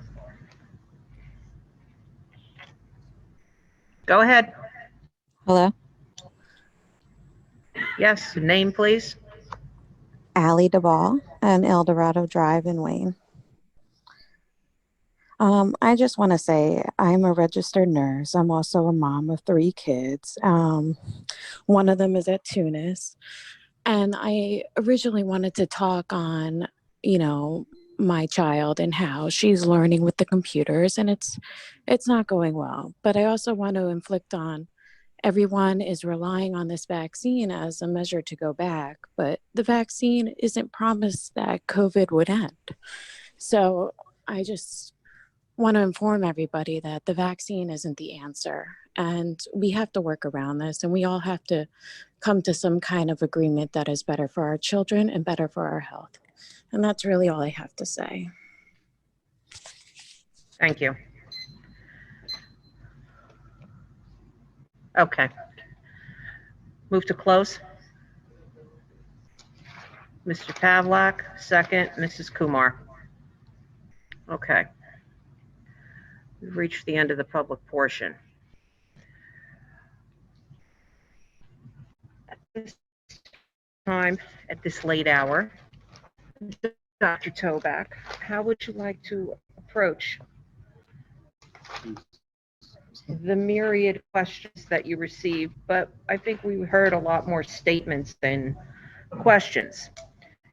And I just want to put out there that this is not a attempt to do a new program or a reopening plan that would require a back and forth dialogue with Mr. Tempescu. This is a board meeting where we conduct business, we listen, and we don't answer necessarily in the same night. We could, Dr. Toback could put an FAQ on the website if he chooses. I'll leave that to him. I think at this point it's office and have pages and pages and pages of notes, but to actually put that all together, make sense of it, and try to fairly address the issues that were raised, it would be very difficult to do at this hour. And plus, with all the, there's just a lot to go through. Yes, and you have to report to work in the morning, I do. does most of us here. We still have old business or new business if any board members would like to speak. Anyone? Mrs. Paddup. I was very intrigued by what our high school students had to say, and I really would like how they feel about the new schedule to be taken into consideration. So that's the first piece. The next piece, this is a lethal pandemic. I hope I never see another one in my lifetime, which is, there's a good possibility because I'm a lot older than most of you. I know that it's going to be difficult in the next few months, and a vaccine is not necessarily the panacea. As a former teacher, if I were still in the classroom, I would feel much better being able to get a vaccine before I went into work. However, if you follow the scientific guidelines, masking, hand washing, and social distancing gives you a large amount of safeguard in your work environment. I personally applaud teachers that have been going into the classroom in person when the virus positivity rates became alarming. We followed guidelines and we have shut down. It is our intention to reopen. Is it wonderful? No. Kids virtual on a computer all day is not a great way for them to learn. Excuse me for using the vernacular. It sucks. And it's not great for the little kids that are in a classroom 6 feet apart with their mask on, with the teacher with a mask on. And you're right, they cannot see facial expressions. Most of us are really visual, and our teachers are really doing a great job trying to keep their children engaged, whether they're virtual or in the classroom, and they're doing it at the same time. It's a 3-ring circus. They have to be on 3 devices to see the kids at home, to see the kids in the classroom, and to have their lesson that they're trying to teach to the children. So I applaud those that are making the sacrifices that they are, and many of them are working until 10 o'clock at night. You check the timestamps on their comments in Google Meets. They're trying to help your children as best they can. I feel bad for parents that are desperate, obviously, to get their kids back into the classroom because they see the decline, whether it's academic, emotional, social. But even in the classroom, they can't be next to their friends, but at least they see other faces. This district is trying its hardest to get back to the in-person model and make it available to the parents who want it. There's a large group of parents that we have not heard from whose children will remain virtual. That's their choice. But for those parents who want their children back in the classroom, we're doing as much as we can to get them back in a safe and healthy way as much as we can.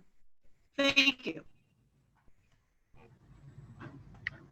Anyone else?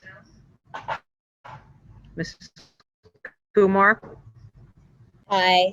So I also want to echo pretty much everything that Ms. Putup has said, so I'm not going to repeat it, but I will say I agree. Yes, the students need to be in school in person. I did want to highlight, I have read pretty much all of the articles that have been cited. I've read, in addition to that, the Lancet article, which is the most comprehensive article about all of the data about being safe in school. And when you take a look at all of the data, again, we know that it is one of the safest places to be. However, it does increase with population density. It increases with activities outside of school that people are engaging in. And also as part of the CDC recommendations, it was, we need to close other things first, and school should be the last thing to close. So that's part of it. I'm not saying that we necessarily should do those things. I'm just saying that's the whole context of what the statement was in addition.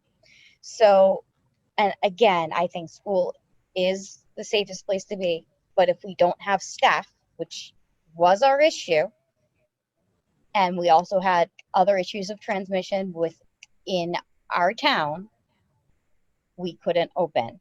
I fully support, as much as we can when we are able to, going to an open. That's it.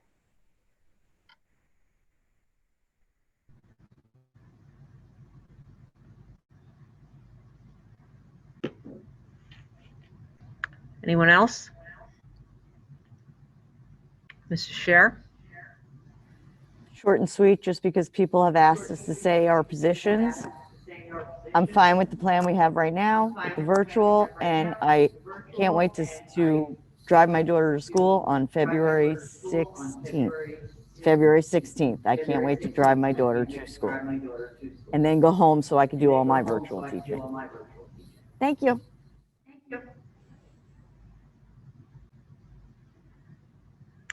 Anyone else? Mrs. Albanese? I'll also be short and sweet. I support the administration's decision to move forward with looking at February 6th opening up in-person education, and I believe students should be back in school. Thank you. Okay, so to be clear, Mr. Pavlak? I'm going to be short and sweet too. I echo the same sentiments as the rest of my fellow board members. I've looked at the studies from Duke, Brown, Tulane, USC. I have not read the CDC one yet, but everything points in the right direction. We're doing the right things. And I think we've heard from both sides. We've heard from the people. It's time. We need to get back. We need to manage this. And that's what it comes down to, managing it. And I think we've done a great job so far, and we need to continue. I'm fully supportive of reopening.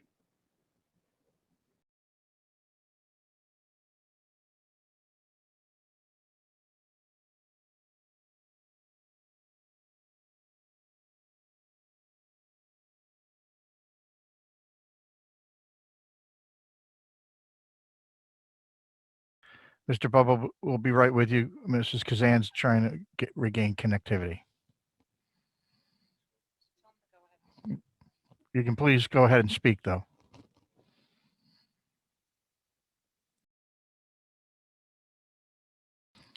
Mr. Bubba, you're on mute, sir. It's going to be very short. It's time to get back in the classroom. Hybrid's not perfect, but you're not going to get to the next step if we don't at least get there. So let's get in the classroom and then take the steps after that. That's it. I don't see any other hands. Any other hands? No?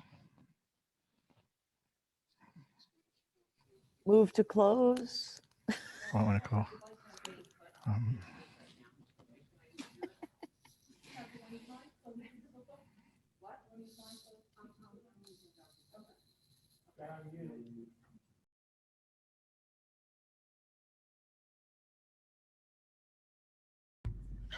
Okay, you good.